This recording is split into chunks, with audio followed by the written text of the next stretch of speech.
chasing stars and holding you. I can't see the end, but we'll see it through.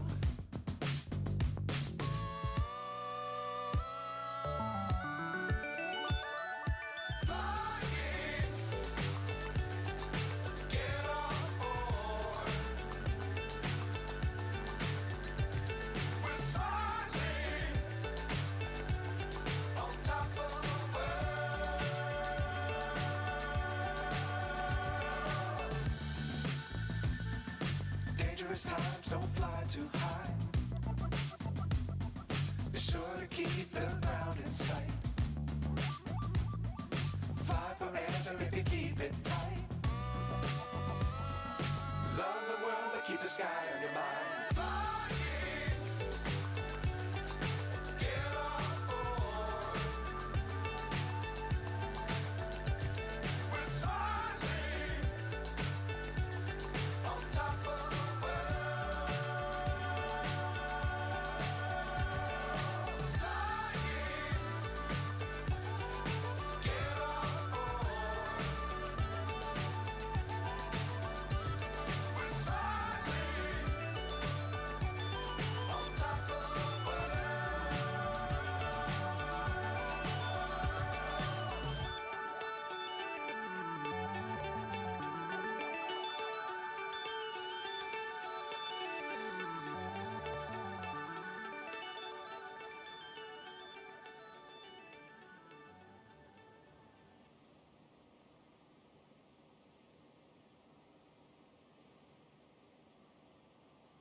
Well, hello everyone. Welcome into Flying with Mike, sitting here in JFK International Airport. A very soggy day here. And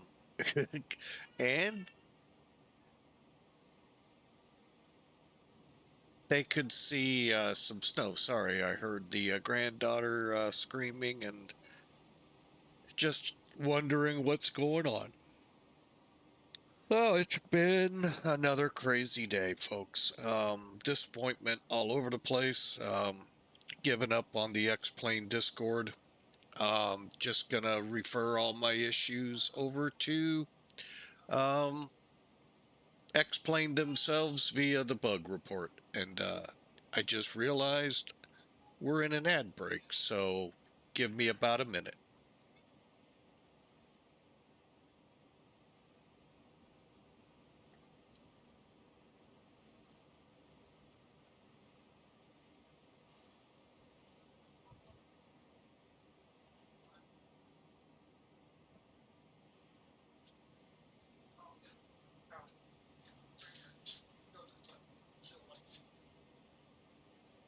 She doesn't. She'll do it herself. She'll just like start looking and see. Stand like this way. Yes, yes. See? We come up and do that throughout the day. She'll just like.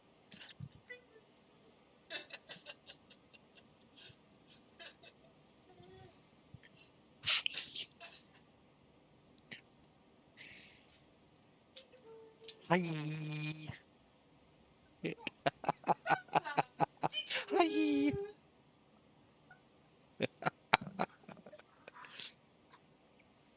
All right, folks. Hey, welcome aboard Flying with Mike. Didn't realize we were in a commercial break or I would have ran another song. Sorry about that. Welcome in to a very soggy JFK. Could even see some of that four-letter word that starts with S and ends in now, snow, or at least it looks it on the radar. And the temperatures they're close. So who knows what the Big Apple will see. Because of that, my frame rates aren't running all the greatest, so we're going to stay offline, at least out of New York territory. Maybe rejoin out of respect so that I'm not constantly going up online, and then because I drop below 20, off. It's a ballet that happens at a lot of these big airports, especially with weather. And I know there's several aircraft here as well. And in the actually right now, only one. So anyway, um, welcome aboard. It's been a rough for me. It's been a disappointing Friday, and I love to come on jumping for joy. It's Friday. X-Plane Discord is just really wearing me out. You try to tell them an issue, and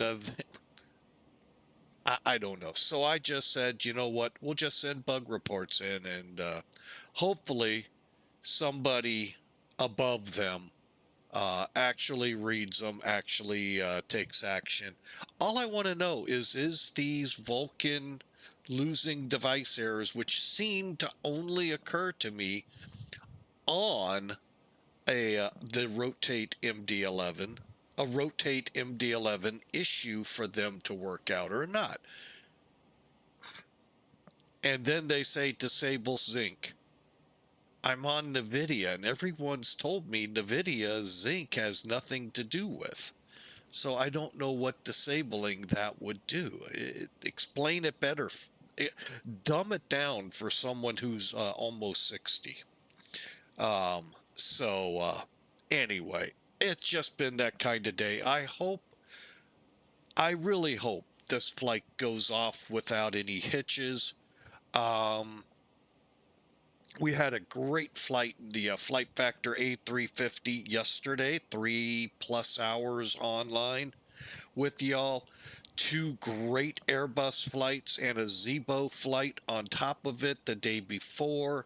So I mean, it looks like a rotate issue, but we just had the new beta come out yesterday, albeit the A350 flew on beta 1, not beta 2.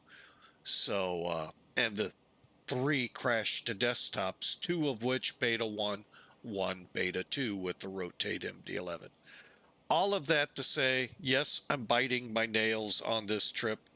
We're going to take it from New York City, JFK, where Pan Am flew out of, down to Sint Maarten. Like I said, I hope to get back onto VATSIM shortly after departure, getting out of the New York area. We'll see. I'm not a big fan of coming up with centers online, stuff like that. Mainly because it's not fair to them, but I also get it, not fair to everyone else. Like I said, I'm playing a game that probably I'll never win. So, but anyway, that's what's going on today. Felis has a fantastic aircraft, and I just thank you, Joss D777, for letting me know how to find that change log. So now I know I am up to date with it. Outstanding. So now, granted, that was all before Beta 1 came out late last week. So, but at least we're up to date. That's the key.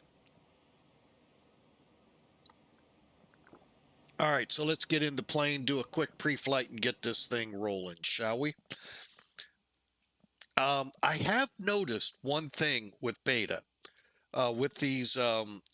Oh, it's not really doing it here. Well, it kind of is. See how it's getting hard to figure out if you've got. Well, you guys can't see my cursor anyway, so it doesn't matter. But it's getting hard to see which item you're working with, and I don't know if that's something they're tweaking over at X-Plane or what's creeped in. But it's not just this plane. I noticed it yesterday on the MD11, and I noticed it on the A350. I'll be honest, I don't remember on the other planes I've flown. Like I said, dumb things down. I'm almost 60. Uh, so, like I said, I can't remember all of that.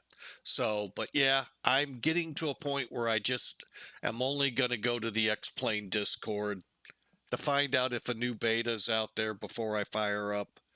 or what. I don't even know if I'll check that anymore. So I don't know. It's just very frustrating. And or not PosCon, Sim Toolkit kind of made me feel the same way. And I'm just getting to the point. I just, you know what? You guys going to find out on your own. And thankfully, Felis has a great Discord. Sorry for the hardships you guys went through. Couple weeks ago or a week ago. That always pisses me off. People just getting their funnies off other people, making other people do more work. I just don't get that. So, um, but thank you for coming back. All right, so let's get Sim Toolkit in here. And thankfully, it is fixed. So we can, on future flights with the MD-11, if it ever gets up and flying error-free, and if someone ever could find a way to explain to me what a Vulcan lost device error X-Plane 12 can no longer run means, other than the last part I understand. What the heck is Vulcan loses a device? I mean, does that mean I need a new computer, new graphic card, new what? I mean, what the heck does that mean? And of course, no one at X-Plane wants to explain that. So hopefully someone will one day. Probably when X-Plane 200 comes out, and I'll be long gone. So, and I know you guys over on the other side of the fence with the new release are having your headaches as well. So, hopefully we get through all of these. All right, so as you see where I was talking about that snow could be in the area. That looks like a lot. It's still showing on the METARs here as rain, but it's cold. So I don't think we have de-icing capability here. We'll look through. That's something new.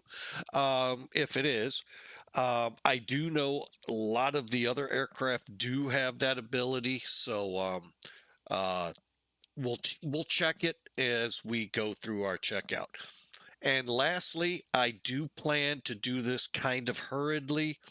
I want to get it in the air and do our best. We will not fly on X-Plane 12 ATC nor VATSIM until we can reach.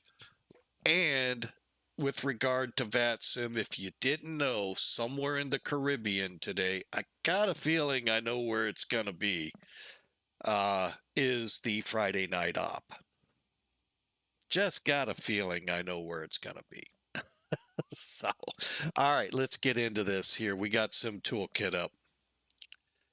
All right, so as you can see, there's that line of snow marching its way towards JFK.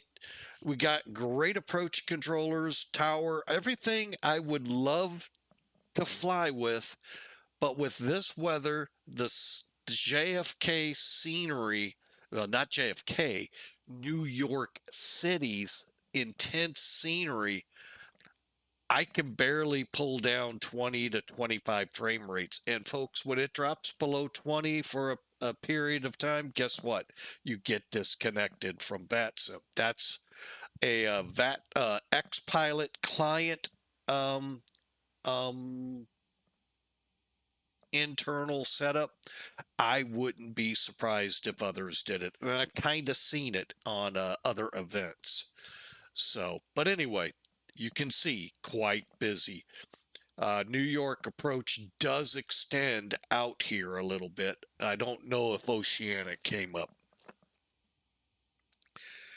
All right. And to that end, I did not change the title. Oh my goodness. I thought I did. I know what I did exactly. Ooh, back that truck up. Whoa. Whoa. I know exactly what I did. And, oh, shame on me.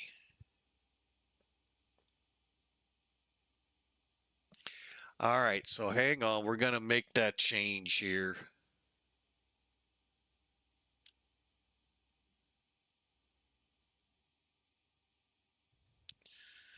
Okay. Oh my goodness. I really hate when I do this.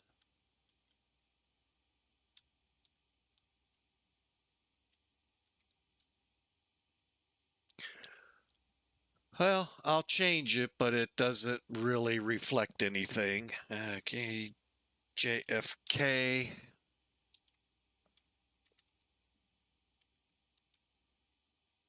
Oh man. Well, at least it should be coming up. We'll find out here. Yeah, at least it's going to come up right. That's where I changed it. I had totally forgotten to do it here. Ah, all right. Well, we got that accomplished, I think. Let me double check. Yep, got it there and on the moderator page.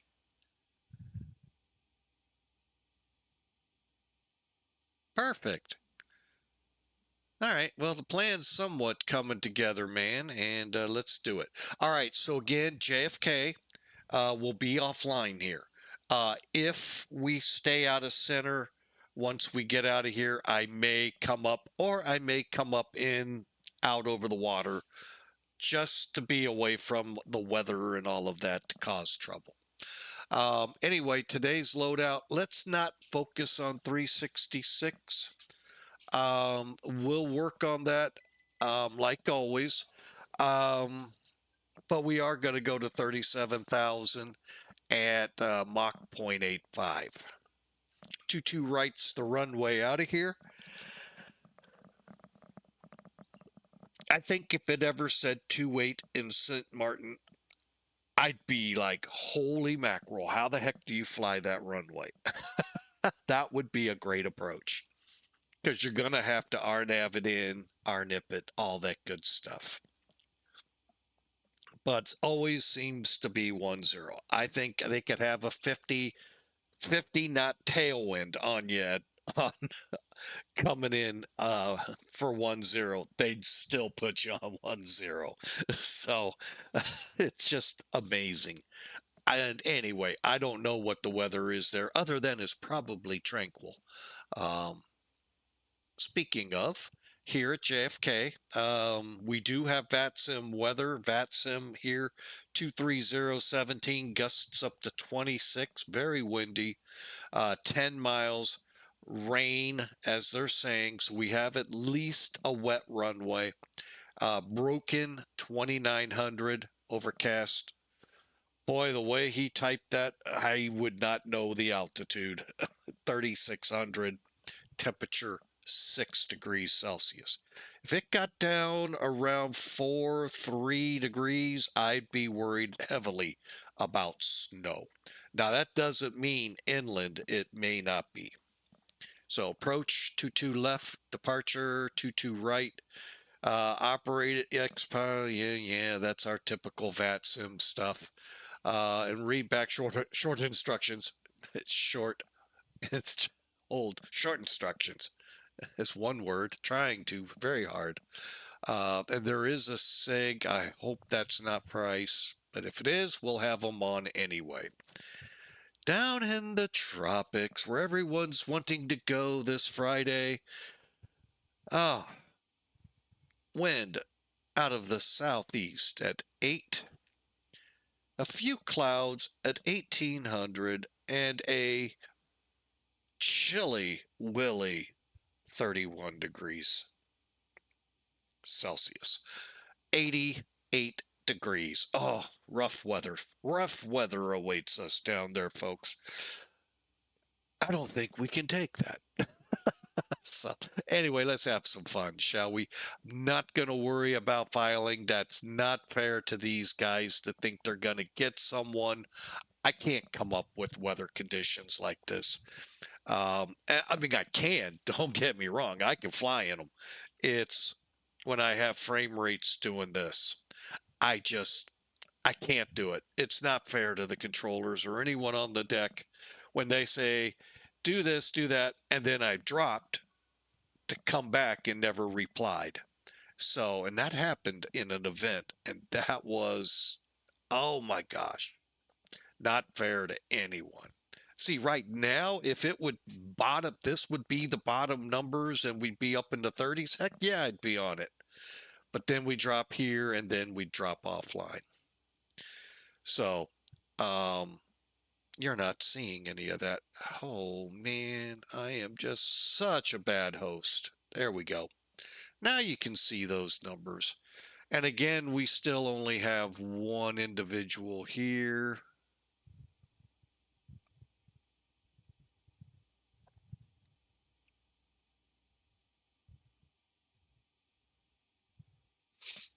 But again, actually the area is traffic free for the most part, but yeah, it's just too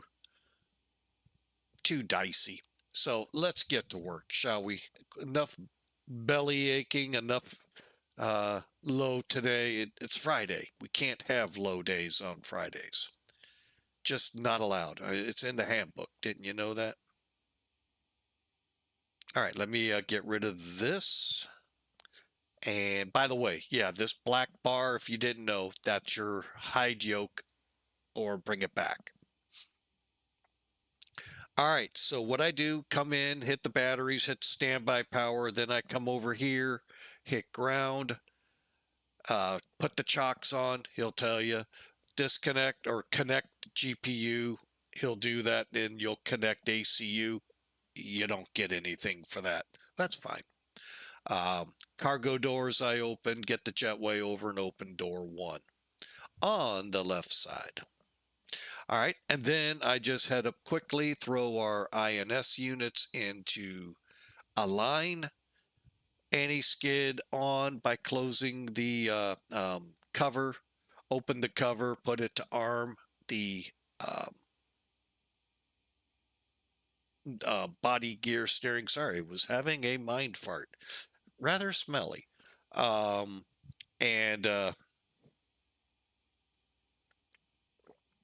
turn my lights on for the panels and get my radio master bus 1 and 2 on, essential and 2 on. Come down, put my lights on, and that's about all I do, folks. And then we can get to work. All right. So over here, I'm just going to go. Feel free. It'll be up on YouTube. If you're not certain of YouTube, here's a link. We'd love to have you over there. Hit that like and subscribe. We'd sure love for you to see future videos. All right, so all of our bus ties are on. Turn our chillers. I missed those on. Trim air's on. Humidifier will go ahead, turn on. And here we go. All right, if it says the word test, I test it.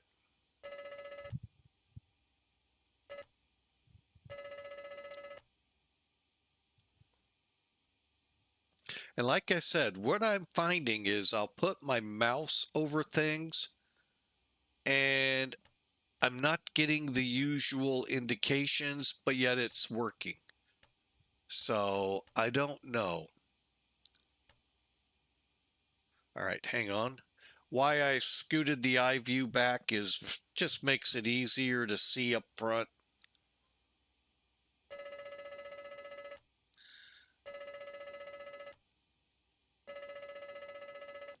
Okay.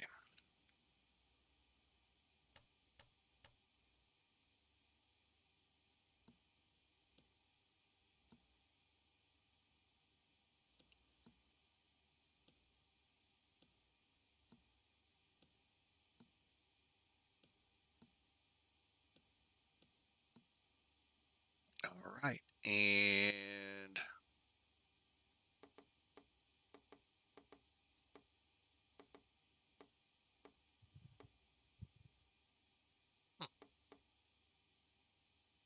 wonder why some of these are holding.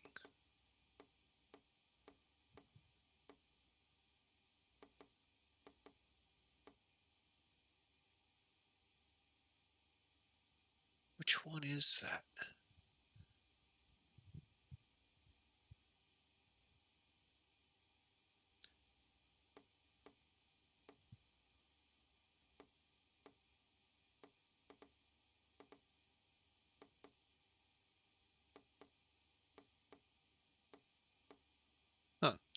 Anyway, okay, those are tested. Interesting. I'm not certain how to let Mr. Felis know about that.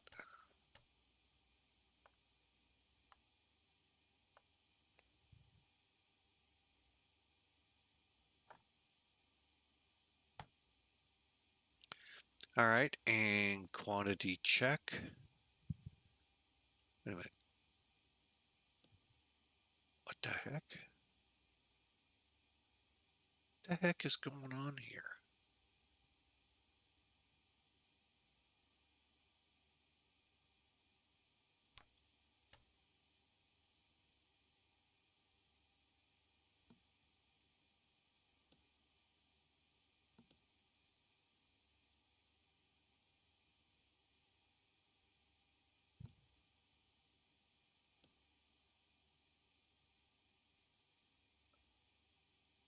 I must, I don't know, I must be imagining something. Something doesn't seem right there.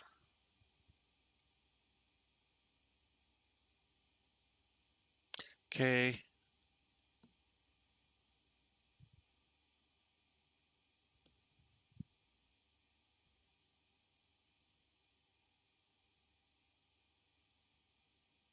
All right, and then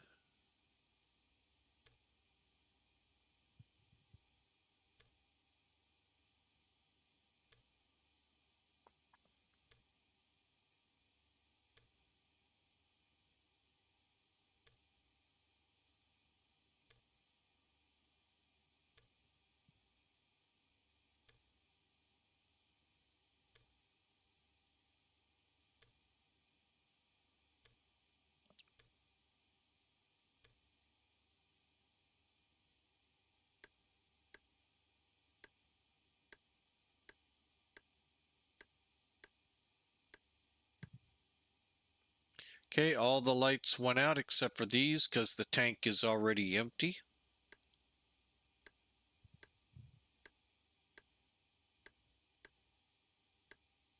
Okay, everything looks good. Reset. All right, and then we'll head over here. And the engines look good. Quartz all high enough. Okay. Light checks.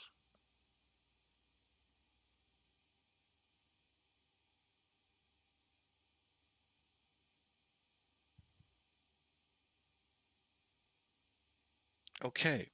Now you'll do this again on the overhead panel for the front of the plane. Okay, remember, this is a 3 crewman aircraft. So you had your captain over here on the left, first officer on the right, and the guy that, well, looked like he'd run a marathon a couple times over when you flew on these planes, sweating all on him. That's the guy making sure your flight was really comfortable, and you enjoyed it because he takes care of the air conditioning, the hydraulics, the air you breathe, the engines, the galley power, so you get good food and all of that heated. All of that he takes care of right here.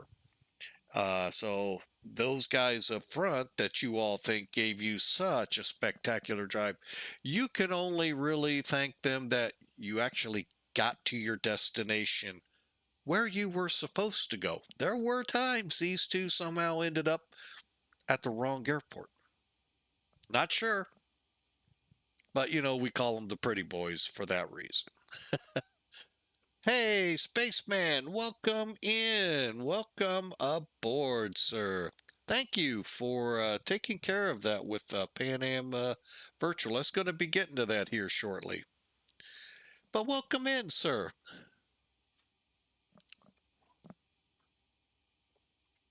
Okay, let's get the overhead panel ready to go. Okay, everything's good coming down here. Let's go to nav. Nav coming down, looks good. Go to nav, everything again looking good. And da, da, da, da, da, da, da. Hang on, we're going to have to turn some things up here.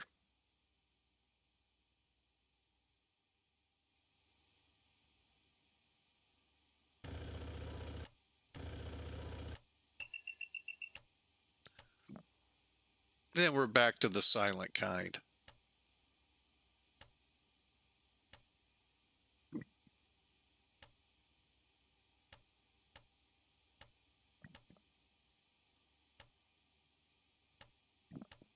Okay.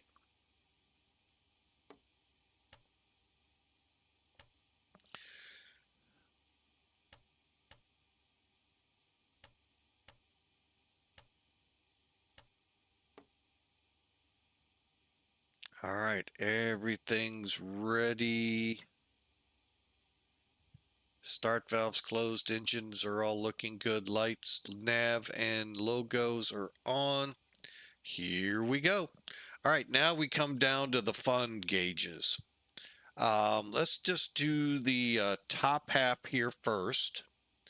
Now, what I do is check the, hang on. Approach, no 22 right S something because we landed on it. There we go. 1095.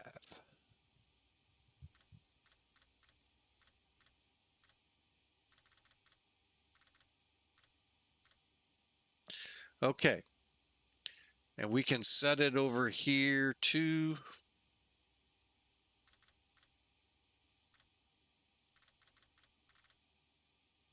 all right, so 1095. What we're doing here, okay, our lights are set, we're in radio. We're going to check the ILS signal coming in.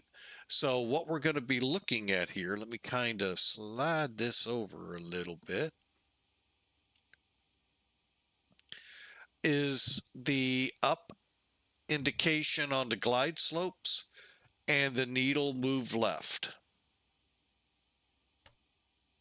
Needle move left, up. Good deal. Down, right, awesome airplane. Here we go. Okay, that check was good. Now we'll check the flight director arms came down, off, off, off. We know we're going to be on 2-2, so I'm going to go ahead, swing us closer to that heading. And it's going to run us up to about 5,000. We'll be doing an altitude check here shortly. The vertical speed is centered and off, off, off. Check the needles here. And that's good. So we can get those turned off. Roll this to 50. Up left. Hang on.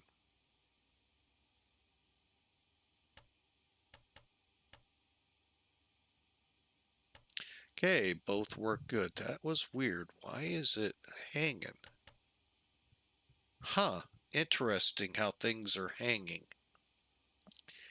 All right, everything's back to normal. Let's go to 15.9.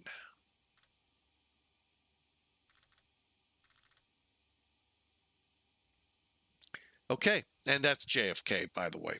All right, so now we'll go from that tier. Basically, we'll check this next tier under the um, oh, I always have the, oh, come on, Mike. Anyway, the gyro here. Gosh, I would totally blank on it.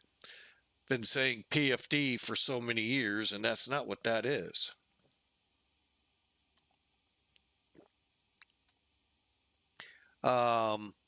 Okay, clock's good. Everything's looking good to that point. Okay, let's test it. Okay, got the message blinking over there. Push to test, blink. And we'll get a tone. Okay. Both are lit up. Good and good.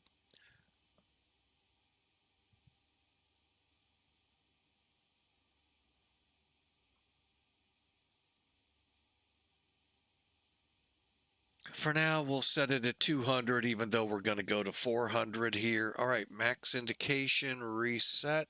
You've never heard this. Well, actually, you have.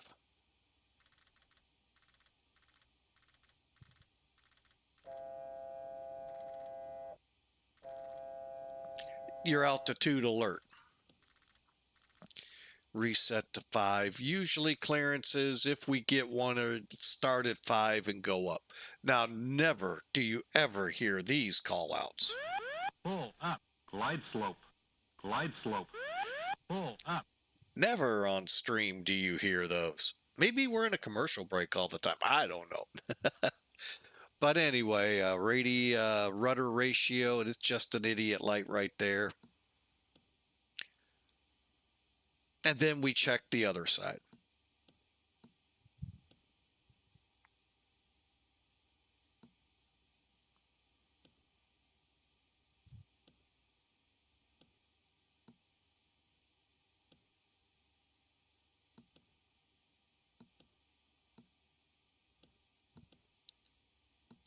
Okay, everything else looking good. Now, if we run the test here, you won't get that tone.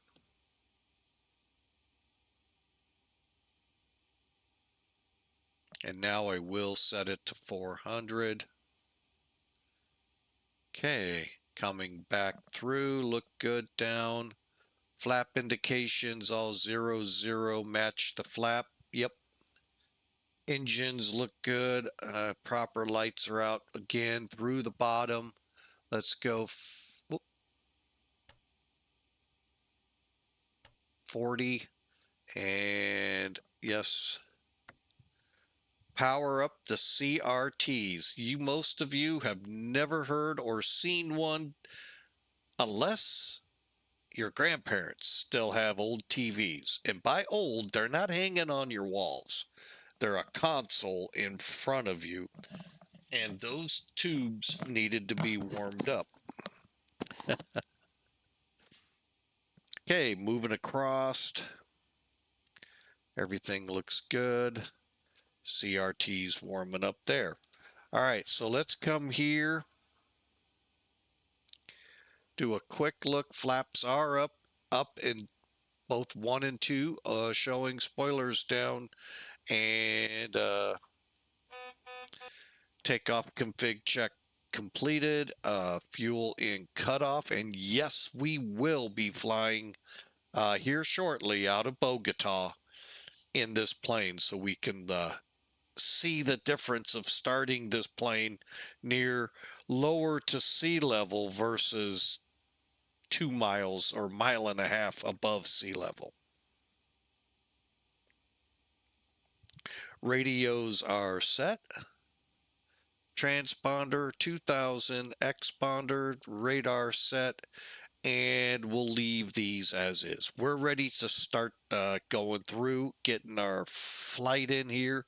Let's get these people aboard. Okay, we said 366 people. I said no. Why? I'm going to throw 75% of that on here, which is 286 people.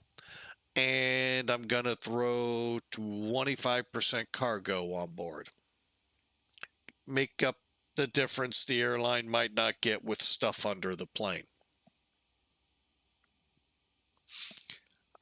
Distance for this flight. Stand by. SimBrief has us at 1500. Let's call it 1600. 37. I don't think we're going higher than that. No, we're not.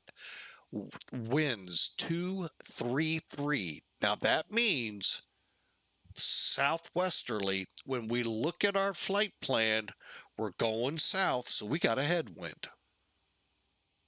So when it says a tailwind here, so more than likely a positive number, this number should go down. A negative number, this total fuel number should go up.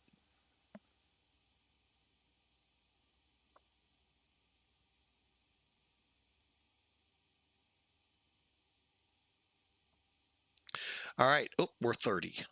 Oh, my bad. Alternate today, San Juan, which is 223 miles away.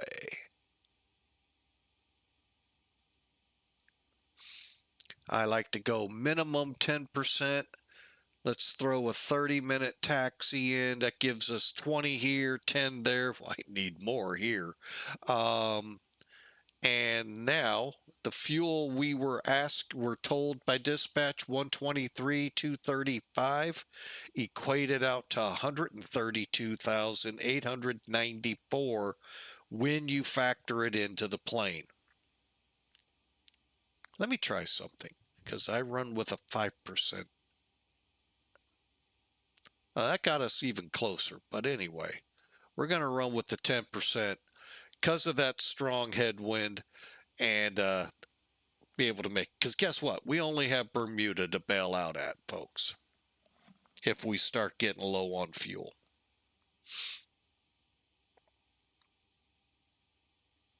Here's the load sheet, and here we go. Now, let's load this. Hang on a second. Yeah, we got all that. Okay. So to load it, you use your refuel and payload. So go to refuel, use load data. That brings up your numbers.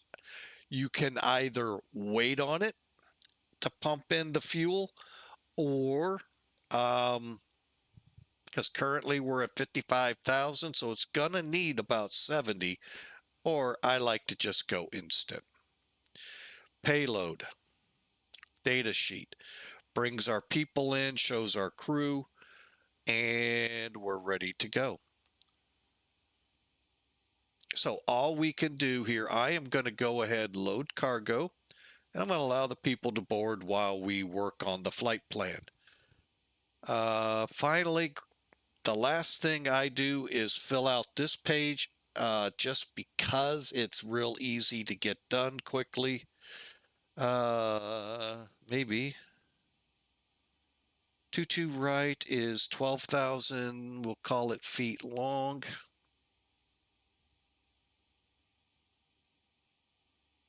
Sea level and 220. Wet.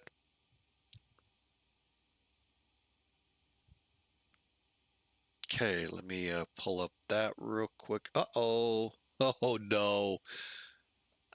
Oh, no, you're kidding me. Well, that's weird. Hang on. I'm looking ahead. Winds are 120 at 7. What runway did they give us? 10 is not used. What? I don't get this thing sometimes. They don't have a runway, that's why. Okay, we're coming in on runway 10. Sorry, I just caught that.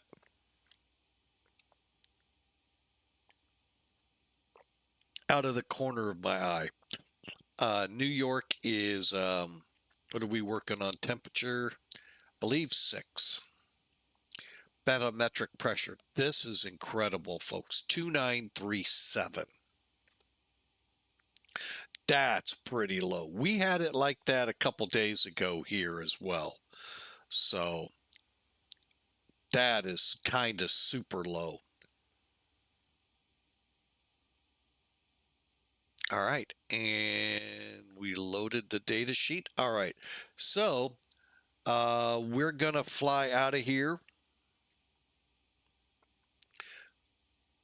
What if I go flaps 20? Yeah, we'll go flaps 10. 3,600 feet of that 12,000 foot runway. There's our speeds. Set the speed bugs. All right, so we'll go back, see how we're doing payload wise. Hey, we got 76 of them aboard. Now let's get to work. And you can see the speed bugs are set. Let's get to work on this flight.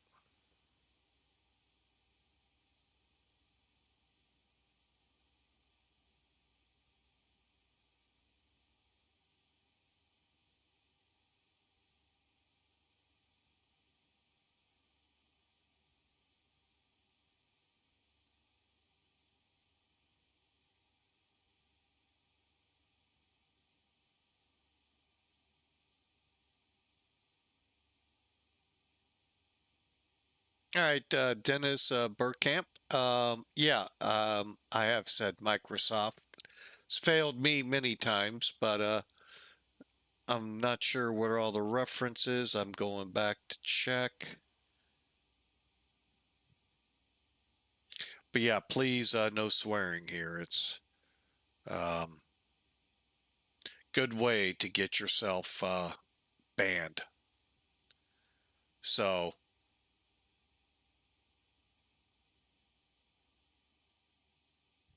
yeah, I mean the release usually does fail. Um, a lot of not just Microsoft products, but a lot of things.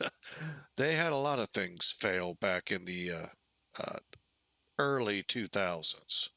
Let's get this route in here. And that's what I get for not running my phone yet. Doggone it.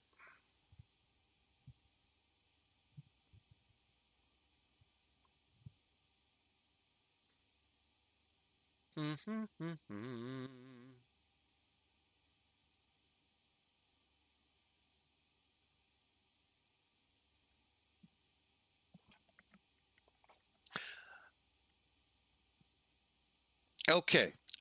For today's flight.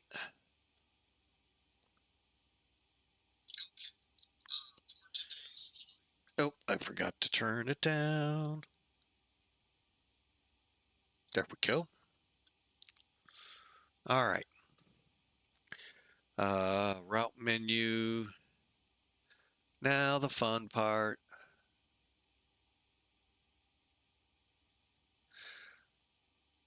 Okay.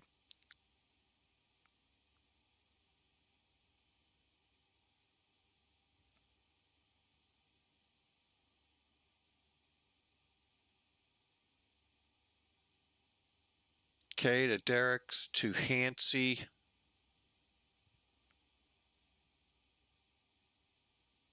Oh, it went all the way to Thank. Okay. And Sluggo. Cool. We probably won't have to do that. I think Sluggo we can pull a rival on. All right. So with that in mind, we're just about ready to go. Um, Flight number Clipper. What are we today? 225.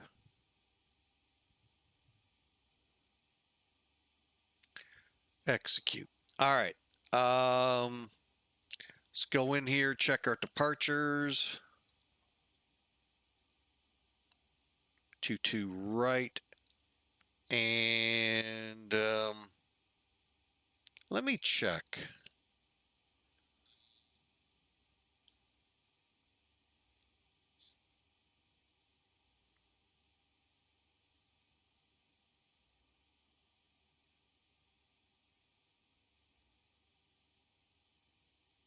Okay, straight out and then a direct ship. Okay. Oh, we got the Kennedy down there. Okay. So the Kennedy 5, execute. Check our legs, make sure we're good. Okay, and then our arrival. This is where it gets kind of fun.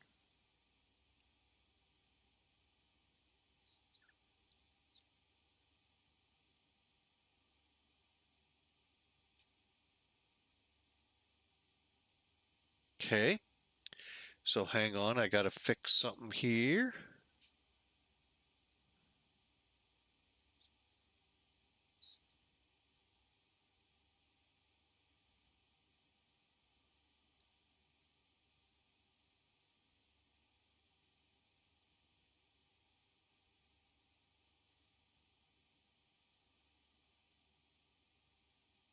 Okay, so thank direct sluggo. Okay, perfect. Okay, so we will do that. Sluggo. Hopefully doing this right. Now we come down, grab the approach, X or Y, VOR, R. Let's do the RNAV. Where is that hiding here? There it is. Oh, wait, that's from Sluggo.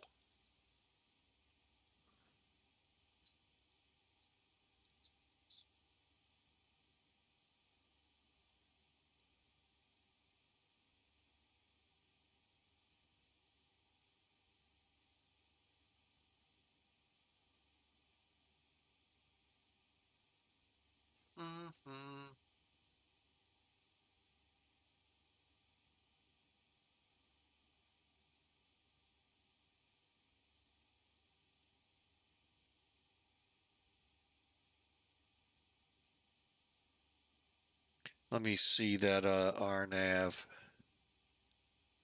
Nope. Disregard.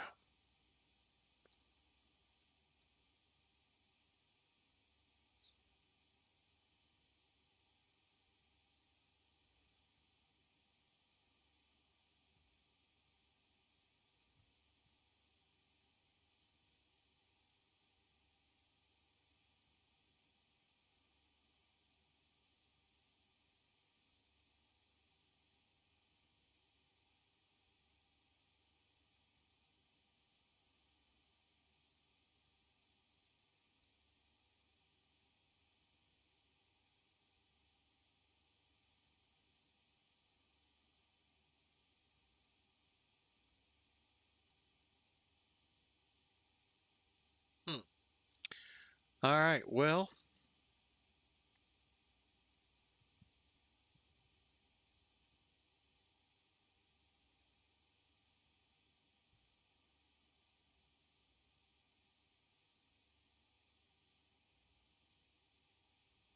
all right, let's take a look here real quick. Whoa, back up. Sluggo.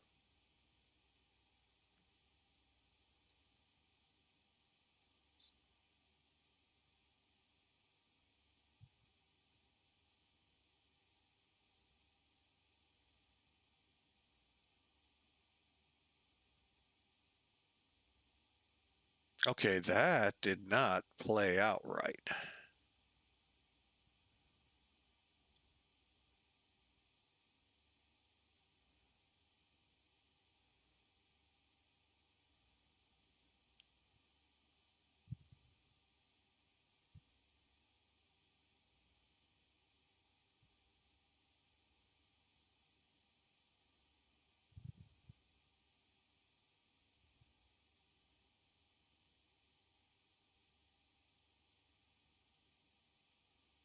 Okay, I think we can go with that one.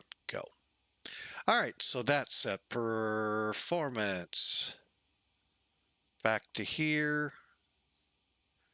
VNAV. Next page, 37,000.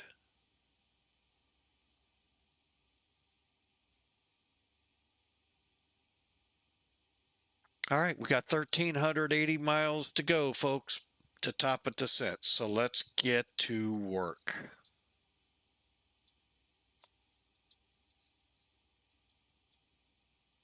All right, I think we're going to be loaded with as long as that took.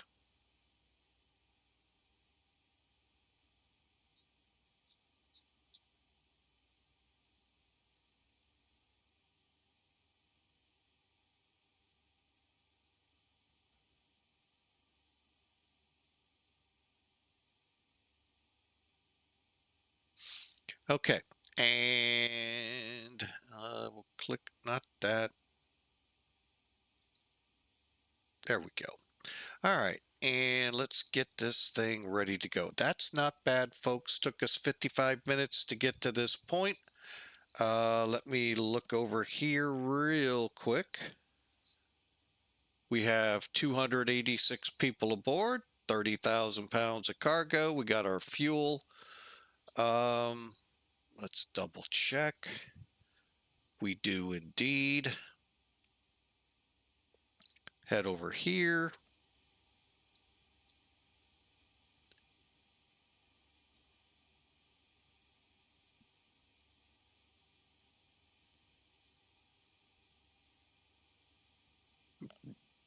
All right, we're set up. Now, we will pretty much fly tank to engine the whole way. We are at that point when I release the reserve tanks, they're going to come up to slightly below where we're at. So we're good to go there. So I'm going to come up here.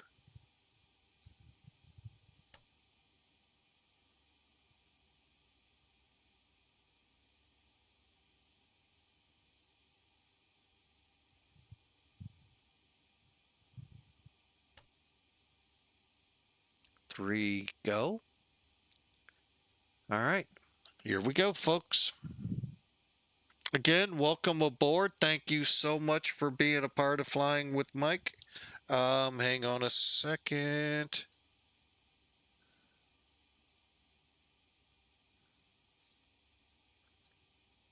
All right. I hope it's caught up. We'll see here in a second.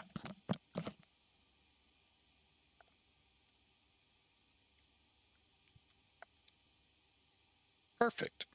All right. APU is fired up. Close, close, close, close. Whoa, wrong way.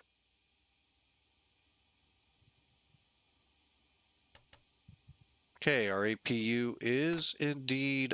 Oh, I did that, didn't I?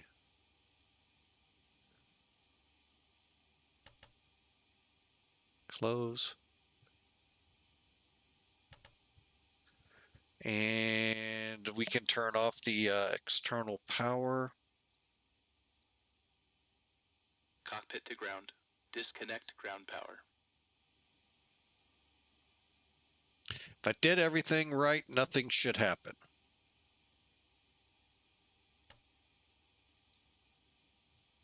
Ground power disconnected.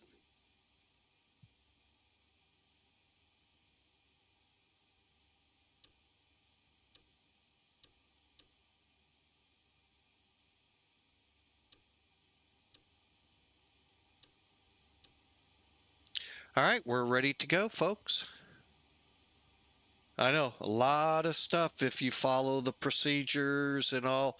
I could go even longer and get us with the checklists, but Ladies and gentlemen, this is your captain speaking. On behalf of the entire crew, welcome aboard the Boeing 747 Classic.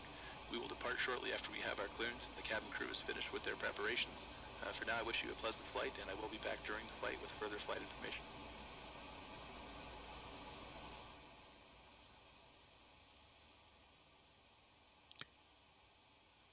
all right, with the plane loaded.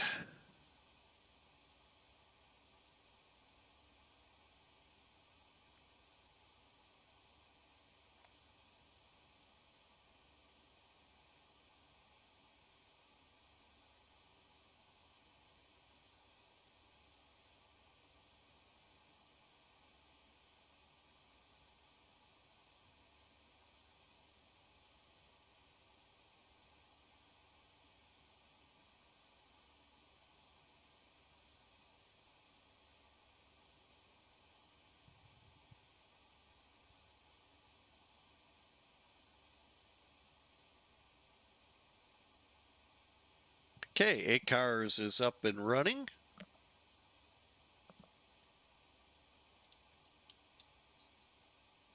And folks, just so you know, we are flying for Pan Am Virtual. It's, I believe, y'all can correct me, I believe the only dedicated Pan Am. Okay, I'm going to use that term dedicated because we also have a sister airline in the group. But it's really the only Pan Am Virtual out there that I've found. And Spaceman, who we acknowledged earlier as being here, appreciated him coming in, hopefully still here.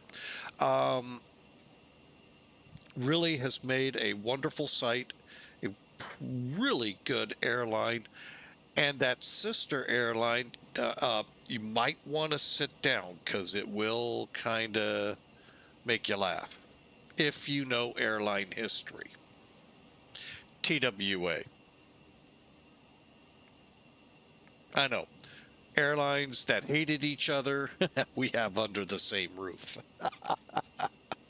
As well as Atlas. And if you are into DCS, digital combat simulations, they have set up a wonderful setup over there.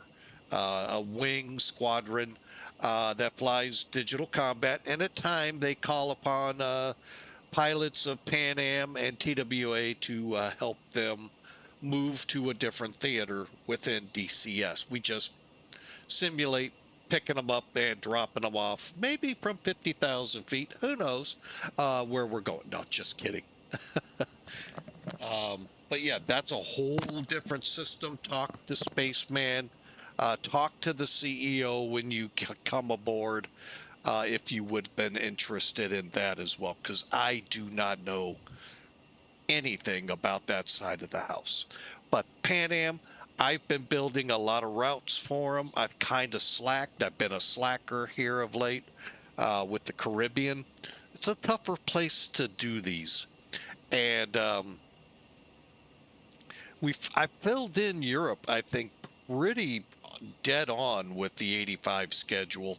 Um, we'll see. Well, you guys tell me. Welcome aboard, www.crew.paavirtual.com.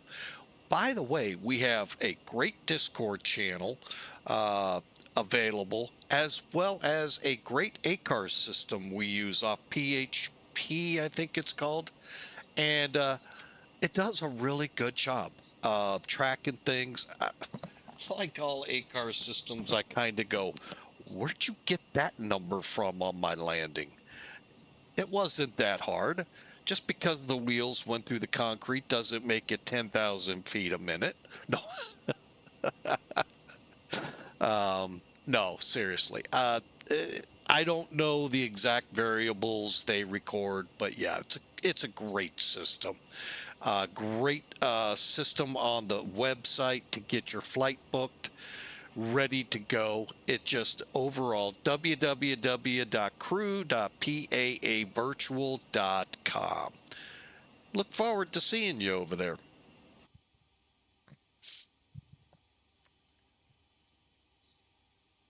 All right, let's do this thing. Again, we're going to fly out of here offline.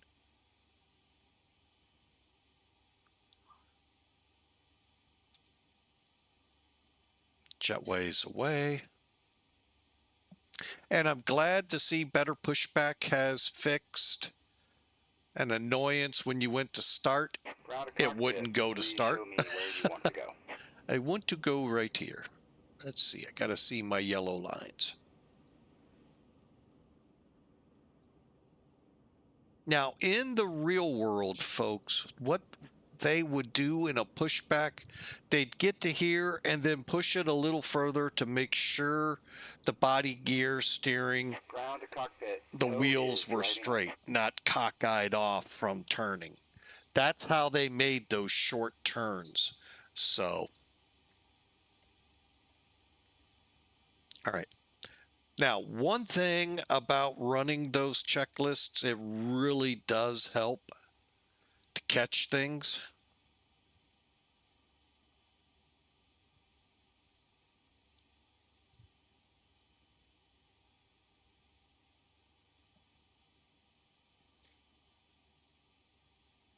But I think we've got everything and we're good.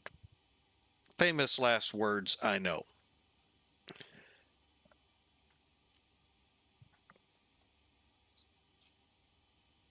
All right, so let's do it. Before we go, Okay, all doors and hatches are closed, ready to connect.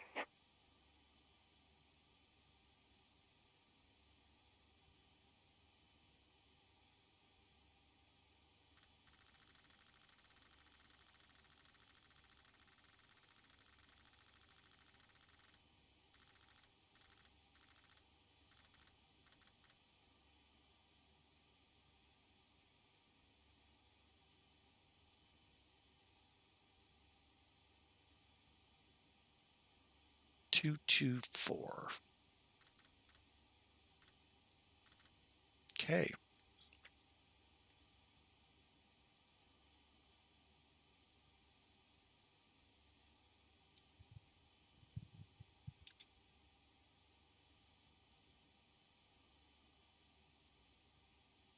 Cockpit to ground. Remove the chocks.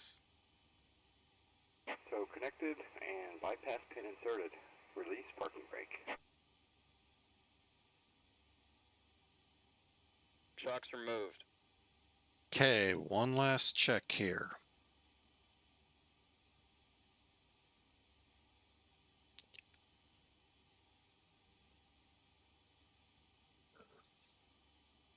And again, you can see the frame rates, why we're not connecting to VATSIM.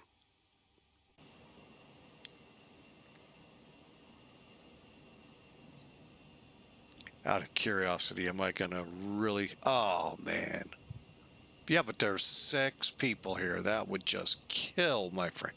It's this low cloudiness, folks, and all of that scenery over in New York City and between here and New York, that really hurts it. And who knows, there could maybe be something in Felis. I don't know. But that's my only, gripe is my frame rates get so low. But it's not just this airplane, it's any that I bring in. All right, so let's go, pushing it back.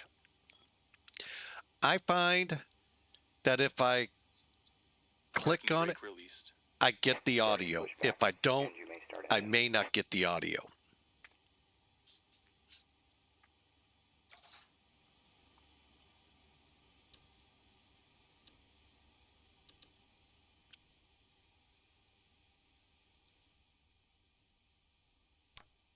Ready to start the engines. Ready for engine start. Okay, I'm going to use System 2. Go Starting down engine with the 3. switch. Starter valve open. Wait for starter valve open, then you can let it go. Now, you will not see any action here. The action is actually going on back here, 20% and 2. and he'll tell you. Fuel on. Light up.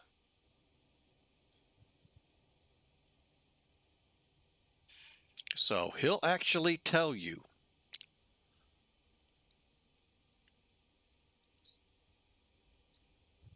Starter off. Wait one more. If you don't hear this last announcement, Engine stabilized. if you don't hear that, you've accidentally started the X-Plane 11 ACF, which they, by the way, have now got it almost impossible to do. But I know they say that about things I've Starting done. engine 4. Starter valve open. And lo and behold, I still do it. No, I haven't started in X-Plane 11 in a long. I now realize what I did, so now I don't, and I just wait for him to tell me. 20% and 2. Fuel on. Light up. Okay, we get to Bogota. When we fly that out, this will be a different setup because we're hot, will be humid most likely, and high altitude. Starter off.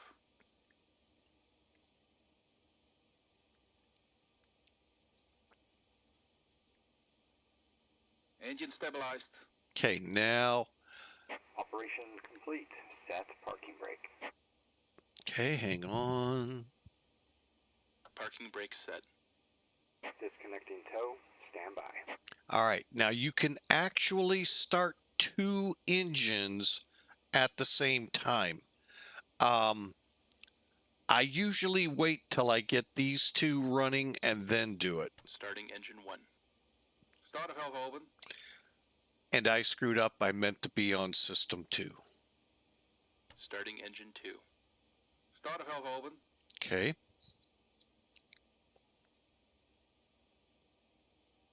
%20% and 2. Start up engine 1.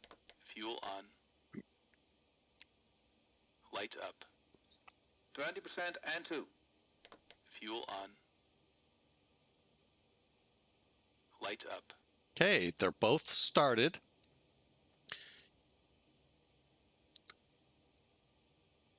Starter off. Tow is disconnected and bypass pin has been removed. Hand signal will be on the right. We'll see you next time and have a Starter great off. flight. Engine stabilized. One more. One more announcement. Engine stabilized. Awesome. They're both stabilized. Closing the start valve.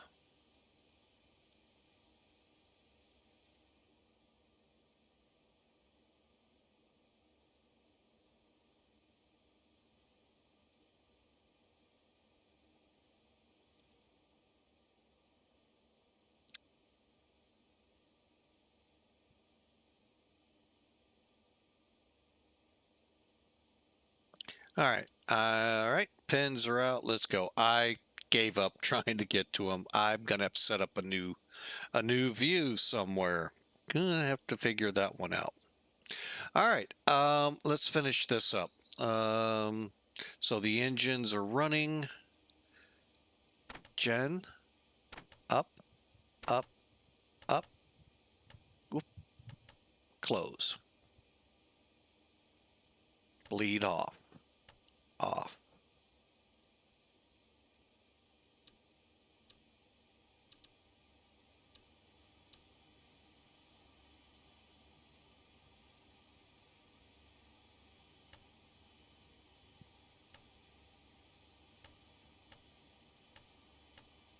Okay, we're ready to go there. While I'm at it,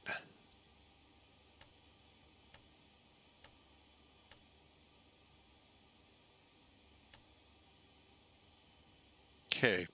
Now, what I do is just kind of, brush over the checklists. Next, okay. Beacons, yeah. Cabin crew, arm slides.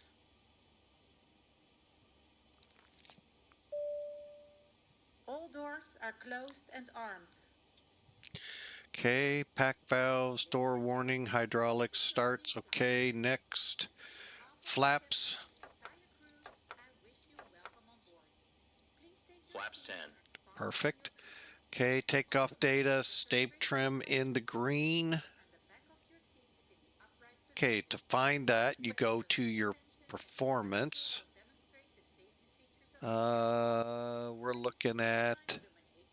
You must fasten your 16 units. seatbelt. The metal fittings one into the other and tighten by pulling the loose end of the strap. Correction, 3.3. Lift the upper portion of the buckle.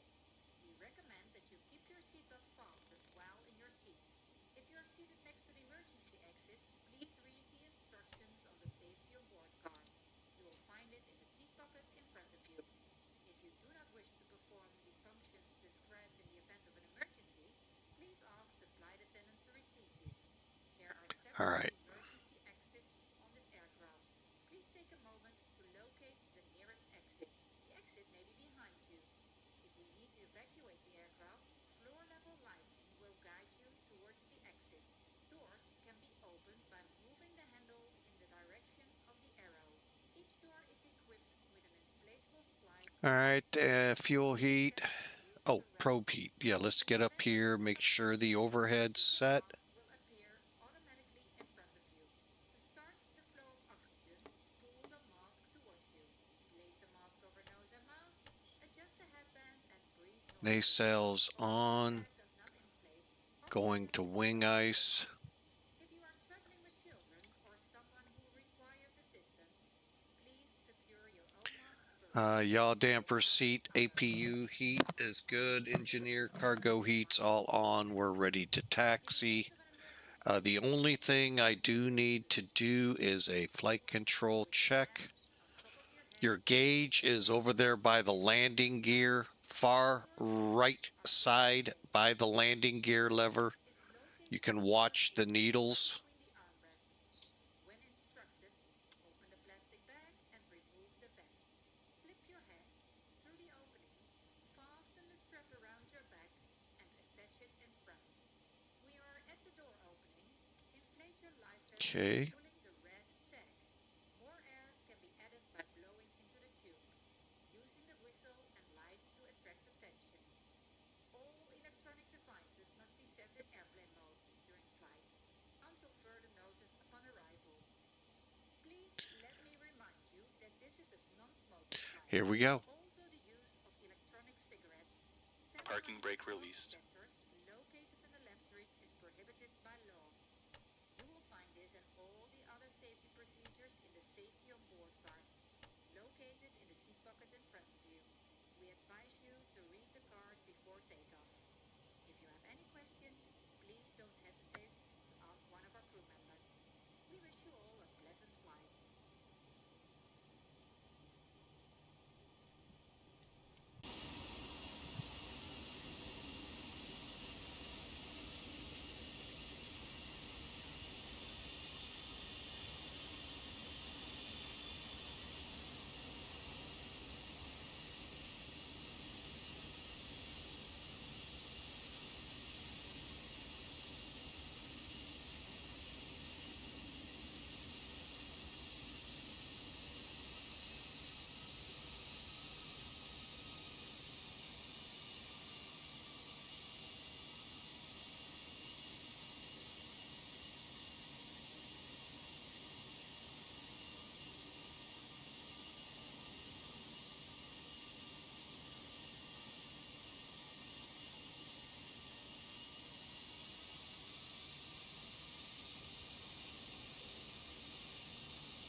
Okay, I'm going to do one more check in ADIS, real world. This is information for departure. Okay. Light rain, I like to see the arrival.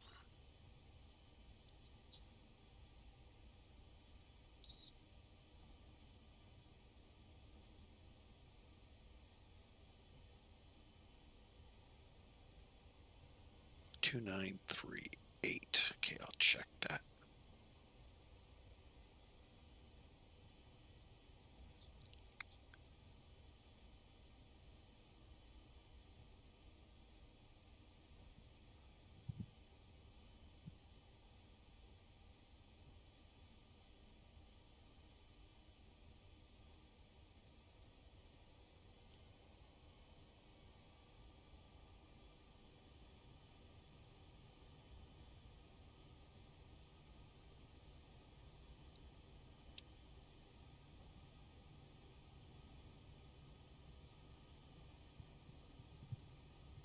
You know, if I didn't know better, I feel like we're taxiing on ice.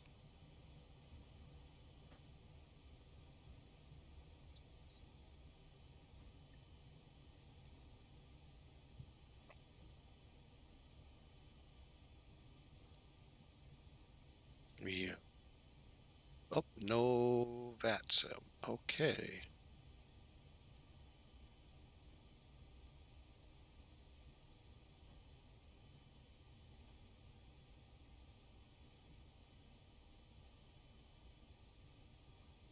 Find it funny that there's no controllers right now.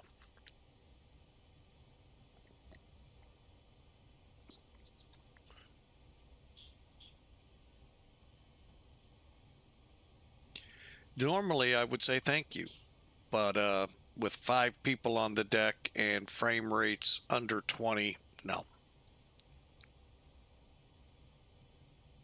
It's tempting, but no.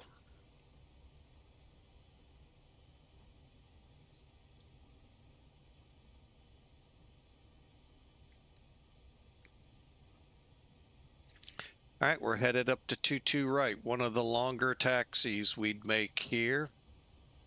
Probably, I wonder, no, I'm pretty sure they'd run us this way. Not sure if I'm on the right taxiways, but meaning inner or outer. But man, the clouds have really taken on a different look with 1.3. I don't know. What do you all think?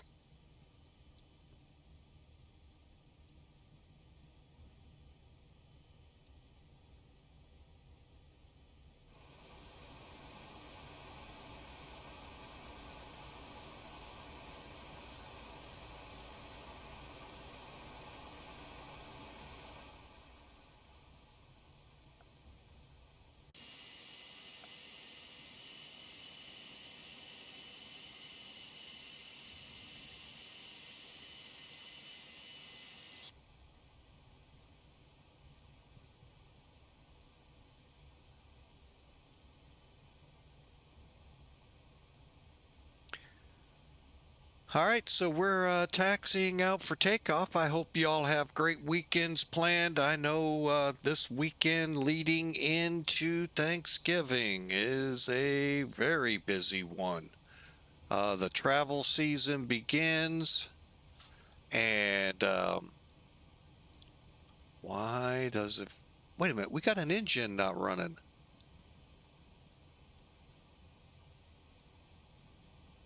That's why she's pulling.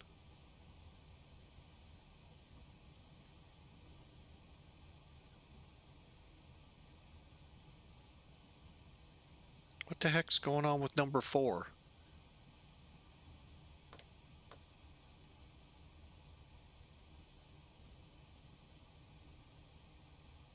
All right, well, we're going to have to fix that before we go. I know I moved that up.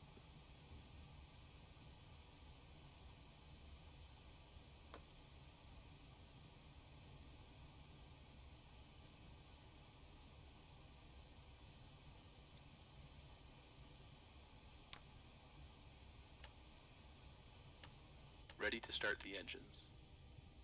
Ready for engine start. Starting engine 4. Start valve open.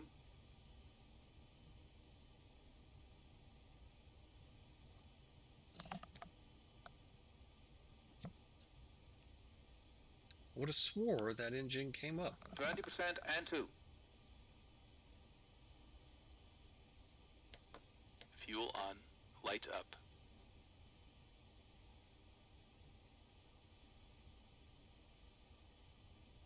Well, that will account why it felt like we were sliding.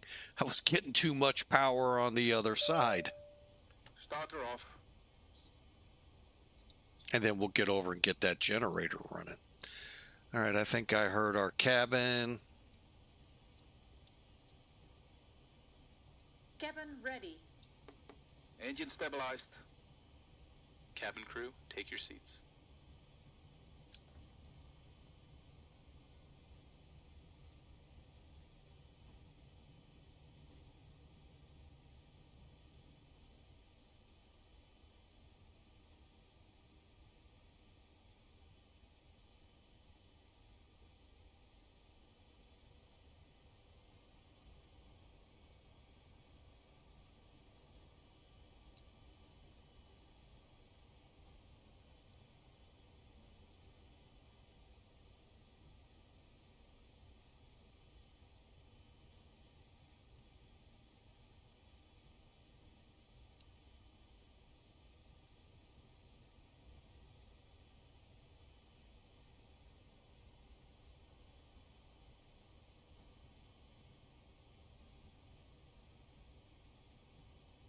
All right, so we're working our way over there. Well, that was awful. See, now there's sometimes why you should run those checklists, even though I don't think that would have caught it.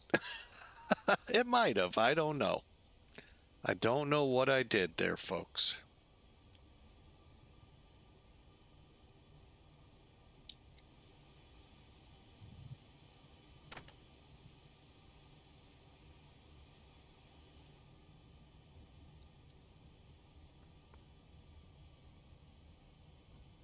Oh, it's been fun doing a 3-engine takeoff.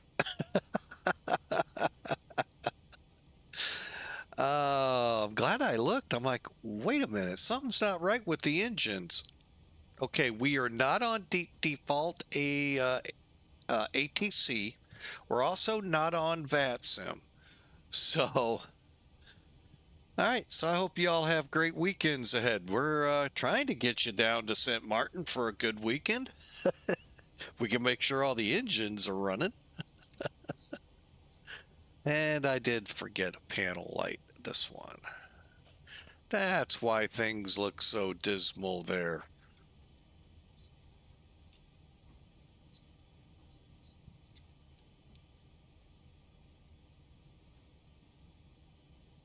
And over here.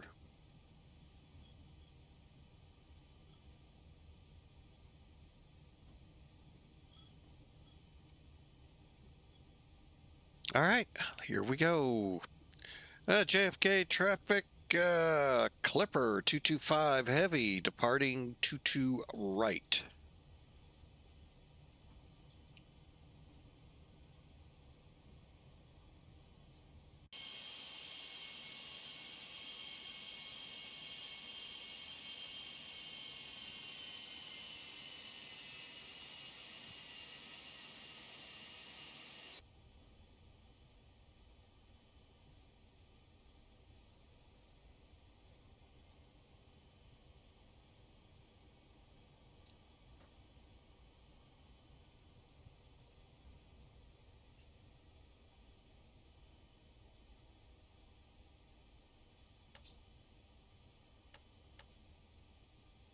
Here we go, folks.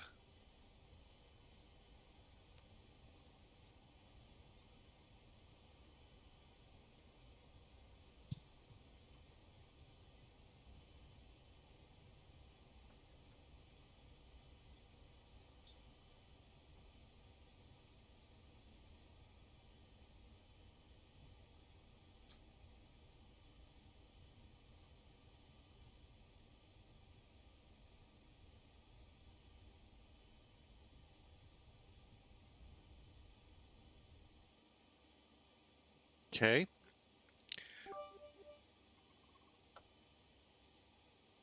Well, Inuasic, welcome aboard. Thanks for the cheer of 50 bits. I was trying to figure out where did that come in. Why didn't I hear that in my ears? But anyway, hey, thank you for the blue skies and the 50 bits. We sure appreciate you.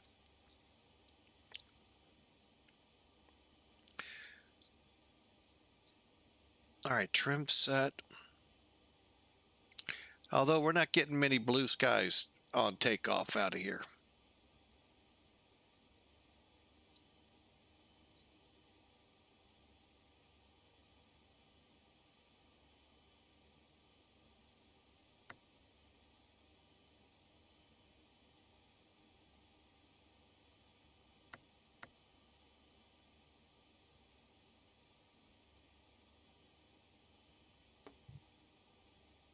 Okay, we're ready to go. Timer on.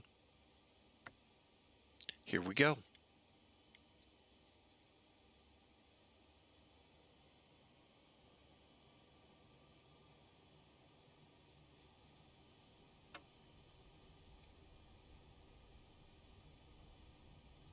Stabilized.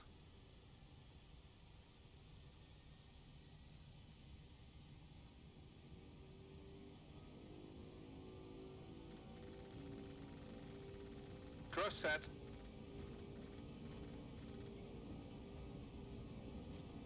knots.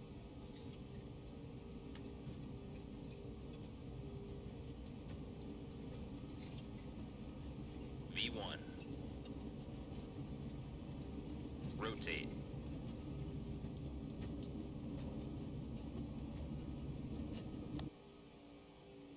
Positive rate. Gear up.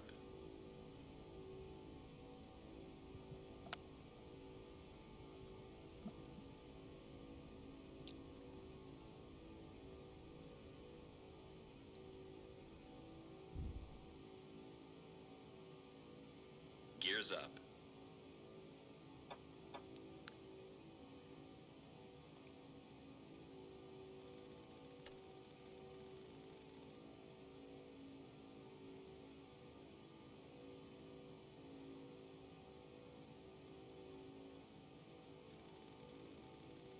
So, folks, if I miss any cues that you've come in or anything like that, I got a feeling they're going to my speakers. I didn't hear Inuasic's cheer there. Well, I heard something weird, but it wasn't in my ears. It was like outside the computer. So, again, my apologies. I am not trying to diss you in any way. Flaps 5. All right, let's go. Direct ship.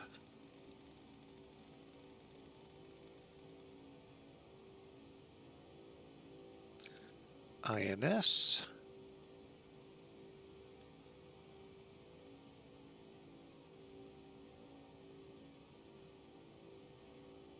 All right, we're making that turn and heading that way. Again, thank you so much. If you like what you see here, we'd love you to hit follow. Flaps 1. And with Flaps 1, folks, can I make a plea for you? Hang on a second. Double check you've got them up. Look at how close that is to looking like it's up. Flaps up. Make sure you hear that.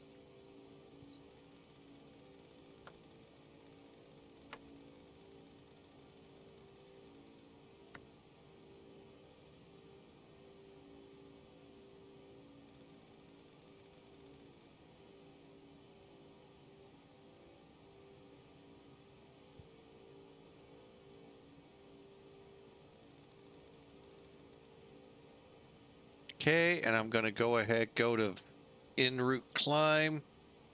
Let's make sure our packs are on. Everything looks good back here. And fuel heat coming on.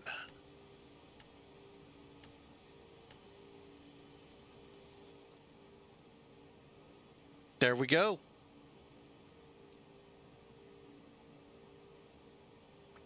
And like I said, I'm going to try to clear the JFK area completely before coming online. I'm also going to make sure frame rates. Yeah, see, now if they'd have looked like that, folks, we'd have been online taxiing and all of that. Even got 26 wouldn't worry me. It was the well below 20 quite a bit that worried me. Throw in the 1 to 5 on the pilots, and X-Pilot would not like it. All right, let's go back.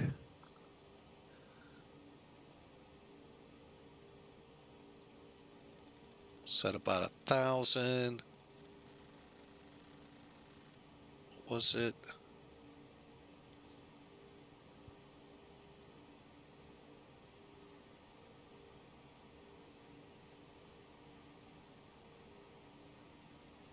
Okay, and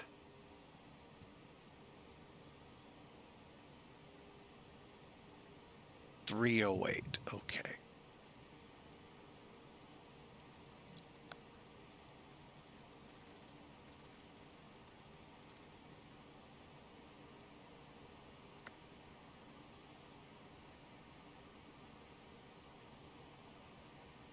Altitude select. We're EPR on a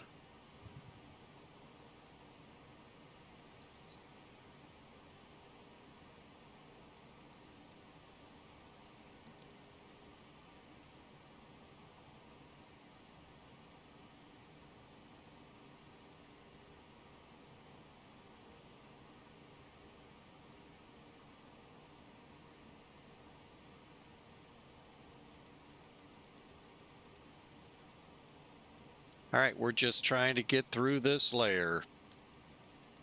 But anyway, we're on our way. Direct ship, probably at about ship, I'll come online. That's, to me, the fairest thing, and I'll be above transition level by then. So that way I'm not being disrespectful there. However, comma.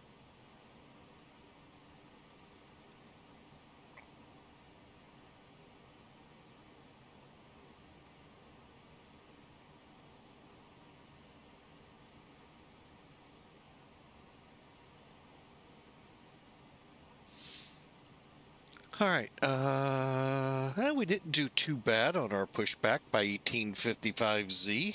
Nav, hang on.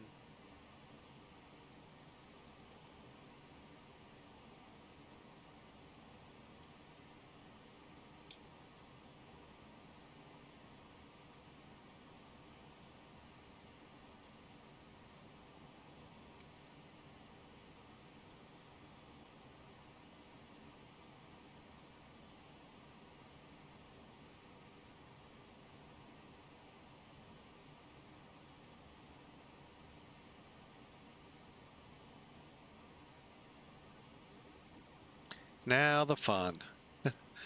Getting this all the way. It's a shame back then they didn't have that little standard button. They probably did. They'll come on and say, oh yeah, actually we did. You just had to do this, this, and that. All right. Pressures, auto.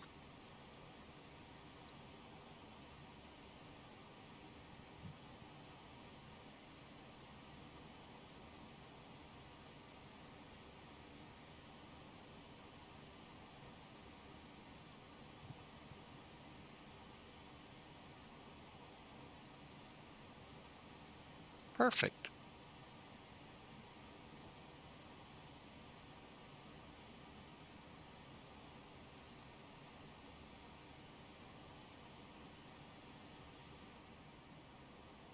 Oh yeah, we got lights to turn off.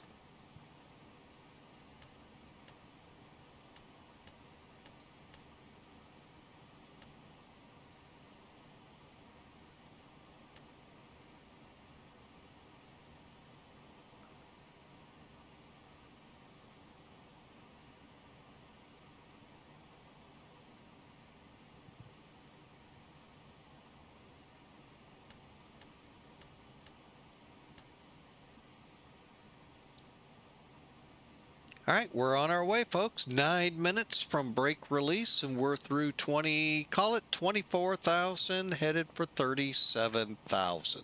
Thank you for being a part of Flying with Mike. Currently showing 3 hours, 15 minutes to go. That may come up a little as we get into the 30s. We'll see. It could also hang where it's at. Like I said, we do have a pretty brisk headwind ahead of us, or to fly through, so it could get kind of kind of fun.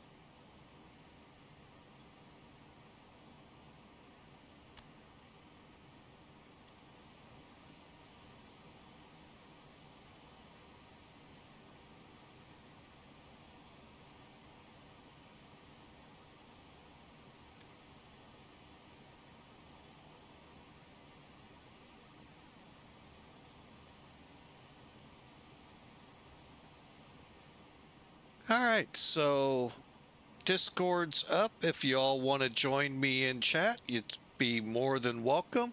Kind of check your language at the door, though. Make sure we try to be respectful and not be cursing everywhere.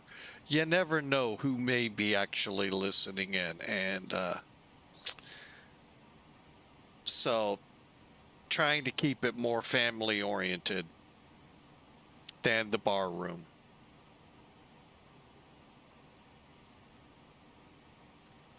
How's it going? Hey, what's up there? Speaking of original Godspeed in the house. X Aviation just announced a new citation coming. 525 citation. Oh, okay. The one I used to fly in X-Plane 11. Okay. Yeah. Very cool. I literally just got an email about it. I haven't checked mine since the rash of stuff I sent to X-Plane over the issues I'm having with the Rotate aircraft. That's not good. Well, we're fingers crossed, hoping everything goes well with this plane. It should, but you know, you just never know with new updates. B742. I kind of feel bad Why? because I kind of jumped ship. You went to Microsoft? It was the worst thing I ever done. I did. Oh, cool. Hey, I do what you got to do, man. Hey, I'm not going to stop anyone that wants to go over there. Up, New York approach came up. I'm definitely not staying, that's for sure. I heard they didn't do well on their start, the new one, now the old one. I got 2024, not 2020. Yeah, I've heard it didn't go well. No, it didn't. But I figure there are tons of fixes coming out. I mean, I think that go ahead. I think the planes are better than the. Okay, when I say the planes, I mean the default planes are a lot better than they were in 2020. Well, cool. I'm glad they got in and did some fixing. And the sky looks great. The sky colors look great. I'll give them that. Scenery kind of looks like crap, though. I noticed that in a couple shots. I was, and I'm not trying to plug him, but I noticed Spy Flight was off with the Beluga, and what he showed, now granted, it's great they have it. I'm not knocking it there. He showed they're going to Kaitak, the famous checkerboard approach. That did not look great, that picture. And I'm sitting there going, it looks better in X-Plane 12. Even though it disappeared in trees, the runway, there ain't nothing I can do about that. That was the update that did that whenever they did the scenery. But yeah, it really, I was like, huh? So, they'll fix it. I mean, look at X-Plane look at what the clouds looked like in the beginning when they turned that on. Yeah. I mean, it took them, I don't know how many updates from the release date of 12 to this point. How long it took to get them to look. I actually think they did something with the clouds and they're just kind of hiding because people are probably saying how bad they are. I think they're really good. So, Now, yeah, yes. I think they're a lot even better And than 1.2. in the very beginning, they look like Minecraft. Yeah. That would have been the pyramids, right? Yeah. Okay. Stacked on I, top of each other. I was trying to figure out the one post they did at X-Plane in the release. That's pretty much where I'm gonna hang out there. I'm not giving them community help anymore after what's gone on. And but I was trying. What the heck are you talking Minecraft? The last I saw was more like Borg cubes out here from Star Trek. And I was trying to find one, but now I can't. So I'm like, I'm sure they're still there. I'm sure they still exist in some other countries or oh yeah, some. I think I've seen them in Europe, so they must be assimilating Europe. So But there's definitely one thing that I like to see in X-Plane, not that they came out updated the graphics, and that's the Northern Lights. I would love to be able to see the Northern Lights again. I can't remember if FSX you had a way to see them or not. It's just been too doggone long.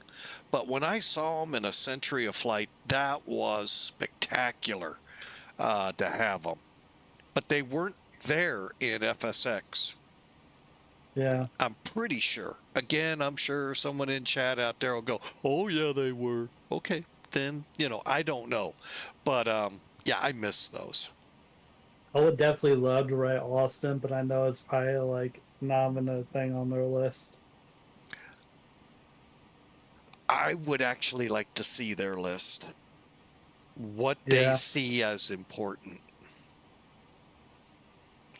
I would actually love for them to come on and say something like that. Do we deserve it? No. It would just be neat to see what their thinking is in a sim. Right. But yeah, where are we at, by the way? Huh. Oh, we're getting fast. Hang on, folks. Got to switch. Click. I thought we were getting kind of fast. We'll adjust here in a minute. I just had an update come in for SimBrief. So, yeah, December. SimBrief just had an update on their web that I just had to do. Nothing that I had to shut it down and restart, but 2411. Is that for the? SimBrief on the web to plan Yeah. your flights out. Yeah. So, and they got it fixed over here at Sim Toolkit that the browser wasn't showing it. Come over here and it'll probably say update please, and then it'll probably go away again. Yeah, there it is. Here we go. Click to reload. Okay, good. It's still there.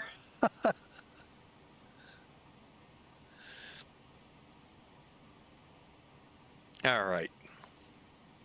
And we're about to get to the point, Isles, where we turn more southward and leave all this cold, yucky New York City weather for, hopefully, tranquility. Oh, and I also forgot to do one other thing.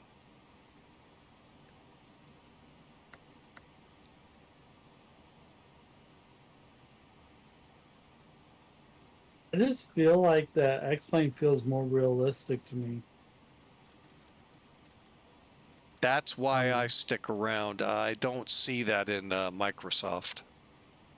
Like I really want to do like a comparison video. Go for it. You now have that ability. I mean, I guess it wouldn't be hard to do, but I have to do them separately. Yeah, and then you got to edit them together. I don't really know all that. Oh, that stinks. Oh, there it goes. You're pretty good at editing. You want Yeah, that right. job? Yeah, I'm a great editor. It's it's a 12-hour flight and you get a 12-hour video. Great job editing.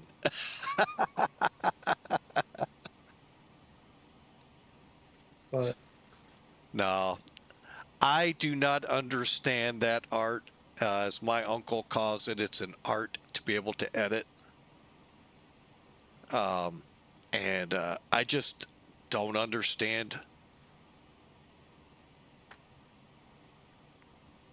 I I'll don't just have do the the videos software. how they are. Do what? I said, "Hey, I found them. They're right there, straight ahead. The clouds." No, there's no Borks out here yet. Oh, wait a That's minute. not them that are up in the air. Hang on. They're a little bit. That is a little bit of it over there, but we're not up close enough. I'll get to it one day. I found them going into Amsterdam, that one flight, and I mean, that was so pronounced. It was. I mean, the clouds look great. Oh, they but are. it's just every now and again you'll get those weird shaped odd ones. Yeah. I think that's supposed to be the rendition. And again, that would be great to one-on-one with Austin or whoever. I'd prefer Austin because right now his cronies I'm not a huge fan of. And find out what is X-Plane trying to represent. Like, What- have you ran into like major snow yet? Not yet. Not yet. Although, if you go to New York City, that's one place. I could have last night. I don't know major if that would have been the right word.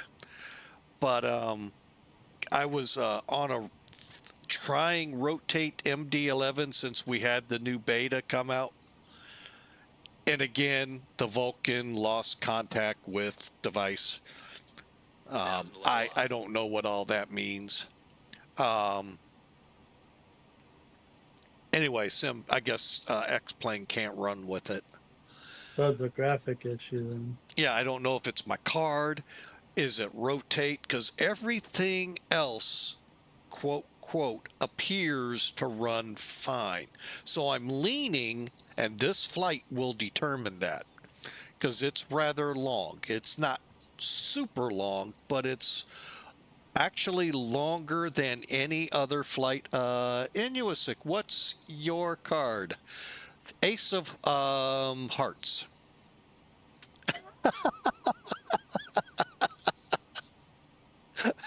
Sorry, you left that one for me there.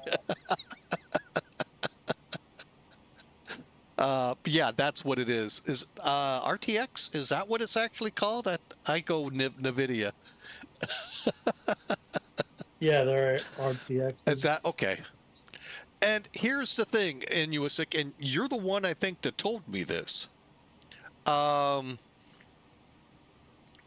read a post over at X-Plane, rather long, about another person having the same issue, and they told him turn Zinc off. And you told me Zinc has nothing to do with a NVIDIA card. So I don't know what the heck they're trying to tell us or tell him. And then they locked my post, and I can now get in. But I think it's lining up to be rotate. Rotate's going to have to look at it and see what's going on. What this Vulcan disconnecting thing is, I have no idea.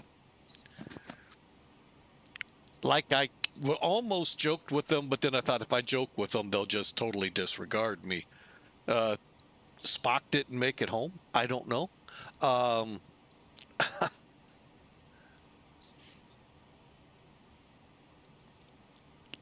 It says Vulcan is integrated into NVIDIA's production drivers for NVIDIA GeForce RTXs and solutions. and the way that post read, and I didn't read it word for word, I just kind of skimmed it because it was long in their community help. There's really no way to determine, is basically, and I'm like, what the heck?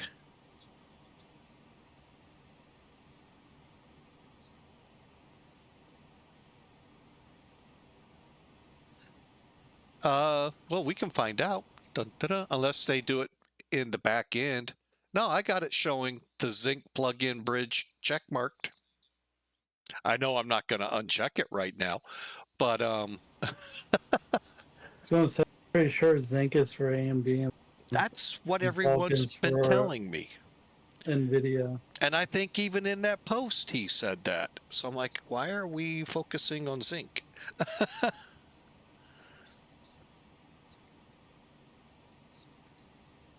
So, but yeah, that I've not very so far impressed with a lot of the X-Plane community help. And I get it. They're volunteers. They aren't paid to help. They're just kind of helping us with little problems. So I'm just going straight to bug reports.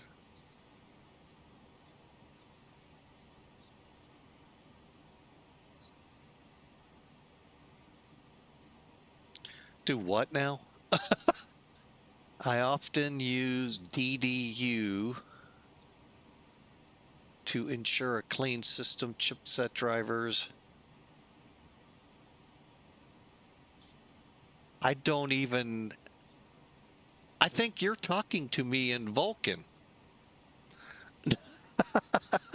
Sorry, Inswick. I don't understand that, so... I guess... I wonder if he's talking about like driver boosters for like your video drivers and stuff like that. I don't... To update them. Mike Brown put this computer together. I have no idea what he's got all in there. The same, supposedly the same guy that built Austin's computer for X-Plane. Oh yeah? Supposedly. That's what Hawker told me, so I went with him. And it's been a fantastic computer. So whether or not he did, I'm going to go with him on my next computer.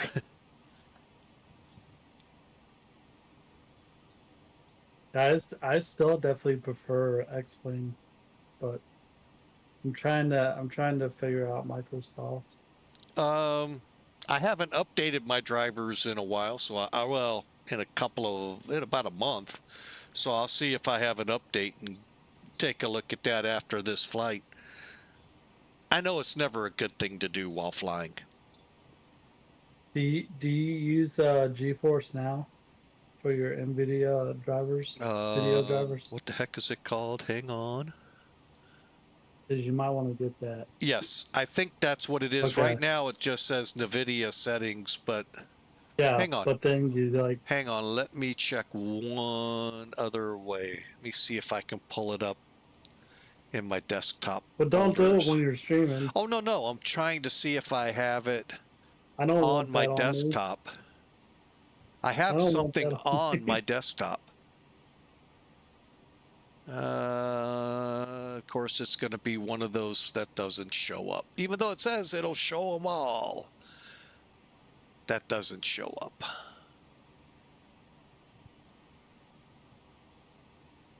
Yeah, I'll check afterwards. Well, now, drivers would... I'll give you that one. Drivers are a user issue. And I from time to time, do update them. I'm kind of scared with my last computer. I updated it every time it told me there was an update, and I don't think it cleaned it out all the way. And that's why part of my computer ran out of memory. It just, all of that junk that I don't know where to find to get rid of, never got rid of. That's what I think. Now, I also know I screwed up and didn't really put a lot of memory. Somebody told me all you should do is have your primary drive with just enough memory to run Windows and then a couple of backup drives to run your programs. Sounds good, but the problem is each of those programs interface with the operating system through all their operations. If there's not a lot of room, well, there's not a lot of room in my feeble mind. But anyway, it got to a point where it wouldn't even start because there was just no memory.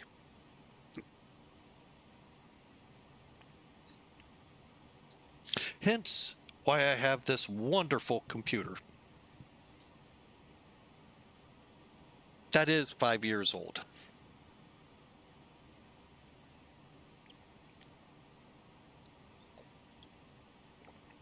So,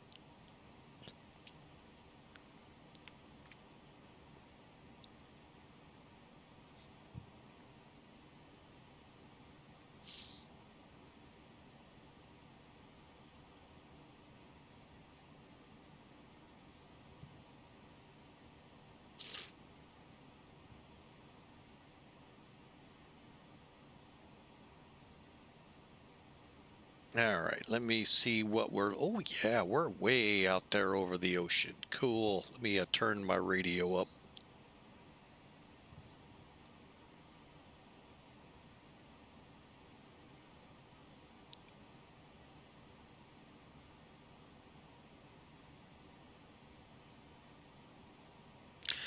Oh, oh, hang on. How do I do that on here?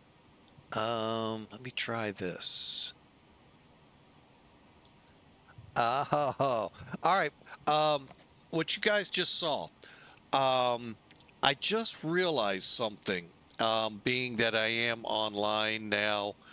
Let me bring Xpilot into here.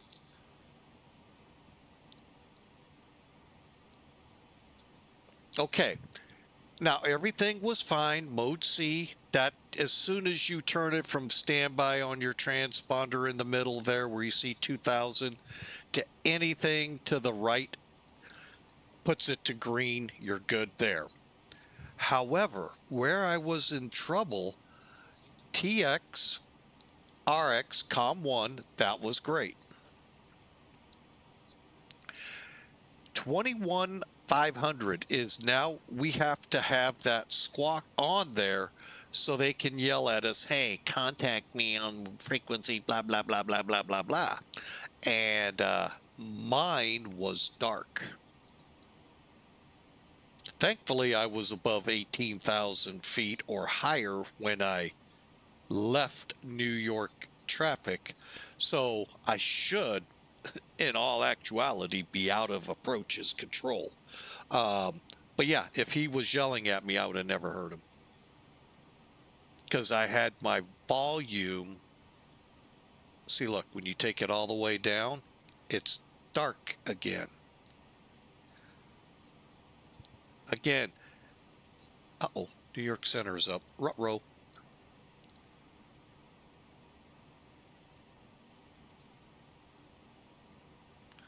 Whoa.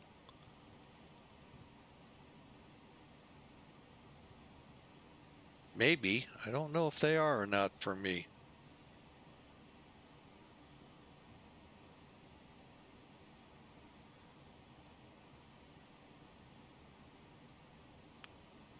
Oh well. They know how to get a hold of me if they want me to talk to them. But anyway, so always make sure of that. And I did not. So center just came up, by the way. So we'll see. I don't actually know what they look like in Oceanic, if they're FSS or center. So it has been that long since I've flown this part of the Atlantic. Oh wow, they updated Savannah Hilton at the airport. For X-Plane? Yeah. You They talking added the default graves on or What's that? default or the add-on? It's in the store. Okay. Yeah, they added the graves on the runway. The graves? Yeah, you didn't know about that? No. There's two graves that are still considered, because it used to be like a graveyard, and then they built like an airport over on top of it, So a and poltergeist. and and they basically refused to move them because I think it was like around like Civil War, I Okay, think. historical. Okay. Yeah, so like the family refused to move the graves, so they had to Wow. build it on top of it. I never heard that. Yeah.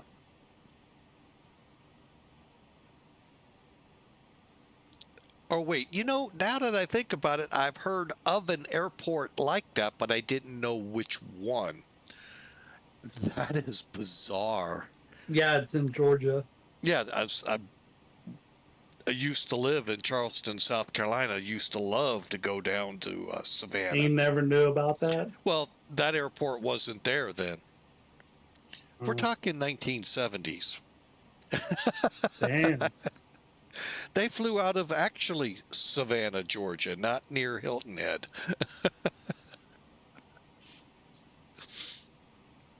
Yeah, I never knew that. I knew Charleston when I just flew in there again a couple days ago. I knew of all of those changes that happened there. It's $17. It's I actually not just don't bad. do Savannah enough. I do. I would be more apt for Charleston. I came very close to buying Charleston scenery. My only fear, and I couldn't get it from the screenshots they provide, how does the Air Force side of the base of the airfield look? Is it like default? How does that work into it? And they didn't show it. Or the 787 plant that's just south of the terminal. Right. Very impressive. If you ever get the chance to get out, I go see Charleston Airport. Unbelievable. You're talking about real life, right? Real life.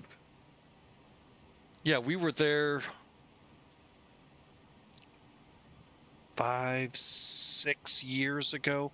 Hurricane Matthew, whenever that happened on the East Coast.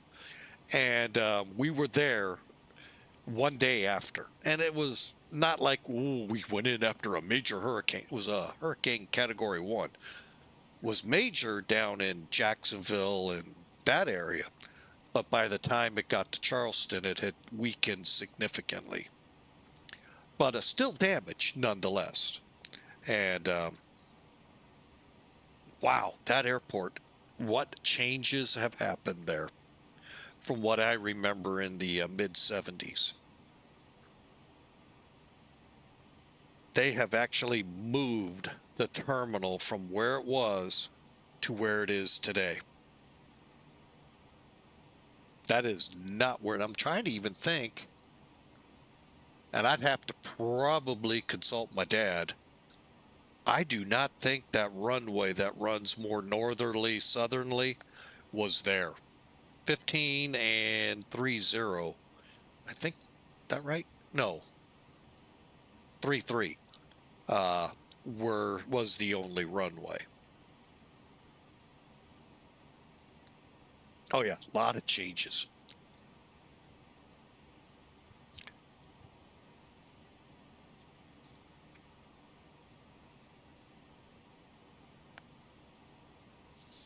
Yeah, I want to get down to Savannah.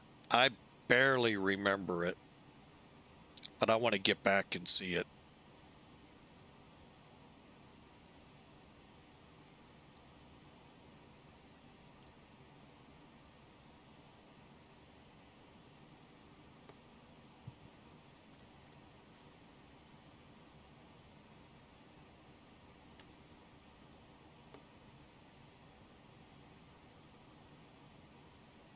All right, let's get this beastie slowed down a little bit.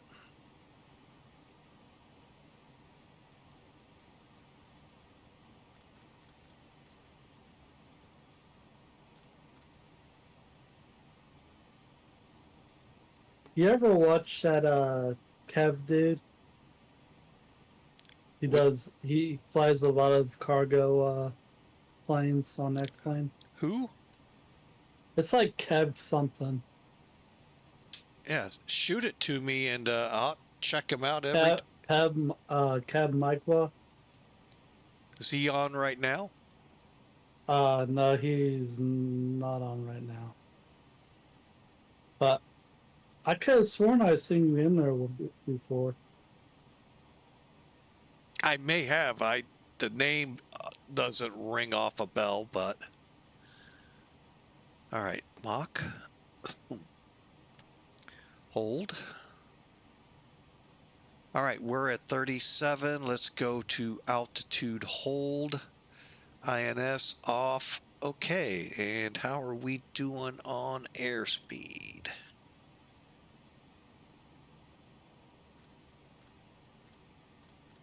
Perfect. I just sent you a link to his channel in your DM. In my DM. Yep, slid right on in there. I think the face looks familiar. Yeah, he's an actually pretty good streamer. Cool.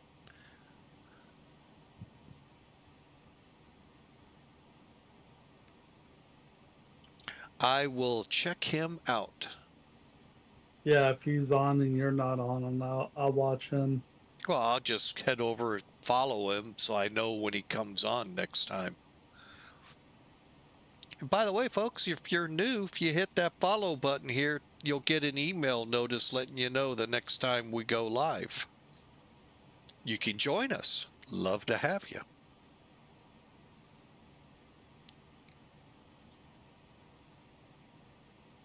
Well, the good thing is we've been up now 2 hours, 15 minutes online with the aircraft. And I think I came up close to 15, 20 minutes prior to going live. So hopefully things are going well here. I'm kind of nervous any airplane I bring up. So, and if y'all missed the beginning, I found out, and I will plug him, even though probably people are telling me I shouldn't, but I don't know why. He's really good at streaming. Spy Flight. I did not know this when I planned this flight. There is a F&O event tonight. He put it, all he said was the Caribbean. So it's one of two places usually when it's in the Caribbean, San Juan or where we're headed. Sint Maarten. I'm going to lay odds Sint Maarten.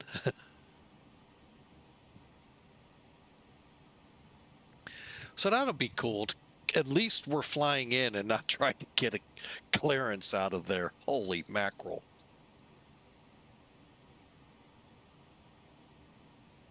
And I don't think today would be a good day to try to fly Barbados, or not Barbados, Bartholomew or Sable Island.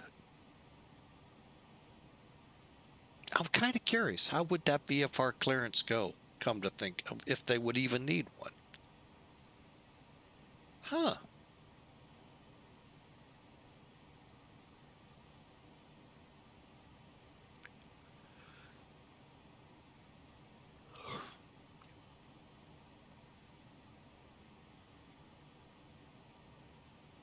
All right, so hopefully I'm really starting to lean. It might be a rotate MD-11 issue. I'm going to go to the rotate site and see.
I really hate when you can only put a very short ish, they say summary. It's the box. If it's longer than the box, it doesn't read it.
What's the difference between the tallest A320 Neo and the flight factor one?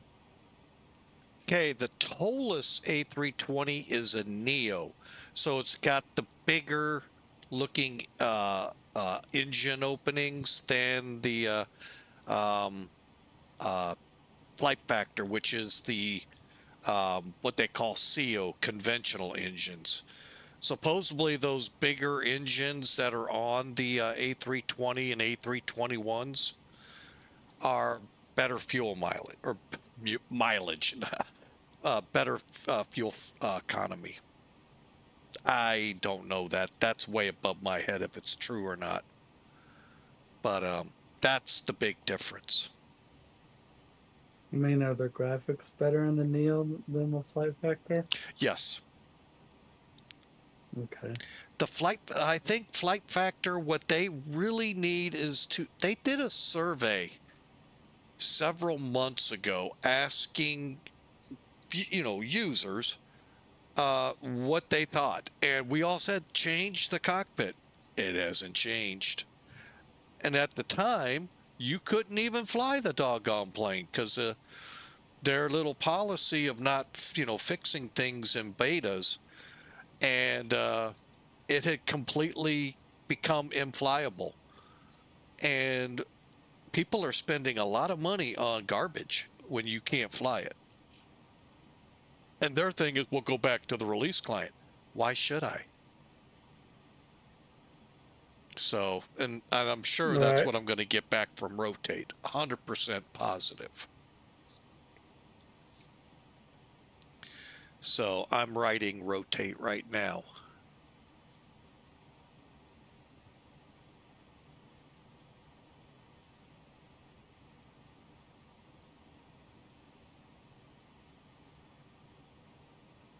I'm hoping.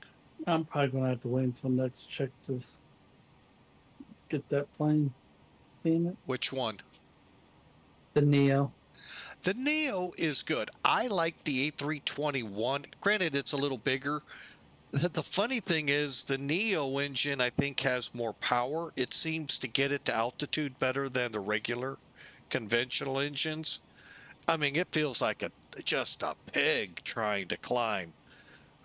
It's hilarious, but I like the A320, and there's a mod out there to make it like the Flight Factor.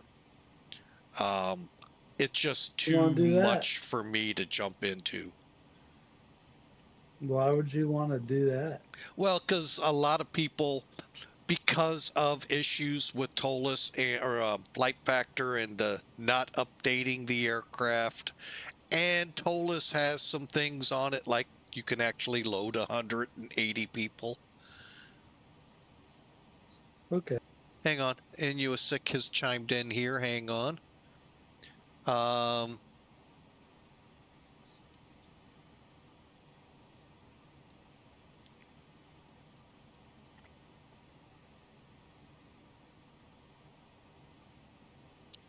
So NUS, hang on, was there another comment prior? Because I have actually been out typing to Rotate.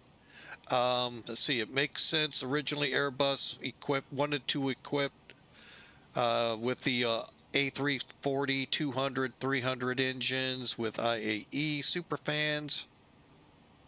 They never materialize. Be about the size of the Rolls-Royce on the 5 and 600. Trying to envision it. I'm going to get a picture. I can't vision those two right now for some reason. Even though I used to love flying the 600 a lot for Lufthansa.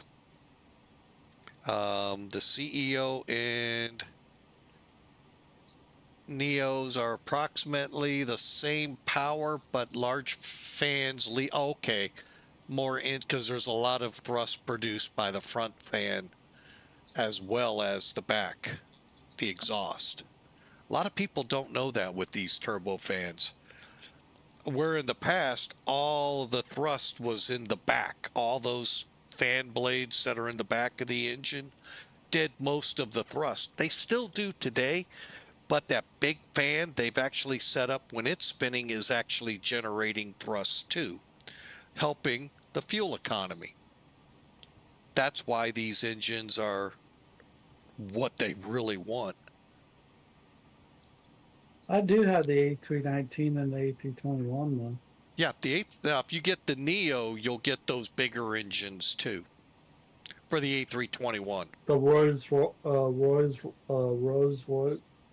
That's fair, right? Yeah, there you go. No, I would have to say I don't know. Where are my files? Don't tell me I can't get them here.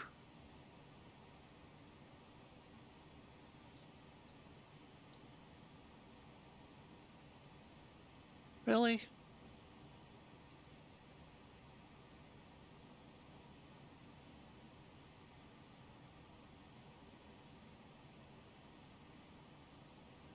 Oh, there they are.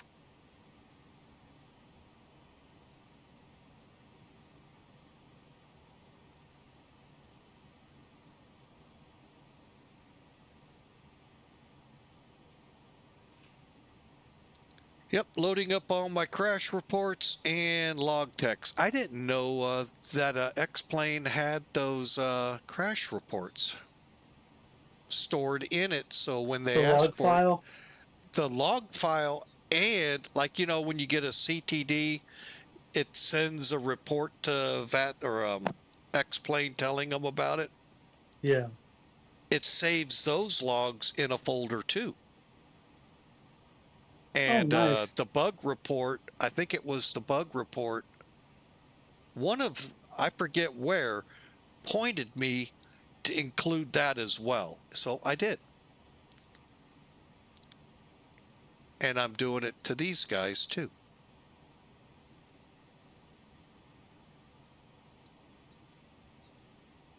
Sorry, I think I just duplicated everything. Okay, trash.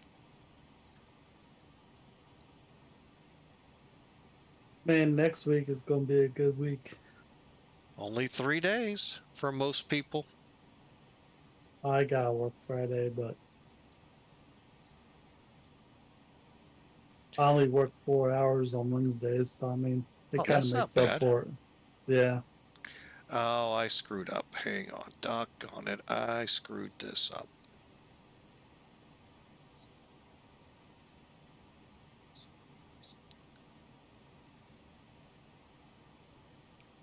I just hope it's not snowing. I get that one.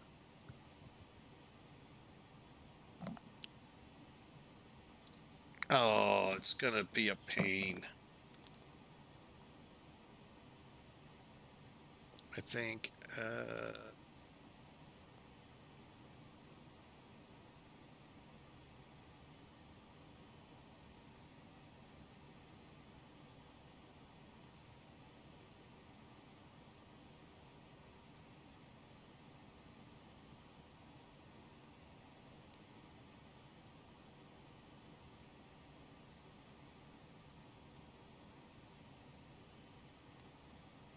EC25C.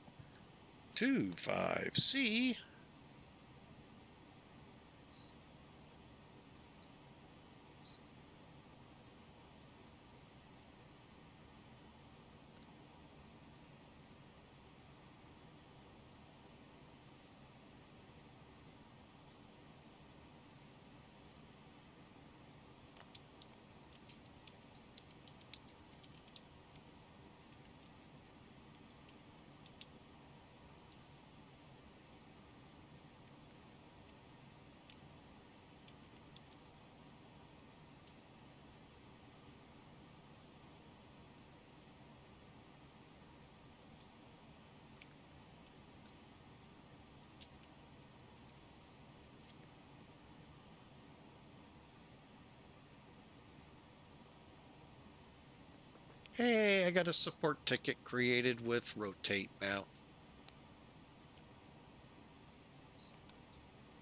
So are they like practically next to each other? Huh? The base and Where are we talking about? Charleston? The base and the airport are co-located. They're on the same land. Those two runways they all use. It is a joint shared use airport, meaning everybody shares it, where Mid-America is a shared use, but it too falls into that. But Scott Fire remains primarily for Scott. Mid-America Fire remains primarily for the Mid-America runway.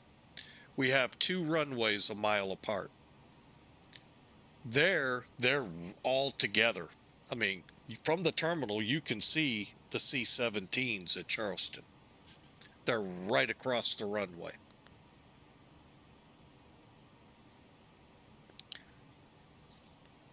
Yeah, I'm gonna have to make a trip out there sometime. And like I said, just south of the terminal is the big Boeing final assembly for the 787s.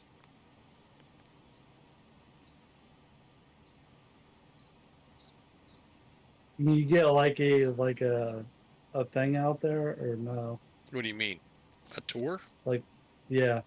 You'd have to talk to them. We didn't have time. We were just down for 2 days, but we were really I was just trying to see places I had been. And Yeah. I wanted to get out to Isle of Palms. I wanted to get to another location, but it was still underwater from the surge. So we couldn't really get it. And I think they were only allowing homeowners in at that time.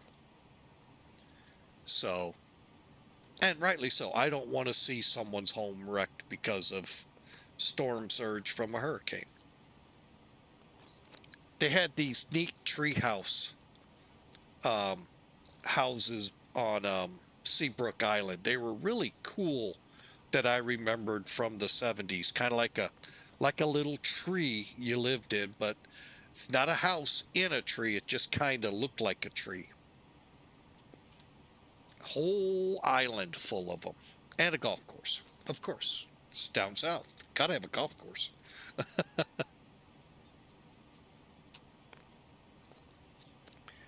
All right, we are 2.5 hours out, and the weather is starting to get more inviting to head to Sint Maarten.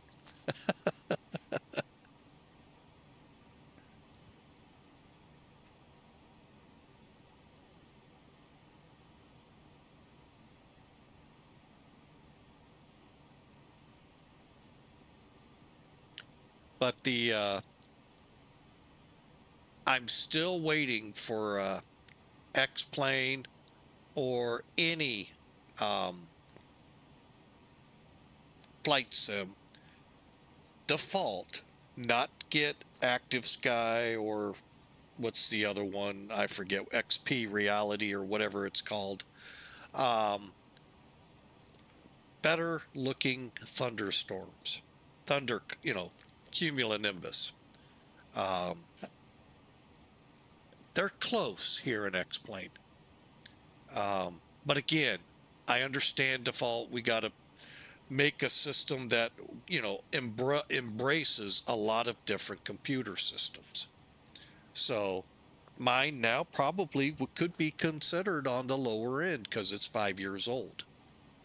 Even though it's still a pretty doggone good system. Right. But I get it. They have to encompass it and make it workable for everyone as much as they can.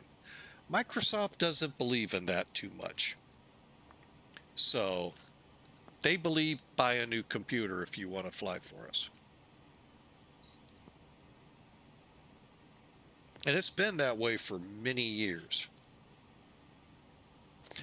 I was joking yesterday. I don't know if you heard this. I have been getting this message that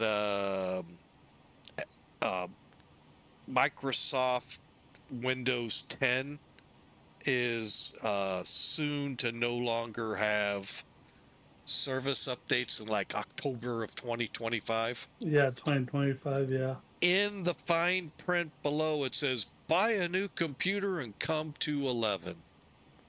Yeah, I've seen that too. Microsoft's motto, go buy a new computer. But then I heard too that 12's probably Windows coming out. 12 is supposed to be around about that time. I just died laughing. I'm going, that has been Microsoft's mantra for so many years. Yeah, I heard Windows 12 is supposed to be out around that time too. So I don't know. I can hang on. What did I consider what is that? A service called Zero Patch? Let's see what that is. Zero Patch. Windows 10 Patch Management. Oh, get a quote. Oh gosh, I could just see what's coming at me.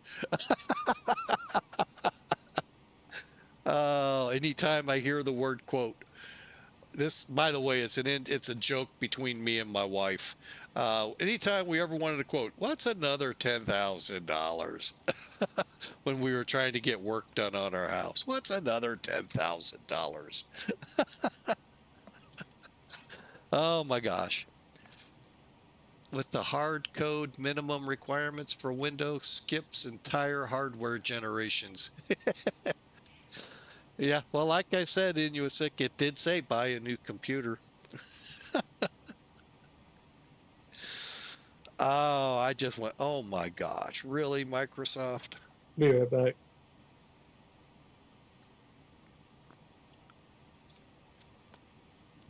Oh, but I'm waiting for the message to come up here in a minute.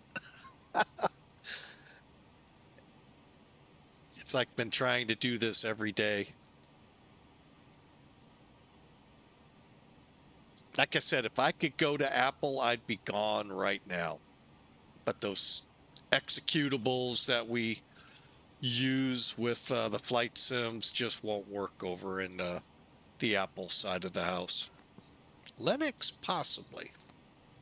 I just don't want to have to then get a Microsoft encoder or whatever it's called to be able to run them.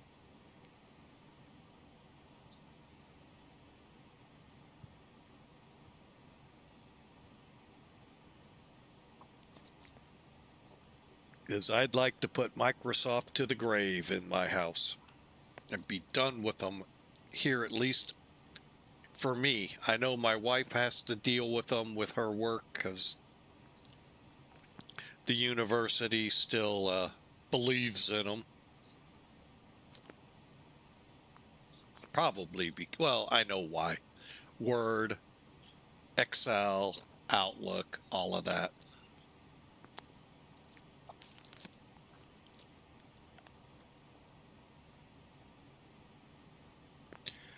So if you're tuning in, folks, welcome aboard Flying with Mike. We are headed to Sint Maarten. Rumor has it Friday night operations on VATSIM is in the Caribbean. Usually that means San Juan or Sint Maarten. Don't know which one, we'll find out.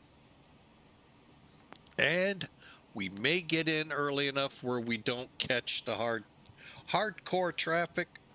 But if we do, the good thing is we're airborne and hopefully we can get in there without any problems. So, but welcome in. We are in Felis 747. Fantastic simulation of a 747-200. It gives you the option to fly with the INS system. If you're not familiar with what that looks like, imagine three boxes, the one here, and then up here where the FMCs are, there'd be two more. But I had a whole lot of problem with SIVA INS systems way before this plane was out there, and I just stay away from them now. I'm pretty sure Felis has a really good system because of that issue, and I'm kind of shocked SIVA's still in selling them because, I mean, I had them even helping me, and we could not figure it out, so I gave up and said, that's enough, I'm done. So FMCs are what I like to use, but this is a really good aircraft. I mean, he has done his due diligence with this plane, and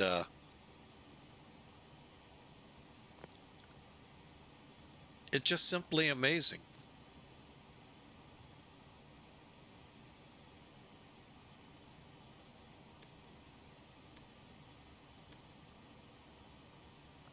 Okay, we're in tank to engine. Oh, no, we're not.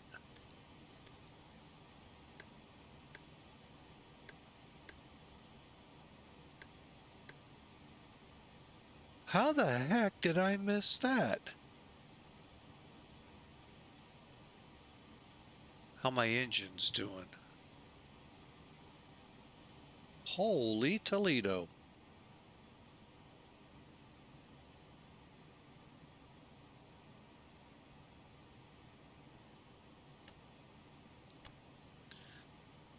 Oh, miracle of thank you that they didn't kill my airplane. Oh my gosh.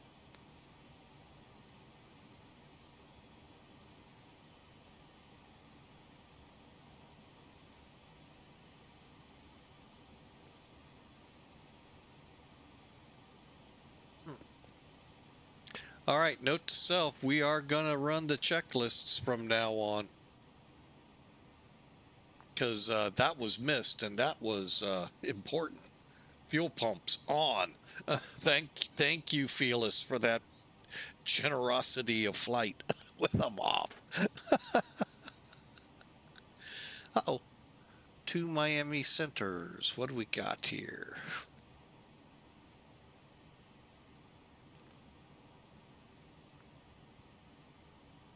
Okay.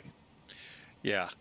That was just the New York Center portion that extends out from the city. Okay, we're way outside that. Matter of fact, off in the distance there, where many of those clouds way past that opening is and beyond, is the location of Bermuda, way out in the distance. If you can see it, you have superhuman eyesight.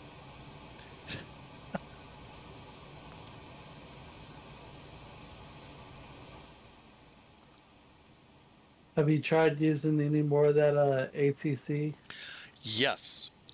Besides yesterday before the crash, which, by the way, folks, if you haven't used it and you have the X-Plane updates, use it. It is phenomenal. I actually thought about it on this flight, but hearing that little tease from Spy Flight, I thought, you know what? I'm going to man up and come in under VATSIM. Friday night ops, let's do it. If it's even running by then. But this is one of those legs I'd like to have tested it on too.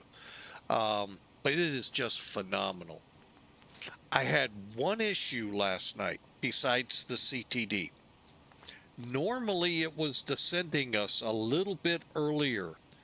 Matter of fact, we were ready for that radio call, I'm sure. And that's when the crash happened. So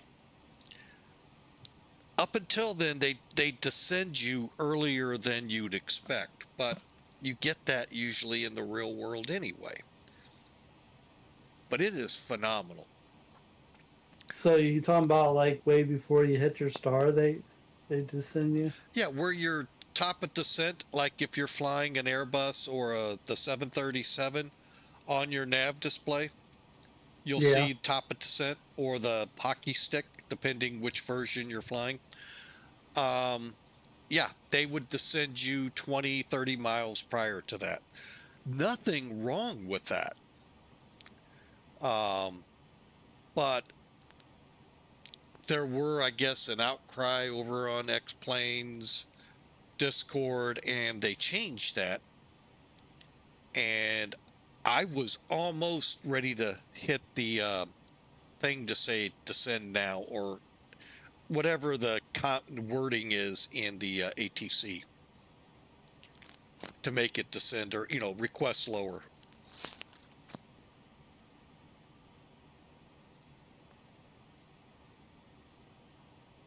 But yeah, it has been amazing. That flight into Charleston, spectacular with the ATC.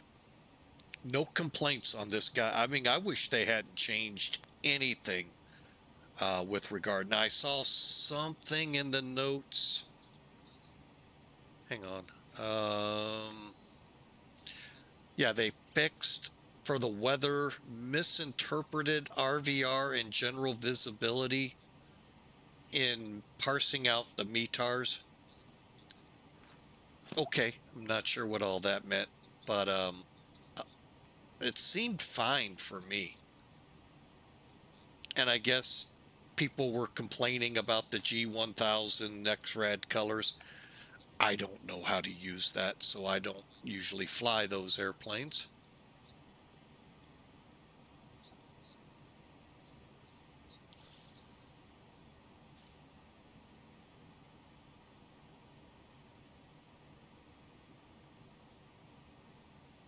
Have you flown with it yet, their original Godspeed?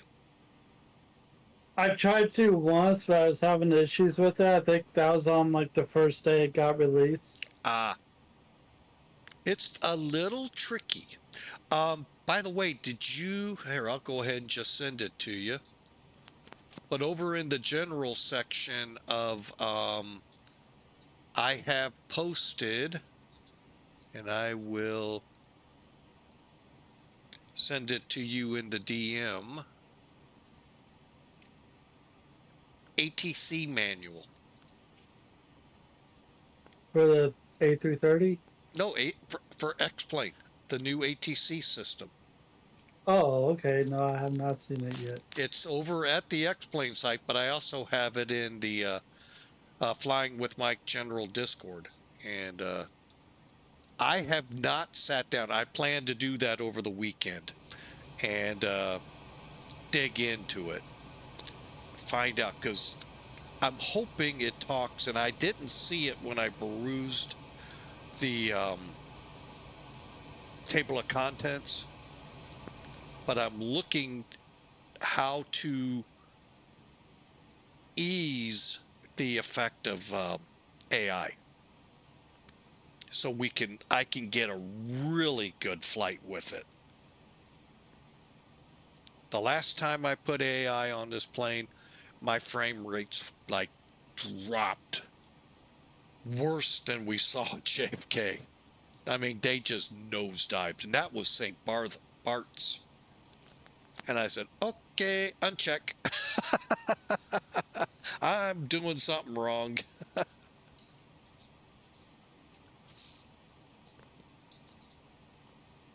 So, but I want to turn that on and see what it's like.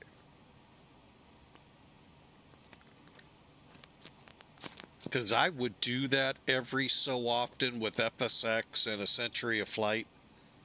And it was incredible the amount of traffic I had. So, Can you actually speak this? again, the same Push way to you talk? do it with X-Plane 12. You know, you fill in your flight plans and all of that. You know, it gives Yeah. you choices. It's that way. You don't speak to it yet. I don't know if that's there yet or not. Because it in this PDF it says when using push to talk. Like a push to talk button. I was just letting it do the talking.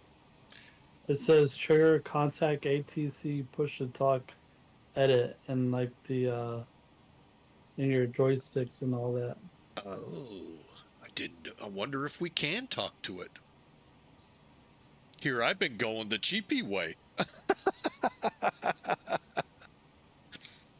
But folks, if you have X-Plane 12, try it out if you've got the latest beta. Take the Cessna out. You don't have to get an airliner. If you want, get one. But if you're new to aviation, if you're wanting to fly on VATSIM and listening when you go on and it overwhelms you, fly a couple flights. get used to how the script, if you will, works between pilot and tower and controller.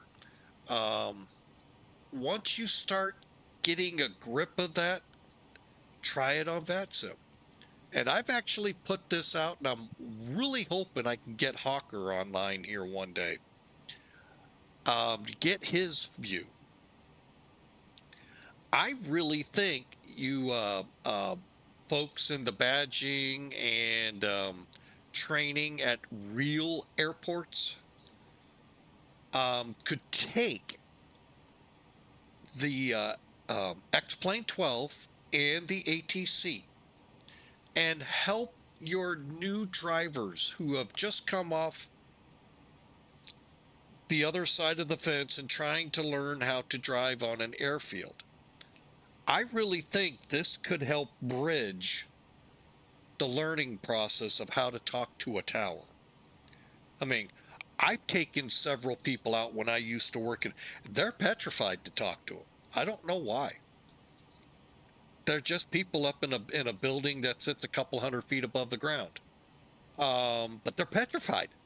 And if they turn the lights off accidentally or something, they freak on me. I'm like, what the heck?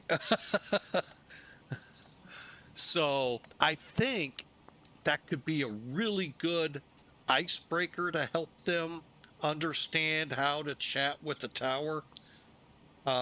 Maybe I'm wrong, but I think it could. Same with new pilots in private pilot training.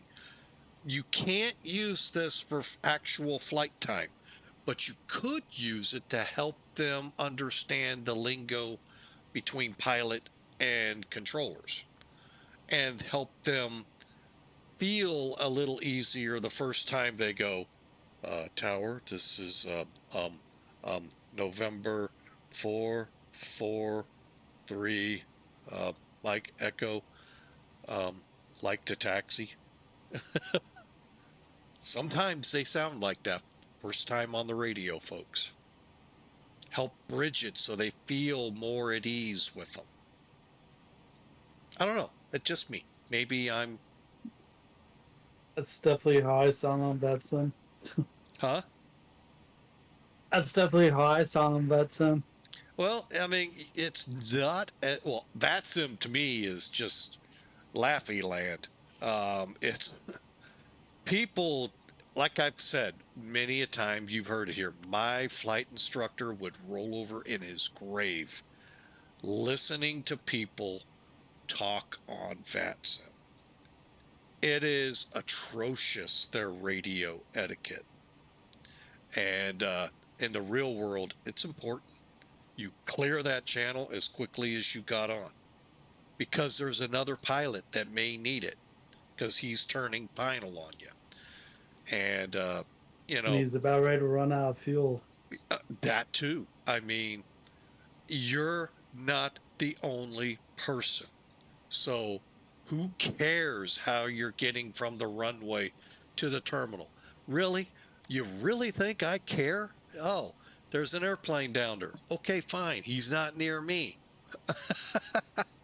And even then, I ain't looking for you. I'm looking for whoever's around my plane.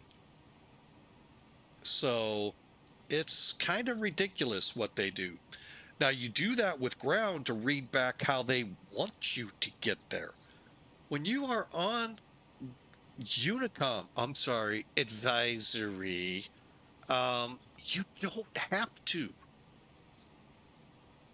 You only do it when tower, ground, whatever controller tells you how to get there. So is there like a special folder that you gotta put this in? Put what in? Your flight plan? No, what you'll do, here, let me Like kind you of do show with it to you. VATSIM? Let me show it. When you're in your flight sim, are you watching the stream? I am, yes, I am now. Okay. Hit the enter key, and that box will come up.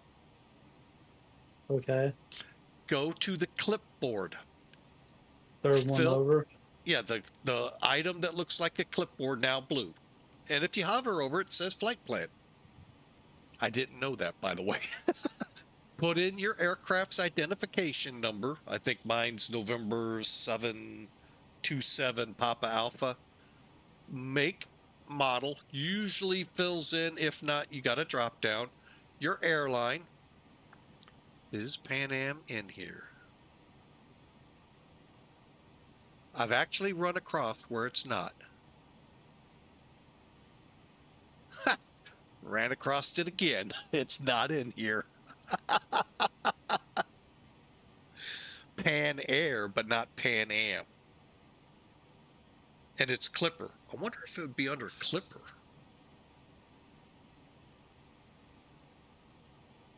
Shouldn't be, but I wonder. Nope, Pan Am is not in here. So you'd put your airline and your flight number. Flight plan right here. The big thing with this flight plan, you do have to put in, it'll already have your departure point because it knows where you're at. Put your arrival, your alternate. En route time can now, or altitude can now be in thousands of feet. So as you see, 37 or FL whatever, because some people speak flight level language like I did the first time. I don't know how all that works. What, the flight levels? Yeah, like I know, like in some, like when you fly like east or something, it's like 36,500. Yeah. Or is it? Well, okay. Oh, I just knocked my little train over. Hang on a second. And by little, it's a little Hallmark one. Oh, how dare I? It didn't break, did it? No, it just fell over. And it did again. It's hard.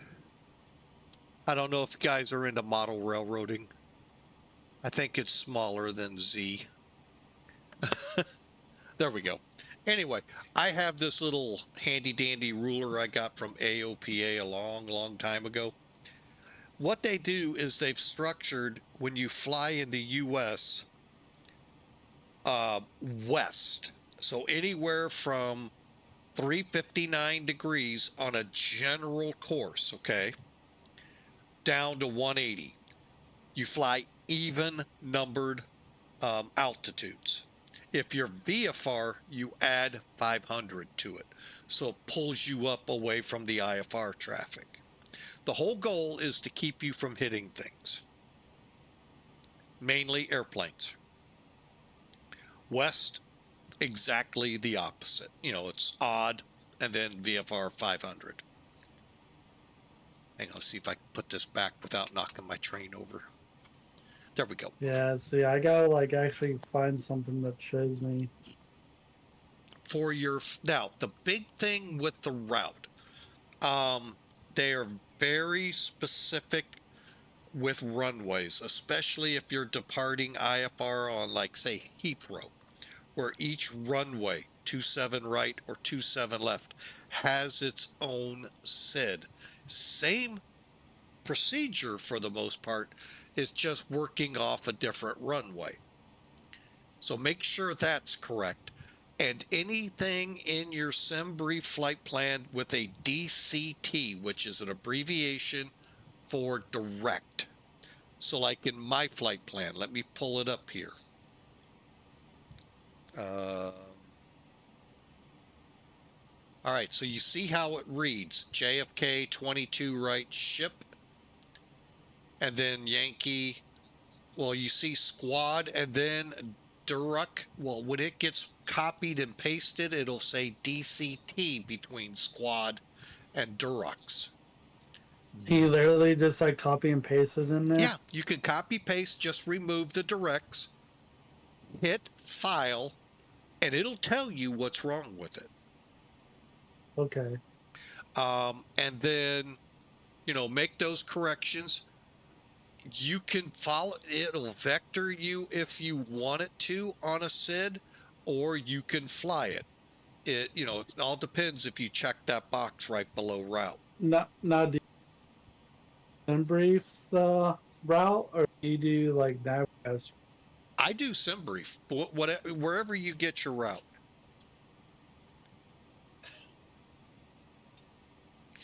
I have a 7-month-old playing peekaboo with me here. Hello. Hi. She now has to get in the cockpit here and fly the airplane. Okay, everybody, seatbelts on. Tray tables up. Brace position. The first officer, only 7 months old, is taking control. Yeah, you. Papa.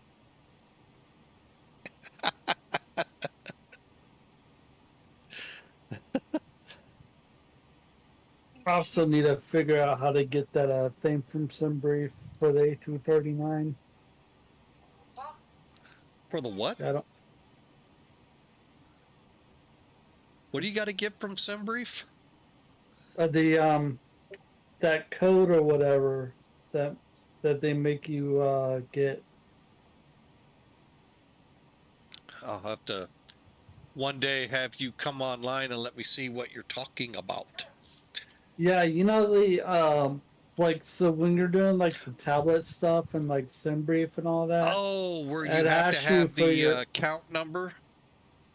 the account number and like some type of password for the Huh. hobby. Um, Okay. Yeah, we'll get you going on it. But yeah, that's what you got to do. And then once you file your flight plan, get your ATIS and then set it so that it will auto, do the auto frequencing, and it should work. It's been great for me. Excuse you. Oh, excuse you. Oh, Me excuse you. pop it off. Gonna press buttons. You gotta do they gloves. have like different voices in there, or just Yeah. male or Press female. buttons. Yeah, they do. And you set those in your setting sounds. The pilot sound I have is Joey. I don't know if Joey. it's what Joey that is, but Go crazy. Go crazy.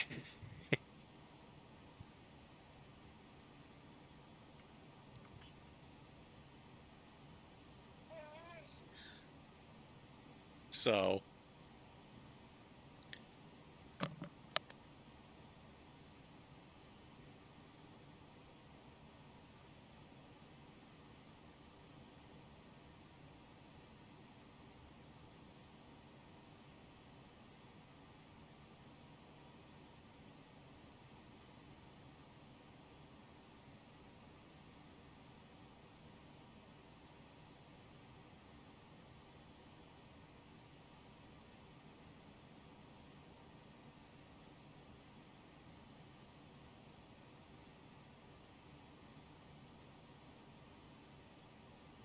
all right, I'm back with y'all. Just getting updated by the wife and our little 7-month, almost 8-month-old, who we watch all the time. All the time. Be right back again. Papa.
Go crazy.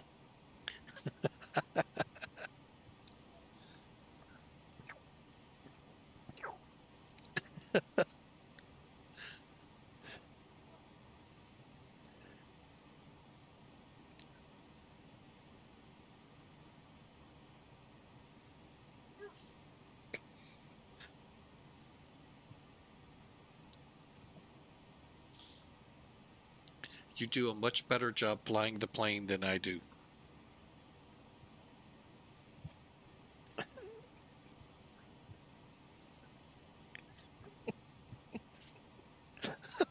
you going crazy? Are you having fun?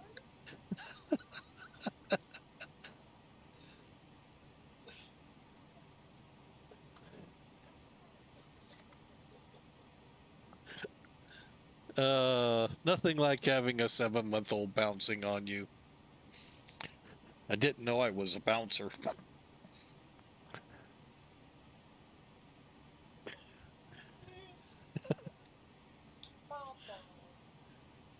Papa. Papa.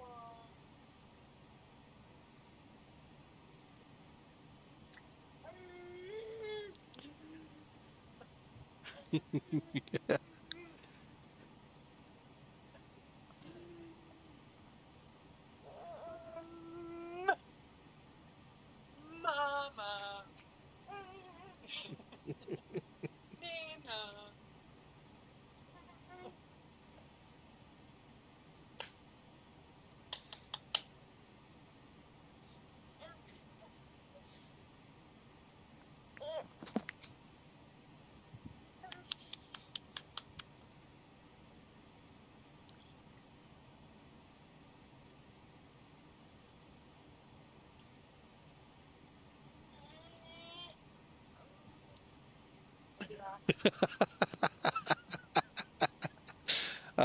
She is so much fun.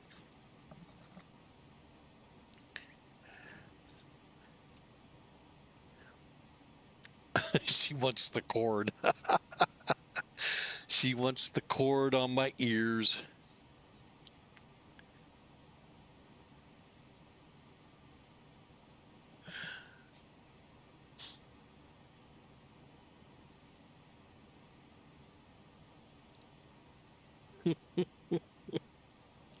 All right, folks, we are about an hour and 45 minutes out of Sint Maarten. Hope you all have enjoyed. The good thing is we're at cruise 35 or 37,000 Mach 0.85 and whole lot of fun. Speaking of fun, let's try something here. We did this last flight a couple of times to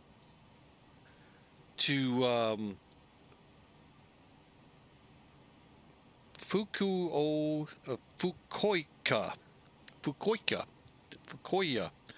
I don't know. Anyway, Japan. We did it a couple times right yesterday. But anyway, we did this exclamation mark fun, and some interesting facts came out.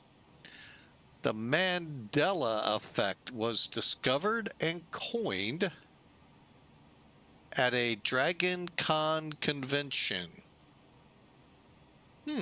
Interesting. Very interesting. Yesterday we learned the first computer, 1940s. I learned about that when I was learning about computers for a certificate I got, but that was for mainframe computers. So this stuff with PCs, a lot of it miniaturized, but still hard for me to follow.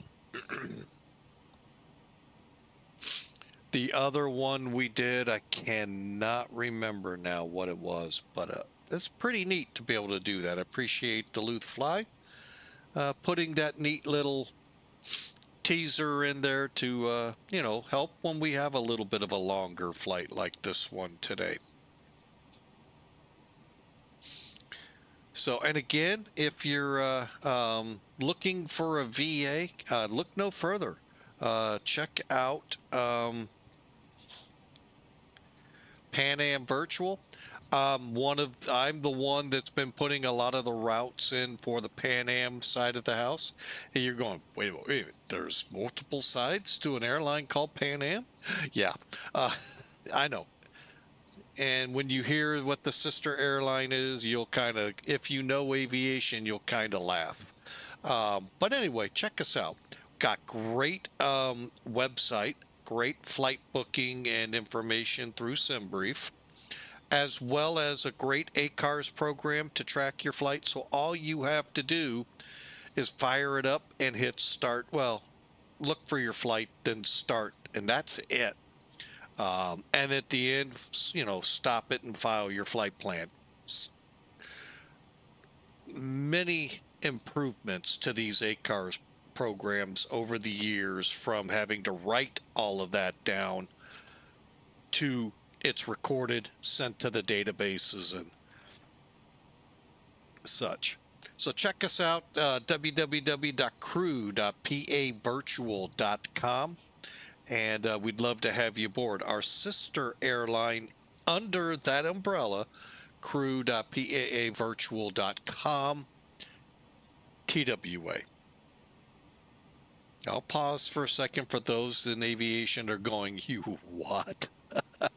I mean, it's simulated world, so really whatever really happened between the two really doesn't matter.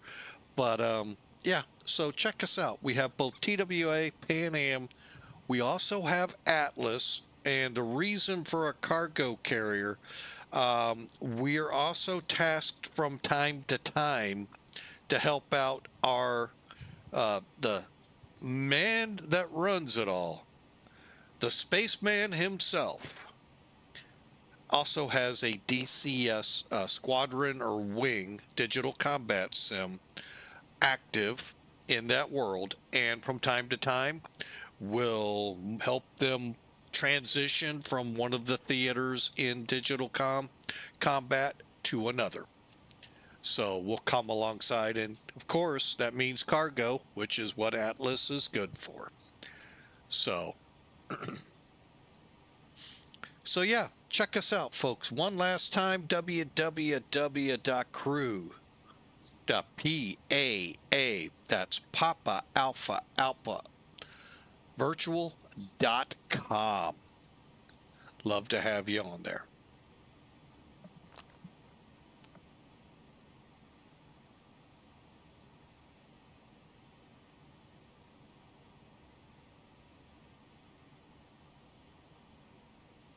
All right, folks, I think I am going to take a quick stretch here around the cabin and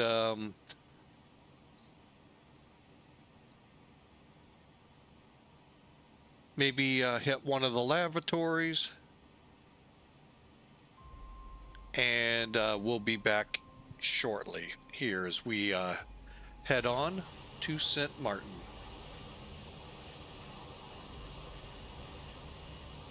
Oh, we got the sun not helping us today. That's not nice.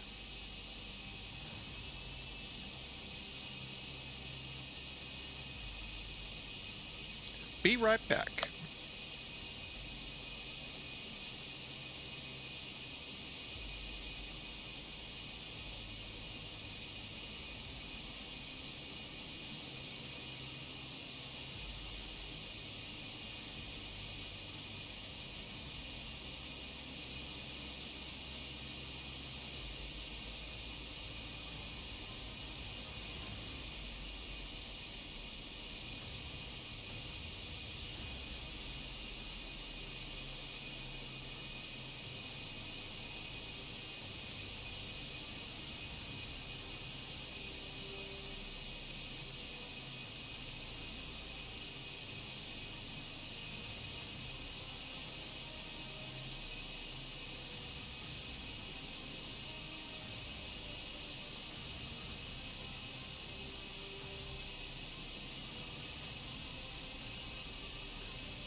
All right, we're back, folks. I can see that I think Bad Attitude called it a pixelation. Still happens, but we're flying on a little different one this time. All right, why does it look like it does? What does the weather down here look like?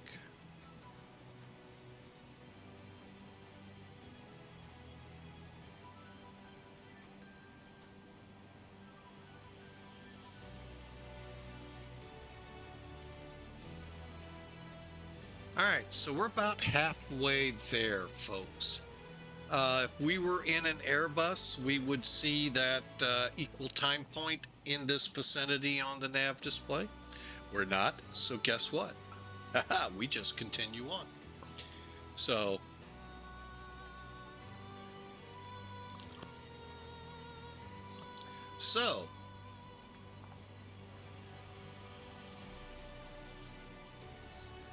I hope you all have great weekends planned. Guess what? If not, you have Thanksgiving staring you down next week. I hope that can be one of the roughest holidays to go through next to Christmas, because how often do you see all of your family members? And when they come together, the dynamics that can swing it out of control so quickly. So my prayer, folks, Deuteronomy 6:5, if you can just keep that in your mind. The Israelites, when Moses handed this to them, this was one of their major prayers. Love the Lord your God with all your heart, with all of your soul, with all of your mind, and with all of your strength. Different interpretations of this major commandment from God. I don't know if I want to go commandment, but this is when Jesus was asked, what is the most important commandment? And he replied, love your Lord, your God, with all your heart, with all your soul, with all your strength, with all your mind. Next, your neighbor, the same as you love yourself. So it is, and actually, it's an Israelite thing in the desert, and then on through their time through Jesus and beyond, but it also applies to us. I remember coming back to the airport 4 or 5 years ago, and things were really different, a lot tougher, and that message prayer kept beating down on me. Love your Lord, your God, with all your heart, with all your strength, with all your soul. Kept beating on me, and it really helped me through. So keep that in mind this Thanksgiving, folks. When things, just remember, we're doing everything for the Lord. We're thankful from the Lord. We need to forgive as Jesus, as we should forgive our neighbors. Get that bearing, get that weight off us, and enjoy Thanksgiving. Enjoy Christmas and this season. You forgive folks, believe me, it turns things around, and takes such a weight off you.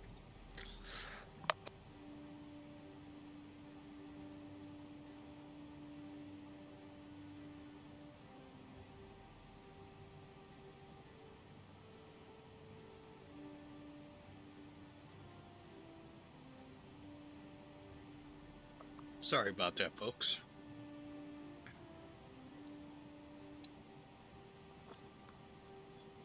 Oh, hopefully I didn't cough in your ears. So I hope you all have a happy Thanksgiving. For those, I know this is for the U.S. I know Canada either just had it or theirs is after ours, and other places in the world the same way. So may you all be thankful for what God gives every day.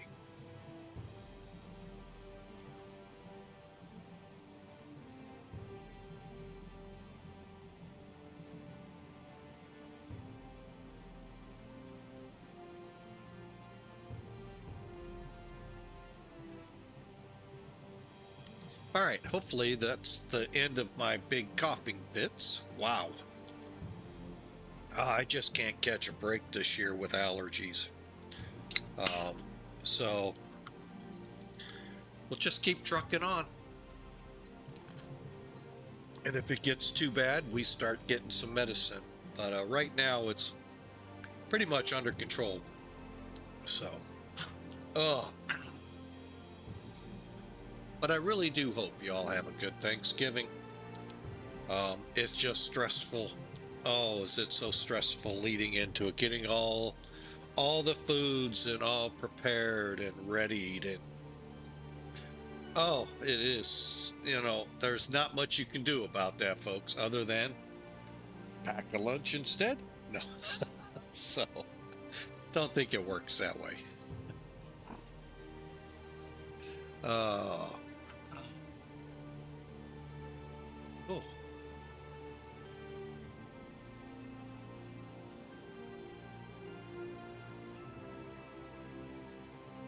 So anyone out there have any special plans for this upcoming week and this weekend? Love that you wish to share. If I get it if you don't want to, but love to hear what you guys have planned. Are you going to stay the traditional within 50 miles, or are you going to travel abroad for the Thanksgiving week? I usually just eat dinner and watch football with the family. There you go. Sometimes we even deep fry our turkeys. Just be careful. Yeah, can get messy real quick. Oh yeah. And yeah, we've watched a lot of scenes of fires and all with them, so Yeah. I can't wait. Turkey. Oh.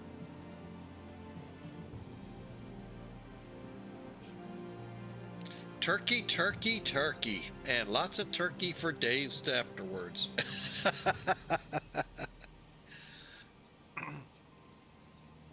Here was an interesting twist. 7, 8 years ago. My wife, her family always met. And when her mom passed, we had lasagna.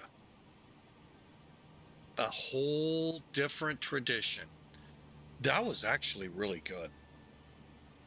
And, sometimes it's kind of nice to change it up like that. Go from the turkey, sometimes ham, and then throw the curveball lasagna. Yeah.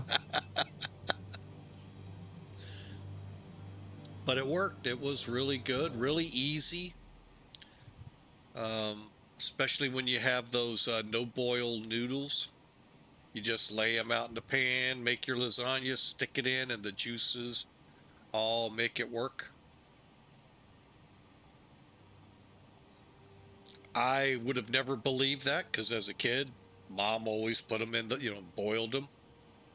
But yeah, here they are, just laying them out and making the lasagna, then stick it in.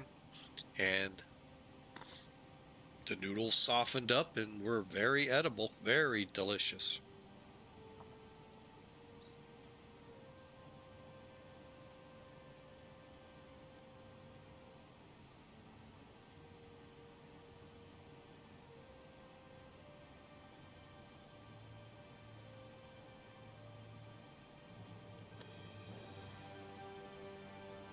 Oh, my nose is in such high drain right now.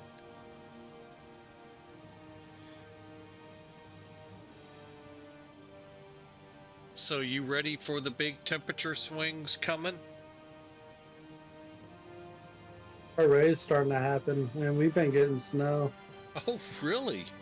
Yep. Oh, yeah, that's right. Yep, I remember our guys and gals showing it. We're supposed to warm up into the 60s Sunday, Monday.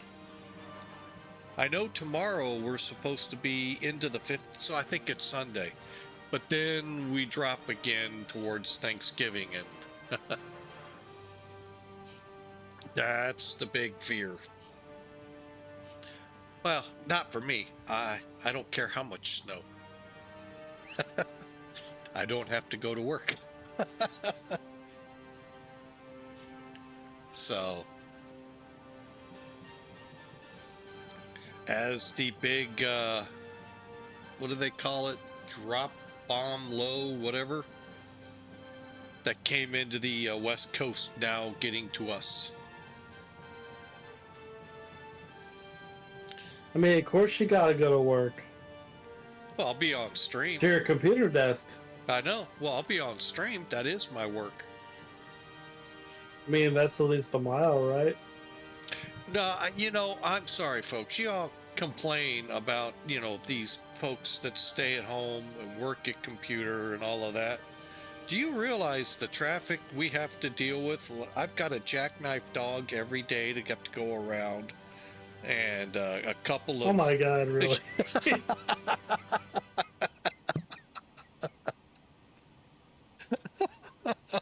and a couple of balls and toys to not step on and hurt my feet. All those Legos you step on. That's just so dangerous. I mean, I think the highway's safer.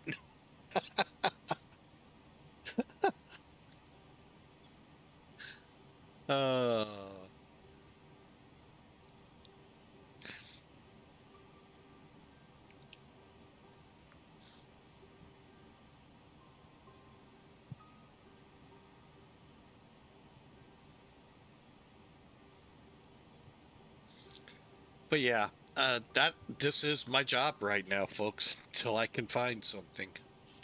So, very thankful to have it. Me, wish it could be more, but you know, the good Lord will give me everything we need. Hasn't ever let us down.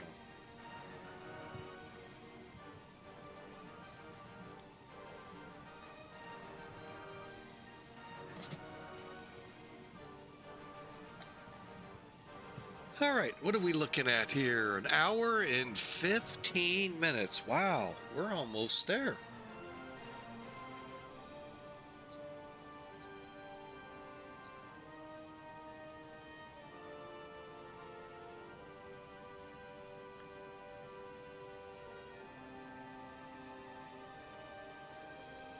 Let's see, where is my maps? There we go.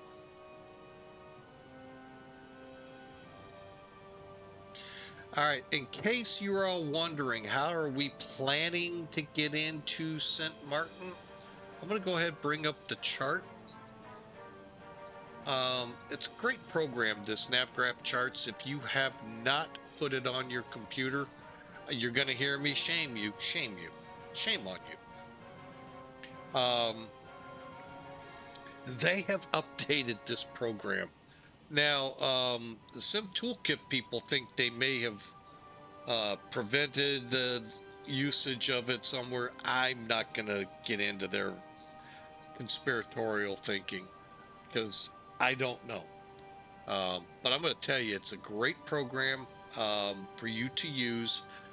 It has all of the up-to-date charts. If you guys got that email from VATSIM a month or two ago talking about up-to-date routes, up-to-date charts, you got them here. I've only run into one airport where things didn't match. I couldn't find the chart. And it's not an airport closed right now like Kaitak. You cannot find up-to-date charts on that because that airfield's been closed 24 years now, almost 25. So I think it was New Year's Day 2000 when they shut it down and opened Choc Lake Cock. Is that how they say it? VHHH. They opened the new one then. So I haven't been into that airport in a few months. I'd love to go back into Kaitak, but gotta find the scenery first. That's cool. All right, so looking out as we spread out, you can see some of the routes coming from Miami.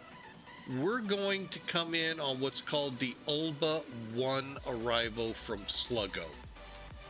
All right, it's a very simple, straight approach down to the VOR radial 276, which on your here we'll set it as 96, the reciprocal, and we're going to track that in.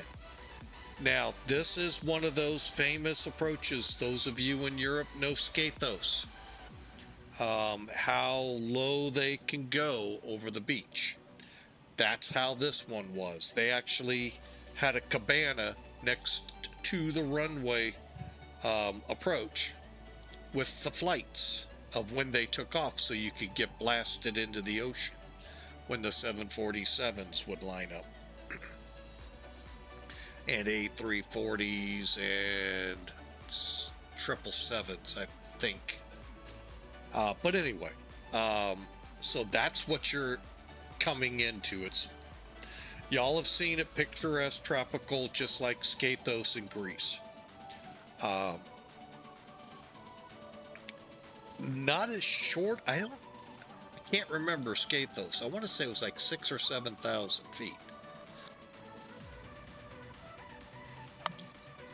This one's like 8,000 or 9,000, so not as short, but it's still, in this airplane, you got to be ready for it. Okay, so we'll hit Sluggo 160 down to, like I said, 096 inbound to PJM, fly it in. Ulbum is our initial, and I think they used to have an altitude on it, but they don't now. All right, so let's switch over to the actual approach.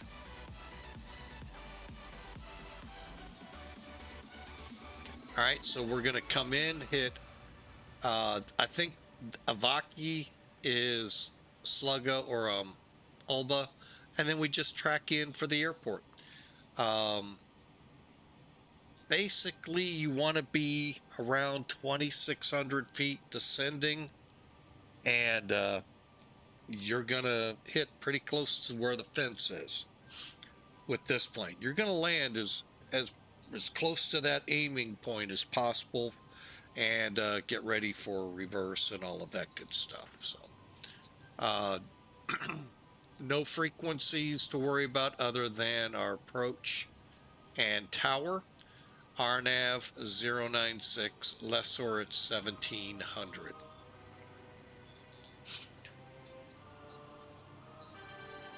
Beautiful approach. For us, will probably be about 800 feet a minute on our descent. All right, our minimums that we can take for this airport are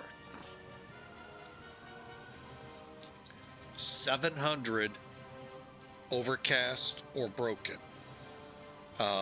and 2,400 meters. Anything below that, we have to go to our alternate, which is San Juan. Okay, unless we have forecasts that say it rises, that's our minimums. We're gonna set 600.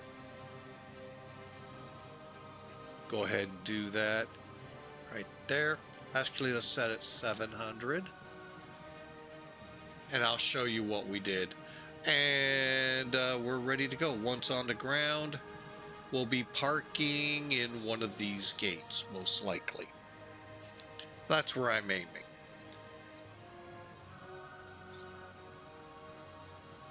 All right, so that's our game plan, folks. We'll see how well that plays out.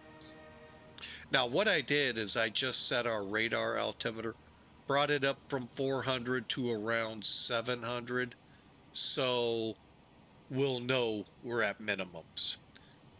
According to the weather, hey, Hawker 125, welcome aboard.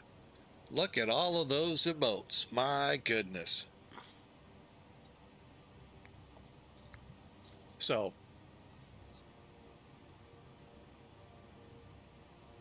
welcome aboard, Mr. Hawker. I got a thought for you to ponder. You put them there for a reason. True. In training, I don't know if you do that anymore or not, for people getting access to the flight line. You could use Xplane 12 ATC and taxi like a Cessna around so they could hear the tower talking to the aircraft and get an idea what it sounds like. I don't know if that's good, bad. Maybe they have vehicles that we could do, but something to ponder.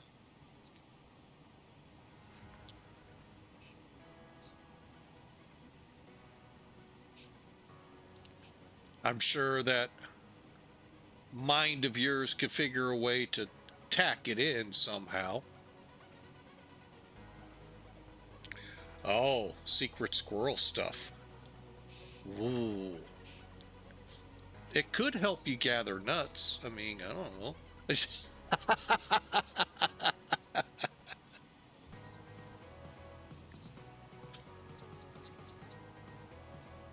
Anyway, well, welcome in, sir.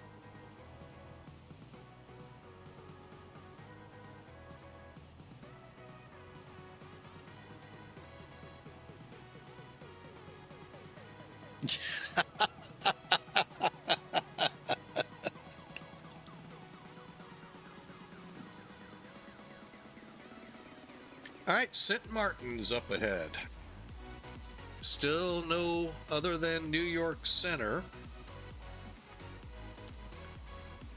All right, let's see how things are shaping up. Not sure what Spy Flight is hinting at in the Caribbean being Friday night ops, but my guess would be Sint Maarten. So we'll see. We are on VATSIM, so a thought hit me as to what could be causing troubles with the rotate, and it could very well be the ATC module. Although Tolus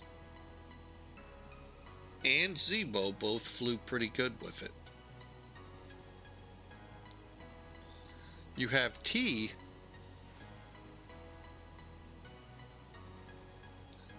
Okay.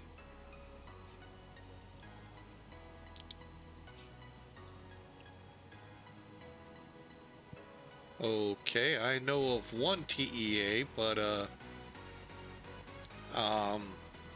pretty sure it's not that.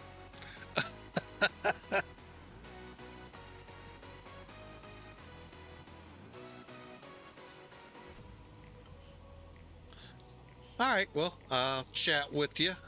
Once we get on the ground, I get some food, and I'll come up on Discord. I'm going to do some testing maybe tonight, some with the AI aircraft and ATC, and see how that interacts, and I'll see if it hammers my system like it did the last time.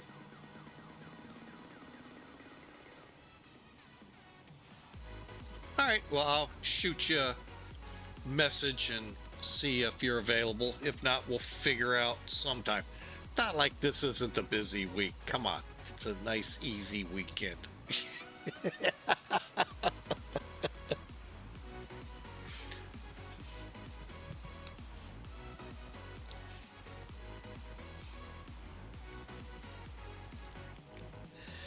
All right, but nice to have you aboard, Hawker. Nice to have you in.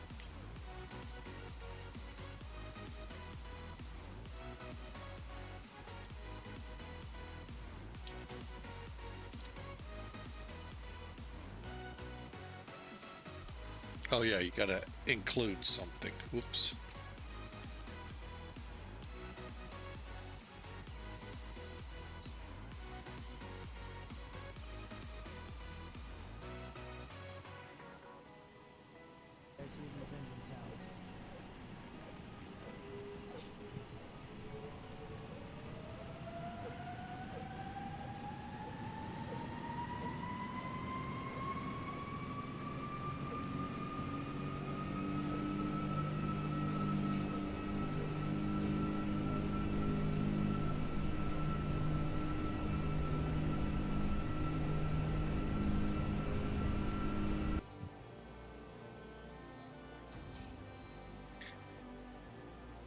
All right, folks. Yeah, head over to Hawker 125 and give him a follow so the next time he comes online, you can join in.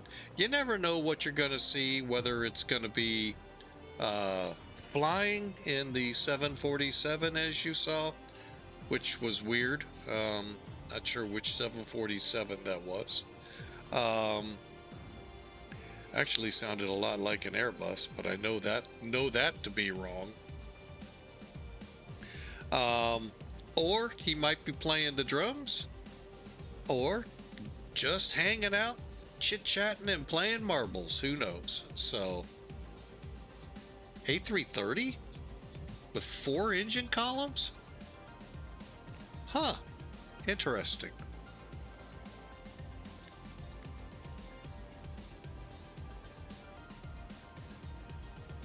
You wanted to see if it would crash.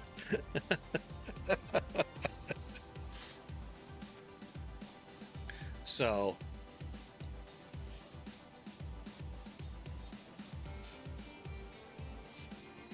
and we are just about 1 hour out of Sint Maarten now. So, really doing good. Let's take a look at our gas.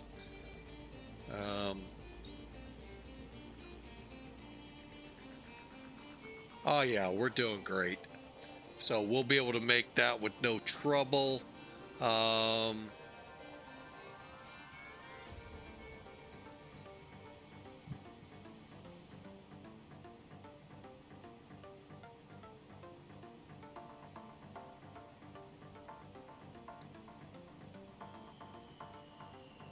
Got a couple of leftover flights to work on, so that may be part of what I work on.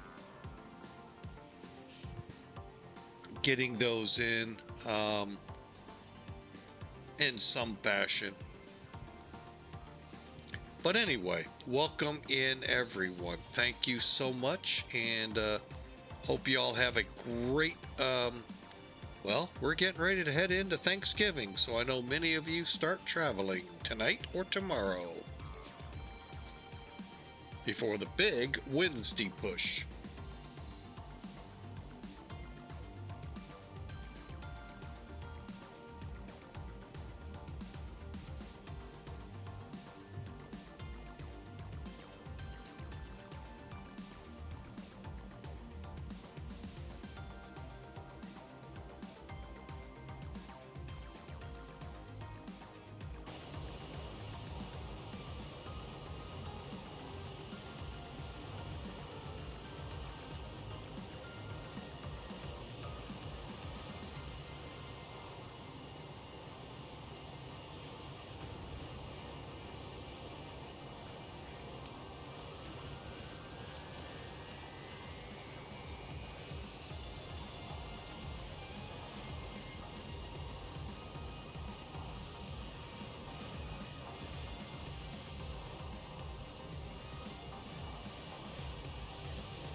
All right, folks, I'm back with you. About 55 minutes out, so let's start seeing what the plane needs for this. Okay, go to landing. Okay, load sheet. All right, so Sint Maarten is the reporting. First off, we are going on to a, oh, I'm sorry, it's a 7,500 foot runway.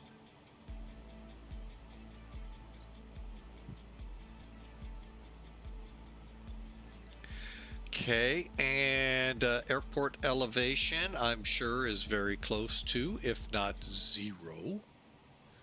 Runway heading 100.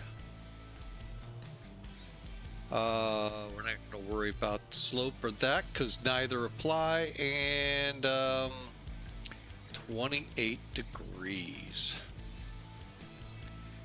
Barometric today.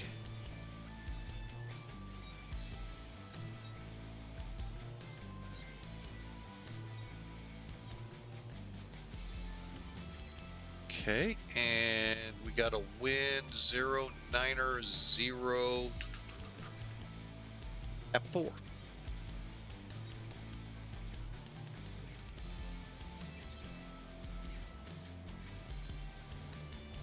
Obviously, we can't use minimum. I'm going to go ahead, set for max, set our speed bugs. Okay, we're set for the approach.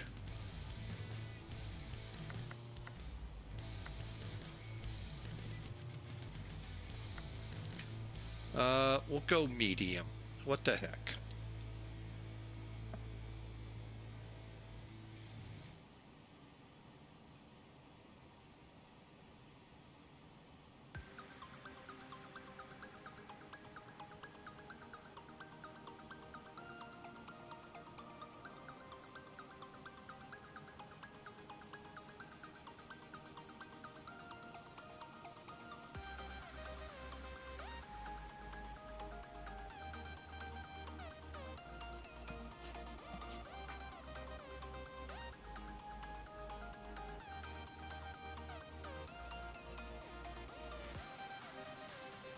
All right, Hawker, you're on the phone. We'll see you in a couple or in a few.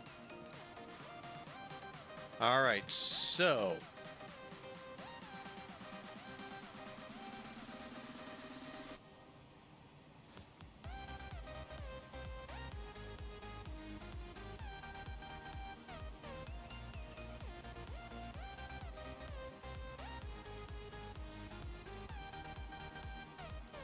oh wow.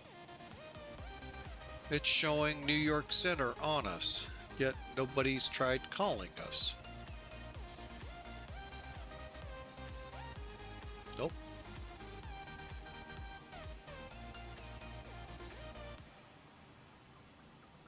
Let's see, does VATSPy doesn't show it.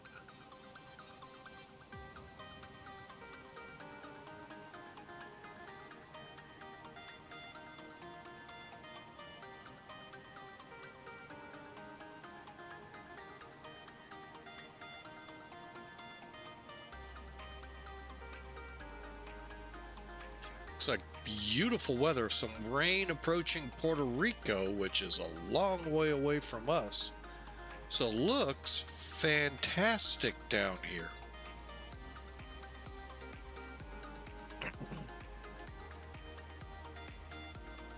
All right, so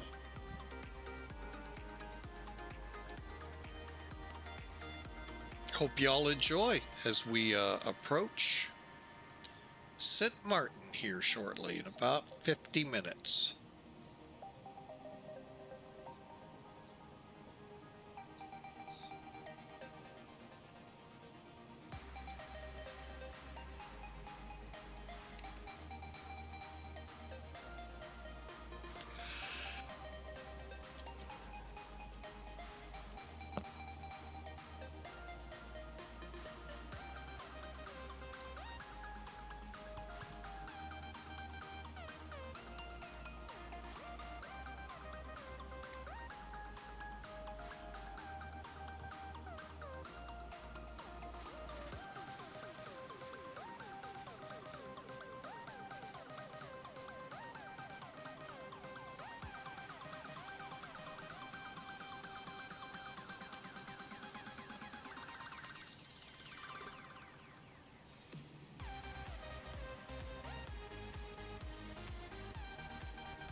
And if there seems to be too many ads, the way to remove ads is to subscribe.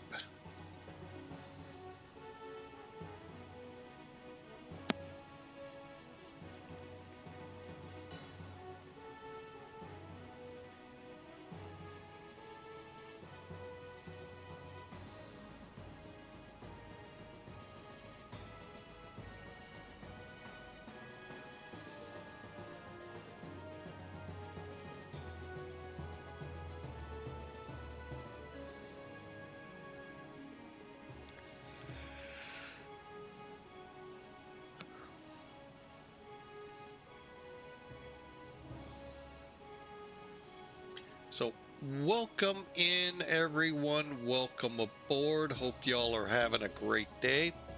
We're en route to Sint Maarten, about 45 minutes or so out. And hope you've all had a great work week and looking to a great weekend.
All right, we're just updating our app here for Twitch, and we'll be able to watch the chat room a little closer here in a moment as soon as it updates. There it goes.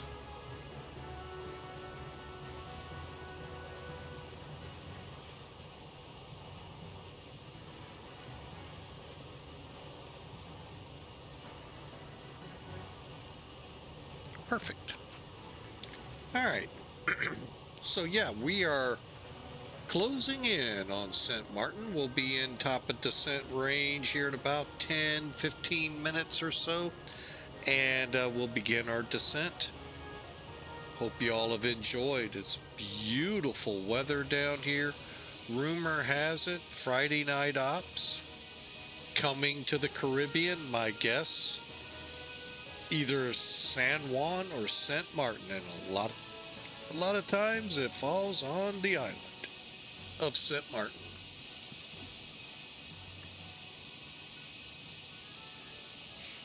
So, all right, we're back up and running here. We haven't flown the billboard version in quite some time, and enjoy. I mean, this is so cool.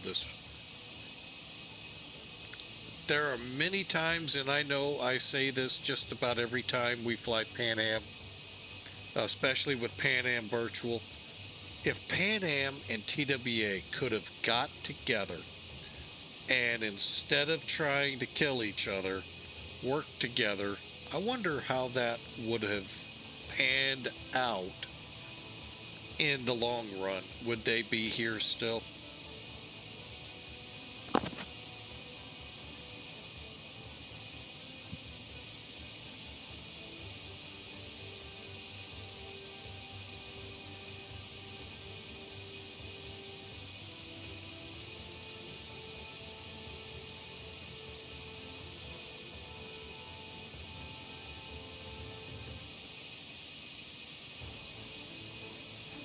Like I said, that would have been an interesting.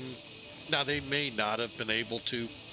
I know a lot of bad things happened between them both. So, but man, if they could have found a way to do that, I think deregulation would have been a lot easier to go through. They both suffered heavily. Pan Am more because they didn't have a good domestic setup here in the U.S.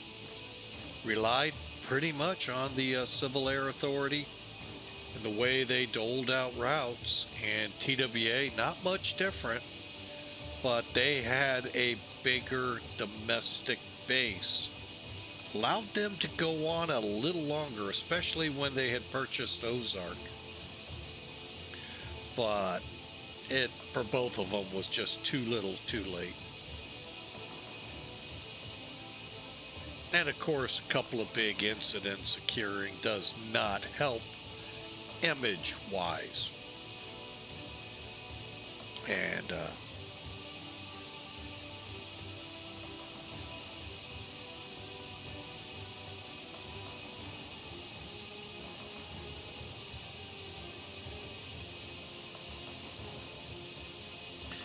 so, anyway, again, if you are looking for a VA, Pan Am Virtual, I think is one of the only ones out there. I could, like I say, be wrong. Now, I know there's a couple of airlines with some Pan Am routes in them, but they're so hodgepodge and intermingled with wrong aircraft that I can't call them a Pan Am airline. So, but this one is, I'm trying, the airline itself is trying to get everything structured around the 1985 Pan Am schedule. And we've done a pretty good job in Europe. Now, we don't have every flight in Europe, but we've got a pretty good footprint of what that timetable looked like. Now it's time to turn to the Caribbean. I just had a little 7-month-old do peekaboo with me coming around the corner. There she is. So funny. So, Hey, Mike. hey, welcome back. Godspeed. If I don't see you again until Thursday or talk to you, I hope you and your family have a wonderful Thanksgiving. Same to you, sir. Same to you. All right, take it easy. Alrighty, see ya.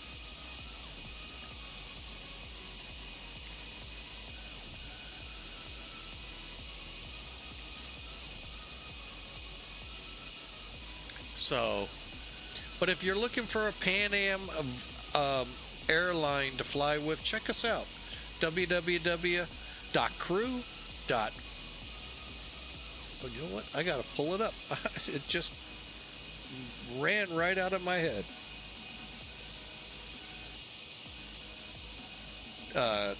So it's www.crew.paavirtual.com.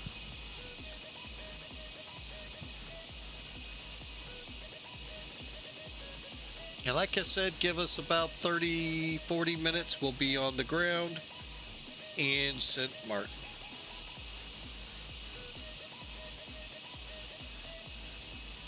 See if we have any island activity out here at all. I'm pretty sure that would be a no. Nope. All right. Any weather? I didn't even think to look down at the weather radar here. All right, so what are we showing here? About 160 miles from top of descent. We'll take it. Let's run this checklist. At least let's take a look at it. Wrong one. Okay. Next. All right, so we need to make sure we turn the seatbelt sign on, which, you know what, I don't think we ever did. Hopefully the flight attendants overrode me. Seatbelts, no smoking on anti-ice. We're not going to need into here. Lights, we'll check. Auto brake set. Radio on the INS switch. We're ready to go. Matter of fact, let's take a look at where we've... Can we get anywhere close to seeing anything?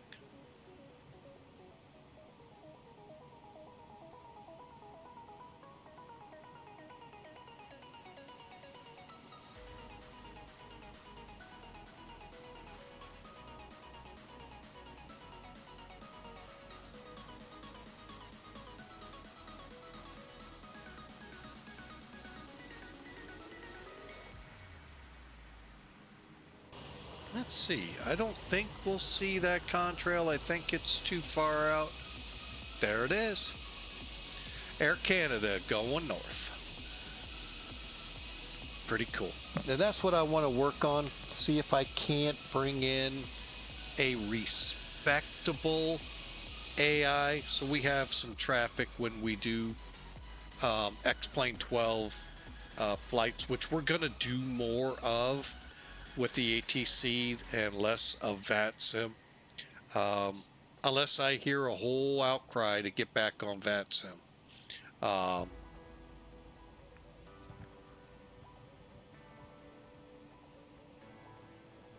yeah, we got some testing to do to see on that. I mean, this is just a huge update that's come. Many so it's just ATC whoopee whoopee. Oh, this one is so much better than any that have come with Sims, I think, ever. And like I said, this could be a really good training tool to help you prepare for VATSIM if that's your goal, or IVAO, or Pilot's Edge. Real world guys give you a flavor of what it's like to talk to ATC, and maybe even, although the more I'm thinking about it, could be difficult, But I'm sure there's a way to make it work where you could help out new aspiring drivers on airports to learn some of the lingo out here.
All right, that is Thank. We're crossing and turning now direct Sluggo.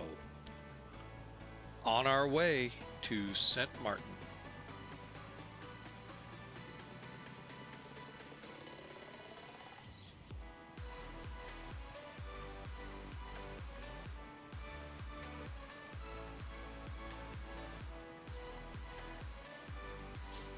Well, we may get to see some more contrails. Where's he at? Still climbing. Where'd he come out of? Juliana, where we're headed. Princess Juliana.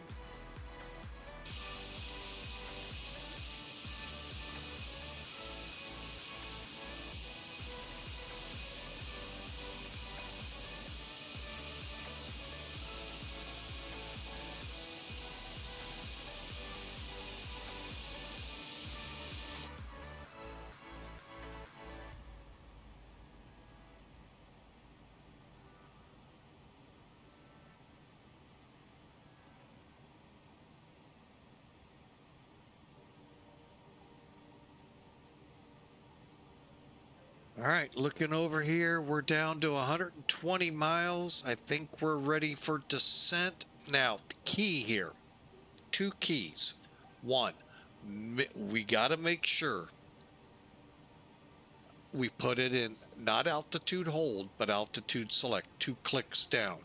Then we set our altitude.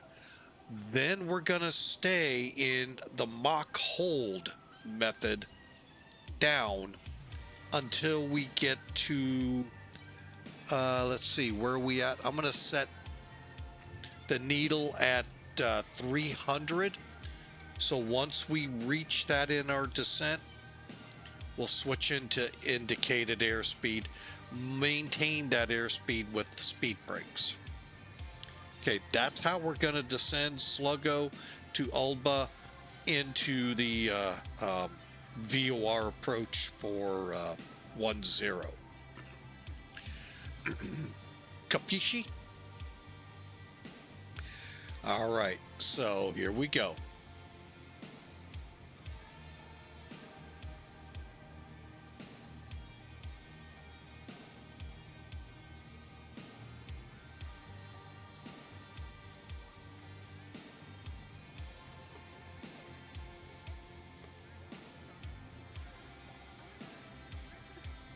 That's all we're going to let them up from now until top of descent.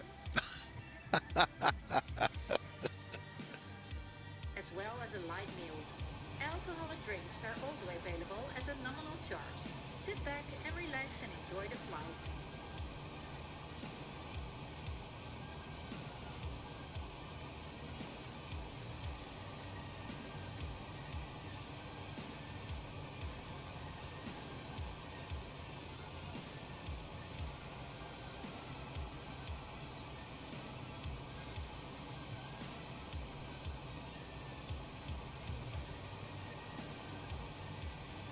give you an idea of what Felis has done. Look at this cabin.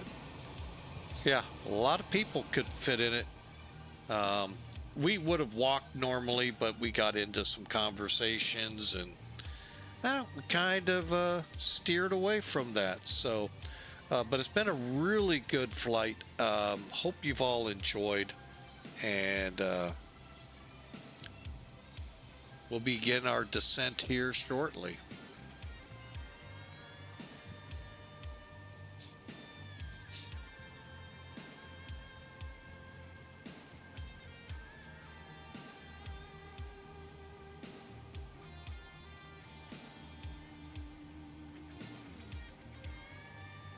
See how Sint Maarten is shaping up down here. I think we're still kind of early for the rush to the wherever the Caribbean is they're heading for.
All right, folks, sorry about that.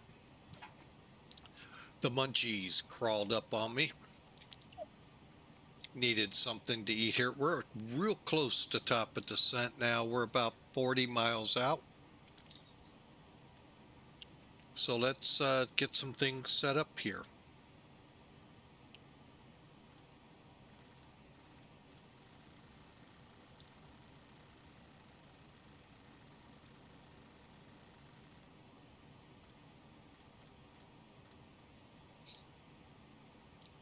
I don't think we have any altitude restrictions unless approach or San Juan Center comes up.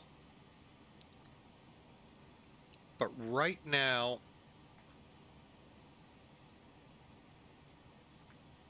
2600 at Avakai is, I think, what we're running, which will be FF10 on the FMCs.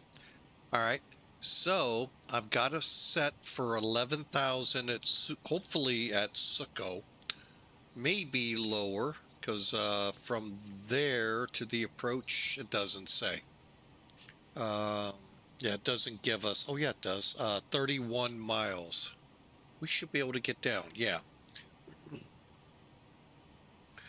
All right. So we're just about to that point. Let me see how we're looking on. Okay, it looks like we're close on that. Let me see where Elevatech, yeah, about the same point. So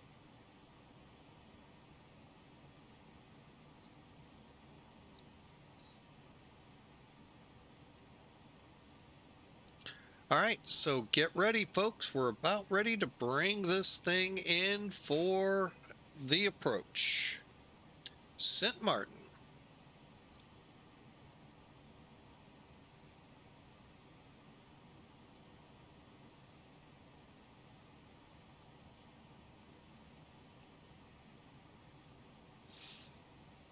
All right, any changes in weather as of 12 minutes ago? A little, nothing I don't think to be concerned over. Still 28, still there. And wind 080. Okay. So for the most part, everything else is good.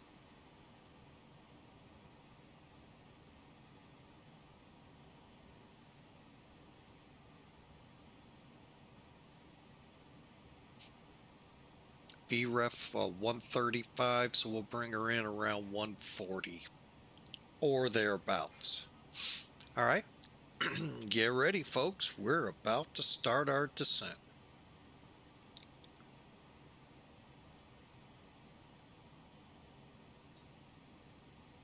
Give it a few more miles.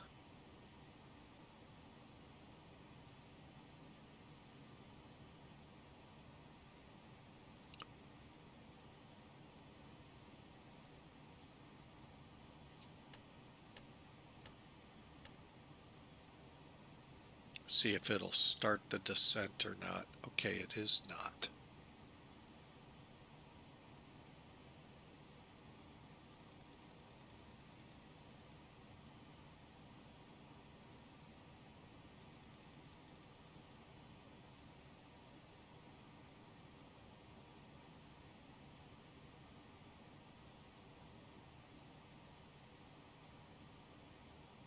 Okay, altitude select. We're in Mach.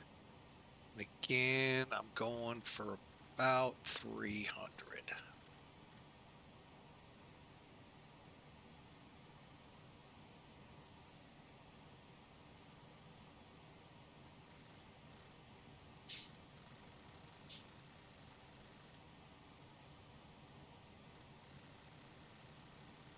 I really hate when I do the wrong.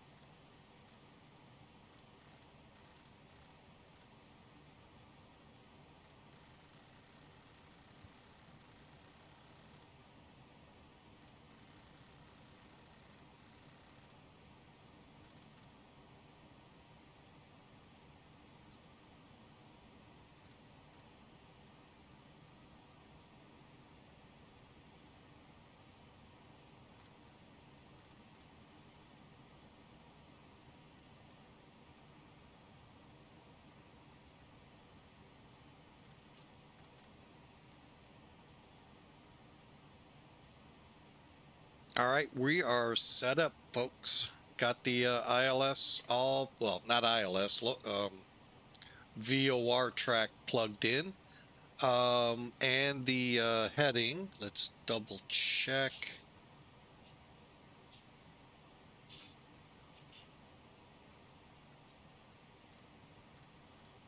Okay, and we're building our speed to 300.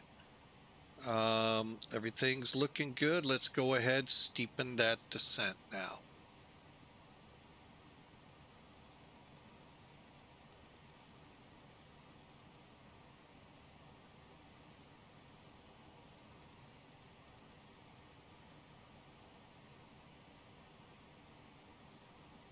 All right, there we go. 2,300 feet a minute.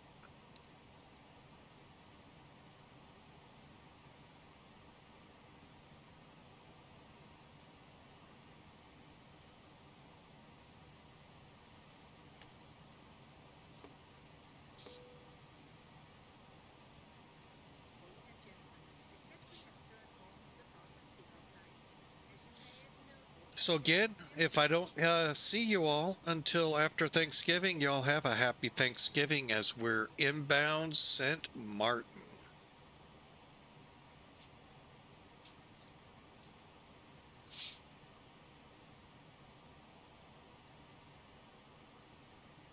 Prediction time, folks.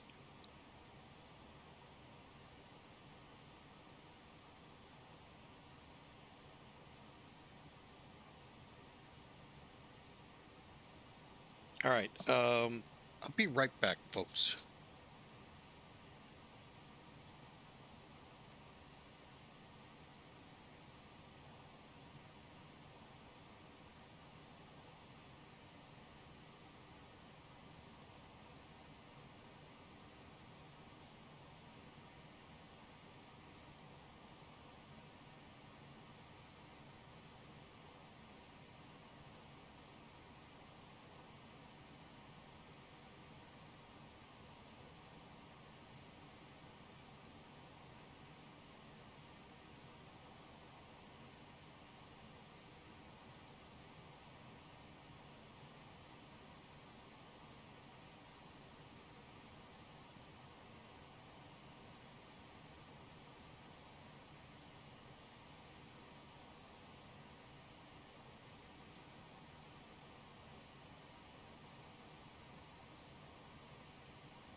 All right, sorry about that. Thought my wife needed a little help, so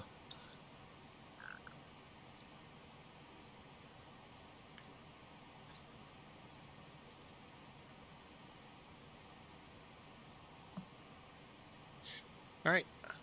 There you go, folks. Latest METAR 090 now at 4.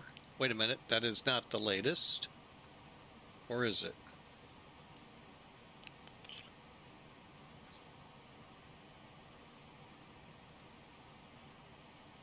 No, it is not. It is 080. Okay, we are way too fast. So we'll switch.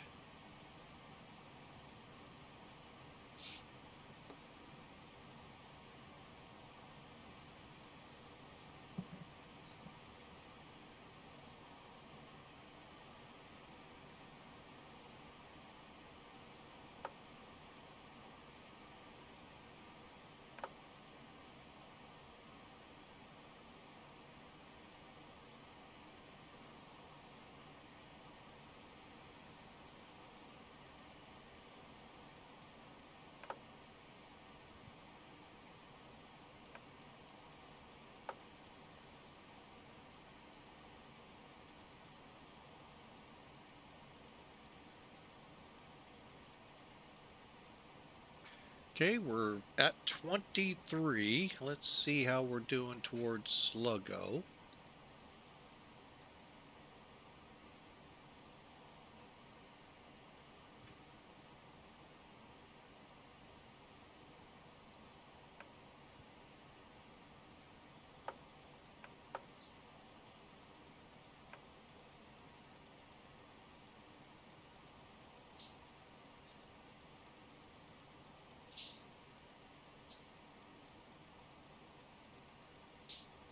Okay, wing lights are on, seatbelts are on. Anti-ice is off. Okay, we're set up, ready to come in. Let's take a look at this checklist. We got a lot of things. Auto brakes are set, radio, flight computer, spoilers, altimeters, fuel panel, EPR to go around. Okay.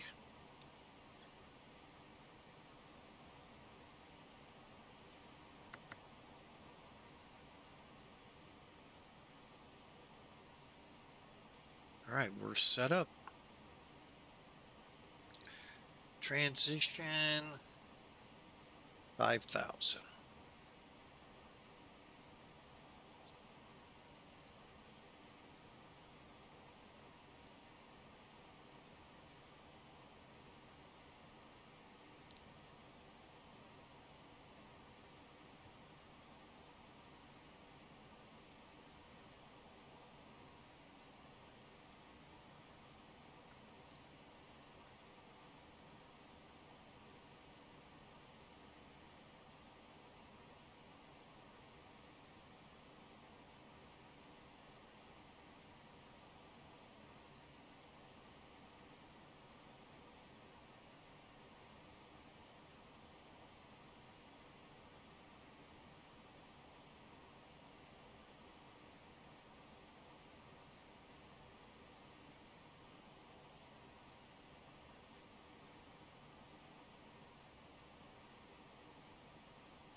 All right, that Caribbean actually is now working on CTAF. So, pretty sure it's going to be the tower frequency.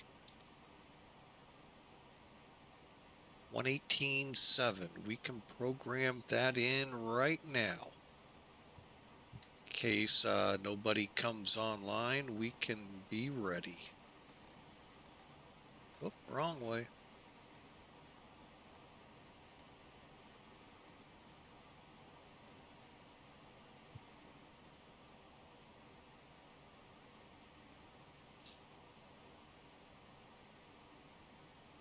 My bad, I was going the right way.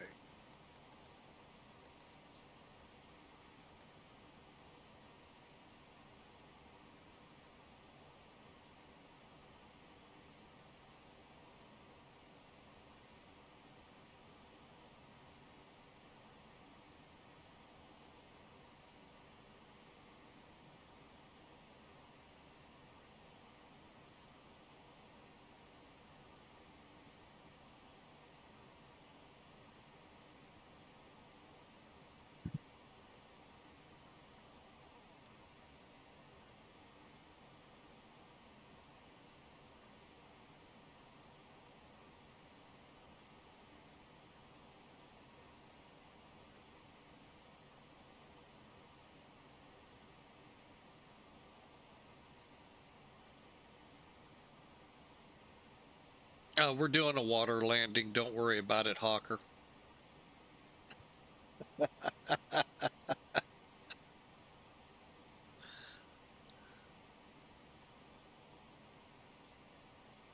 Welcome back, by the way.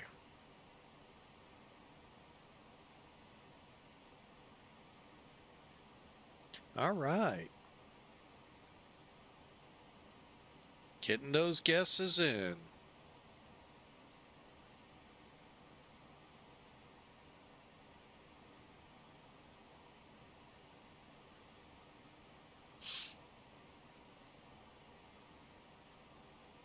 Okay, we send the boats. Yeah, that would be true statement. Send the boats. Actually, I turned the boats off. I really kind of, I'm thinking about maybe making a suggestion. Although, as much as I'm displeased with the X-Plane Discord, may make a suggestion. We'll see how the AI aircraft interact, because that was rough.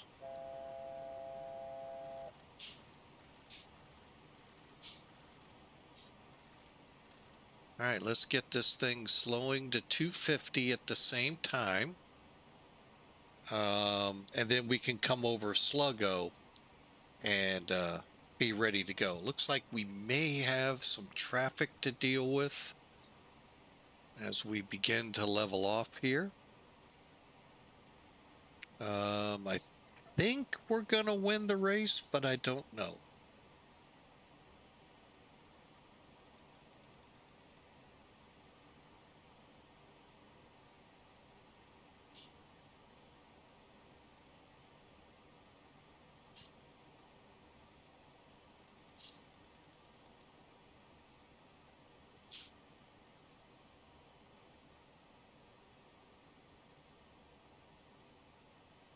All right, I am going to set down to 5,000.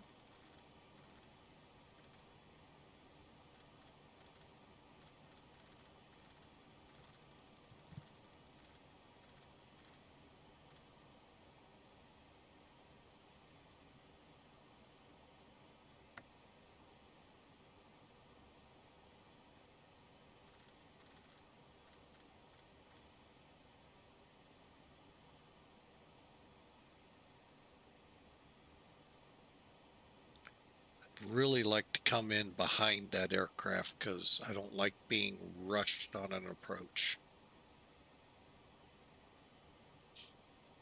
10,000.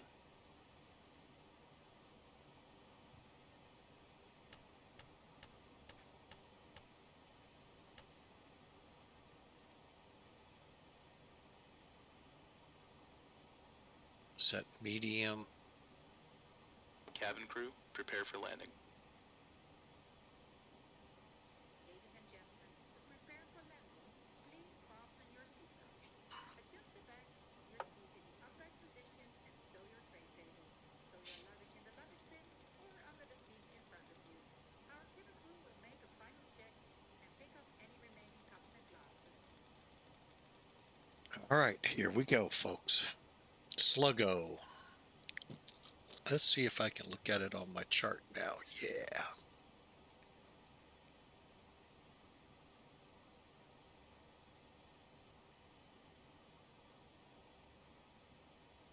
Well, actually, we may, yeah, we're going to win.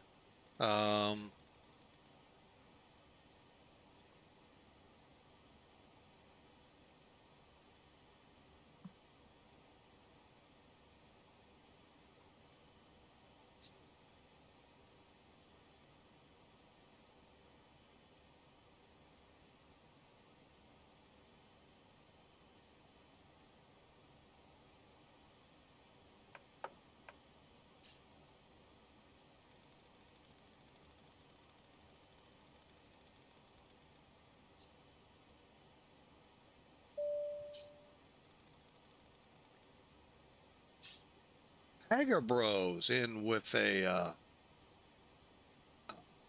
prediction as well. All right, getting a lot of people here into the predicting mood.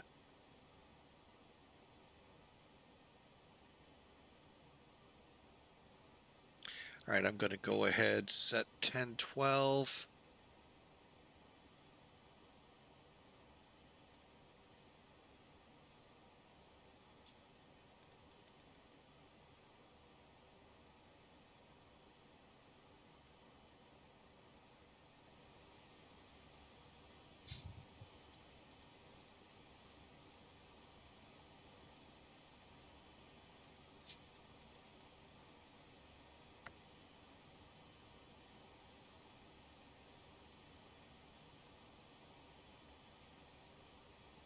1000 level off.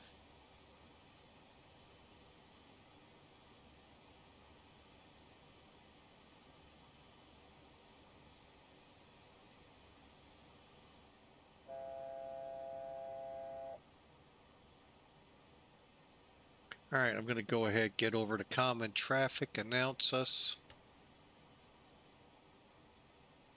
Sint Maarten traffic, Clipper 225, approximately 10 miles from Uluba,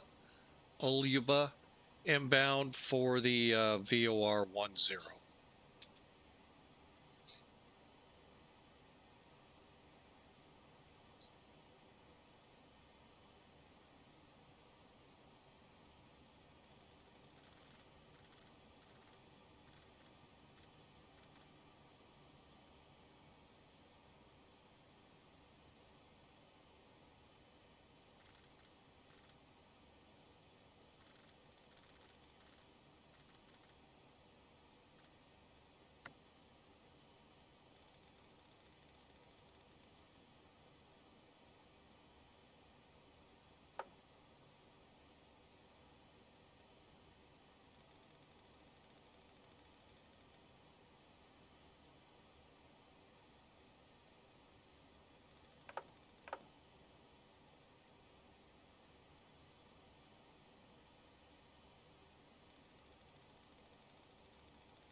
All right, we're about to make that turn. 5 miles. 2,600 feet, slowed. Get that speed brake into armed.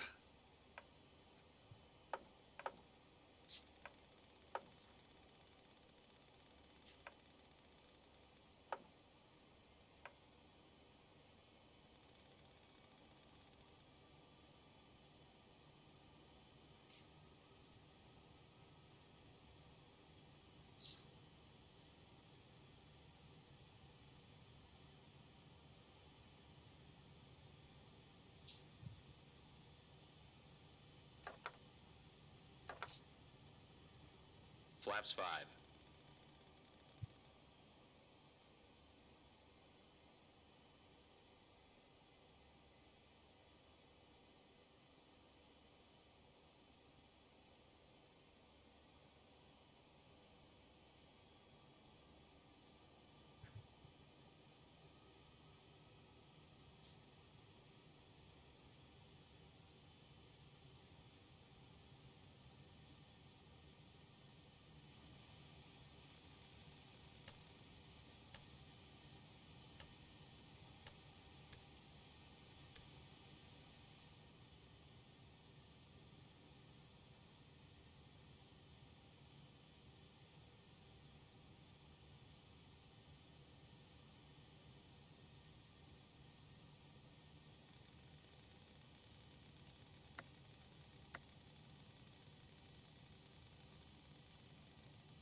Island in sight.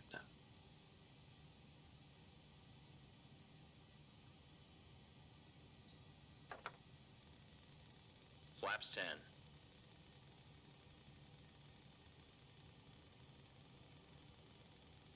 Sint Maarten traffic, Clipper 225 heavy, approaching Avaki initial, 10 VOR Arnip.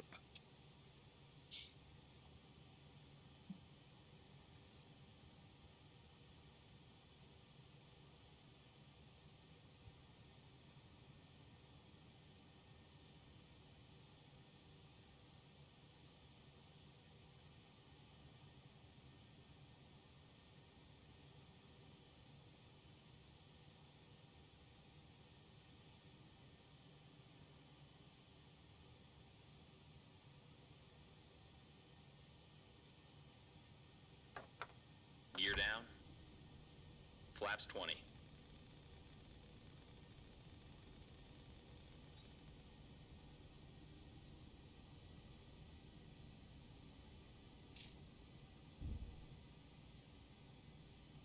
Gears down, green light. Good deal. Lights on, brake set, spoilers armed, gear down, green light. Good deal. All right, time to descend to 1700.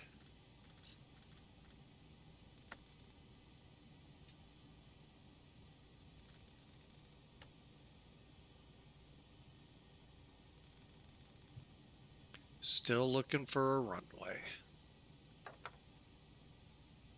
Flaps 25.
There's the runway.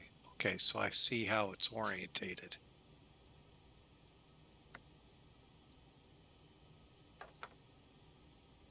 Flaps 30.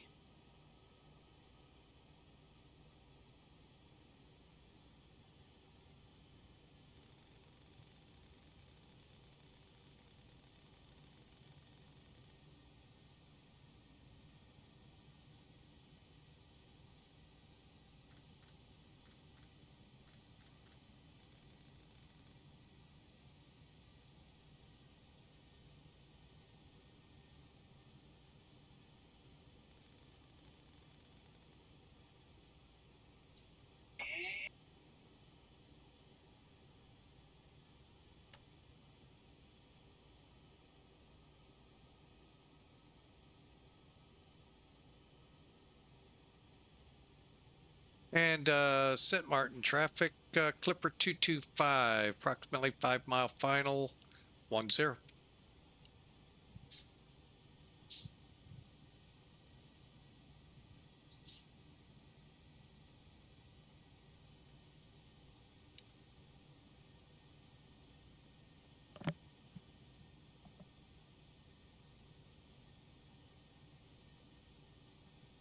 And we'll be landing. Who's on the runway? Well, they're about to find out what a 747 1,000. feels like. We'll be landing shortly. Please make sure your seatbelt is securely fastened. Approaching minimums. Landing. Minimums.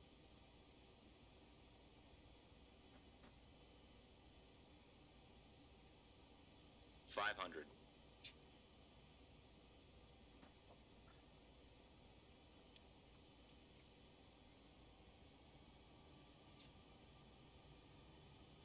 Okay, good. Runway's clear.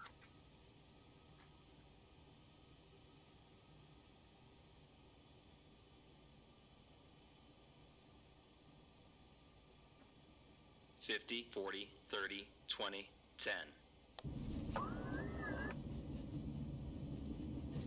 Check reverse.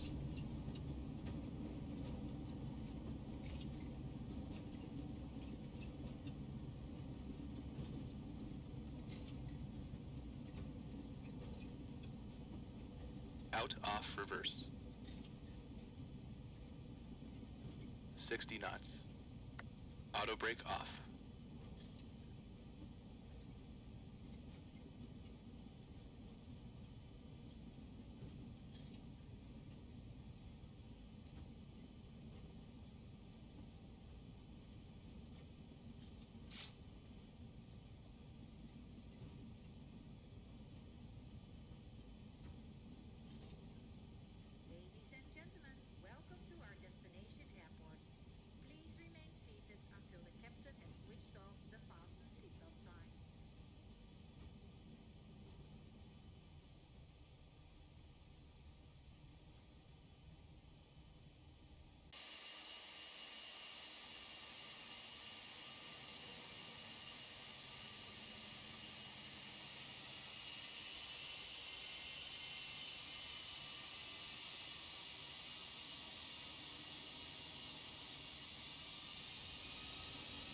Sint Maarten traffic, Clipper 225 backtracking or back taxi 28.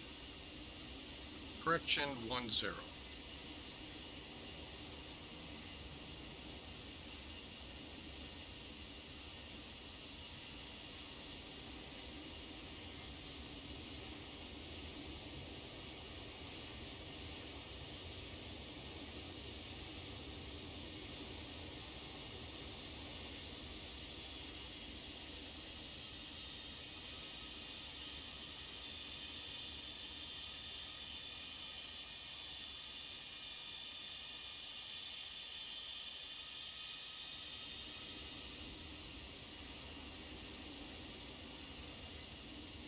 Alright, we're gonna need to exit.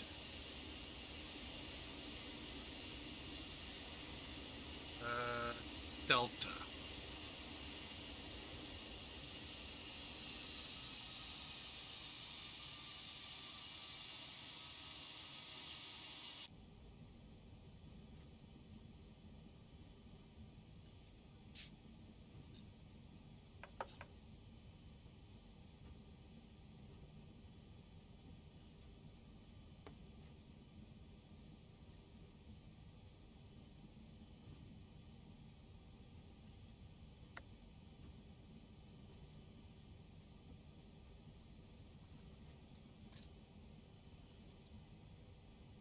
Plenty of time.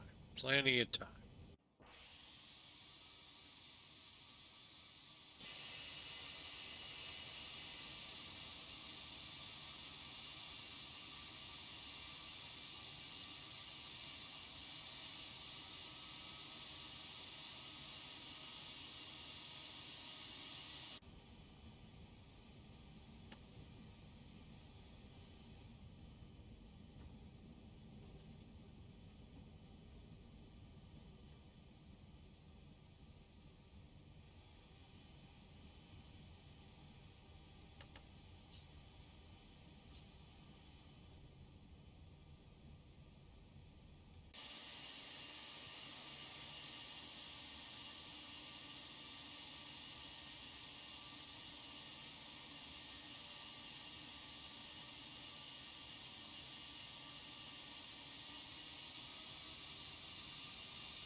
Sint Maarten traffic, Clipper 225 off runway 10 Charlie to the gate.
All right, welcome to Sint Maarten. Sorry for that, folks. Now I just got to make sure I've done everything. Fuel heats are off. Close these.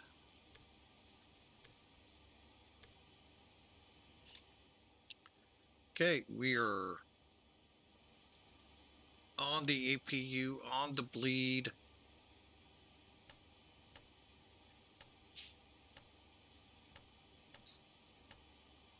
All right, we can shut 2 of them down.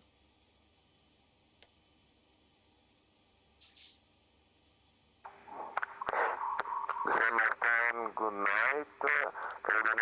Airlines 300, final runway 10.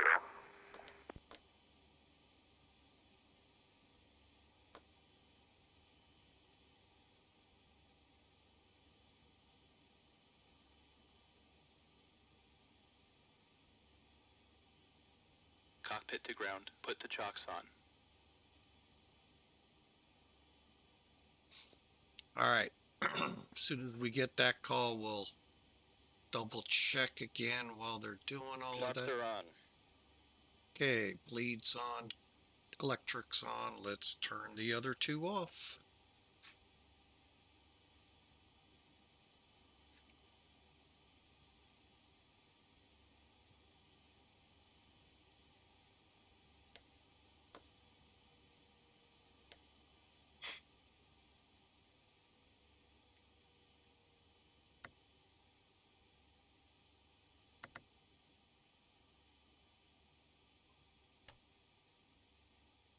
All right, we're in the blocks. We're shut down. We're just going through the motions here. Cabin crew, disarm slides.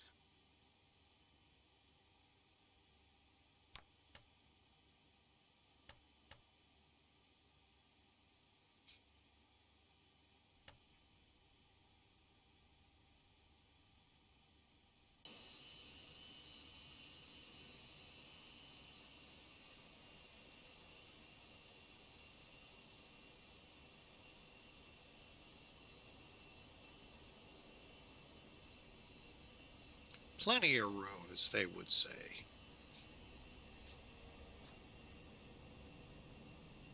Plenty of room. All right, let's open them up.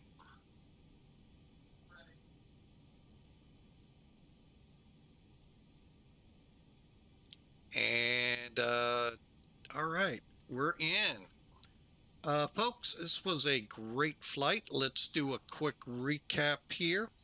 And then I've got dinner to get to. Hang on a second. Unload, clear, and get rid of that.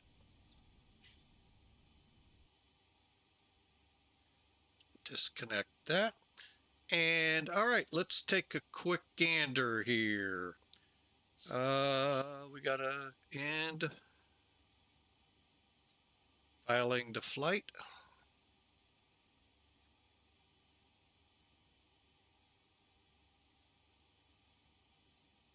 $716 feet a minute. Oh man. All right, that's a hard landing. Doggone it. I didn't think I was that hard on it. Over on Elevatech, they got us at 735. Guess it was. Oh well. I guess because of how high up we are, it feels a whole lot different. All right, and our official guide here. I mean, I did hear the tones and all telling me, yeah, we're getting there pretty quick. Oh, wait a minute.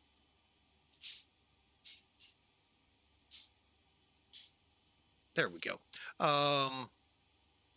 Let's pull some toolkit in here and wrap this up. All right, they were nicer to us. How about that for a change? Ooh, is that New York Center has that much coverage? Wow, did not know that. Okay, let's wrap this up. Hit OK. And JFK 2, our friends down here in Sint Maarten, get the details. just under 4 hours of flying, 1,460 miles of travel, 39,900 kilos of fuel, 1.4 on the landing, 418 feet a minute at 140. We hit our speeds just right. We landed short of what I wanted to. So we only went 350 feet down the runway. And we were right on that center line. So that may have been, I just didn't pull us into a quick enough, I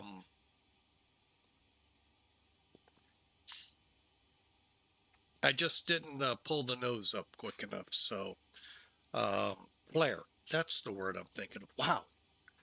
Wow. Memory problems abound. All right, so one last thing. So everything else looks pretty good on here. So that was a really fun flight. Bear with me, get rid of that. And I do want to check chat. See who came in on this one.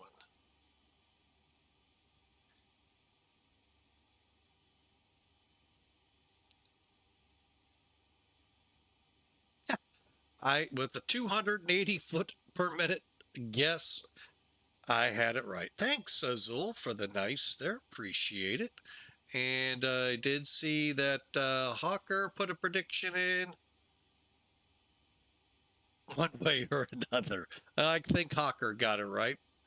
Bagabro has 175 and 206 out of Hawker.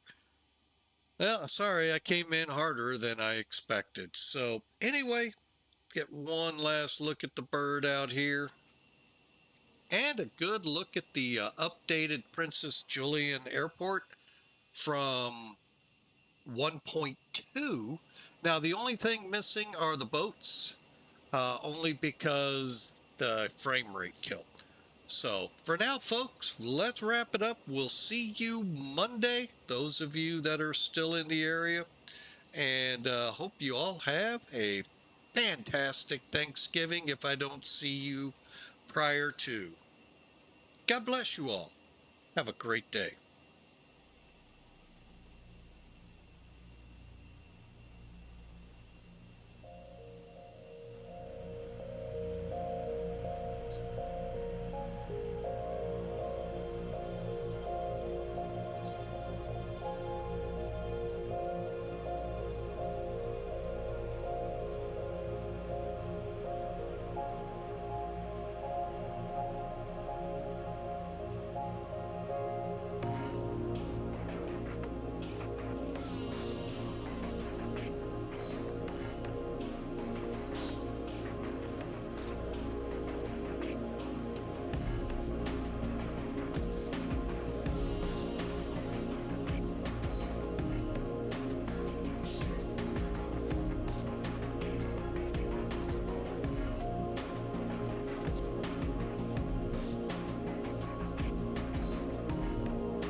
That would be cherry pie there, Azul.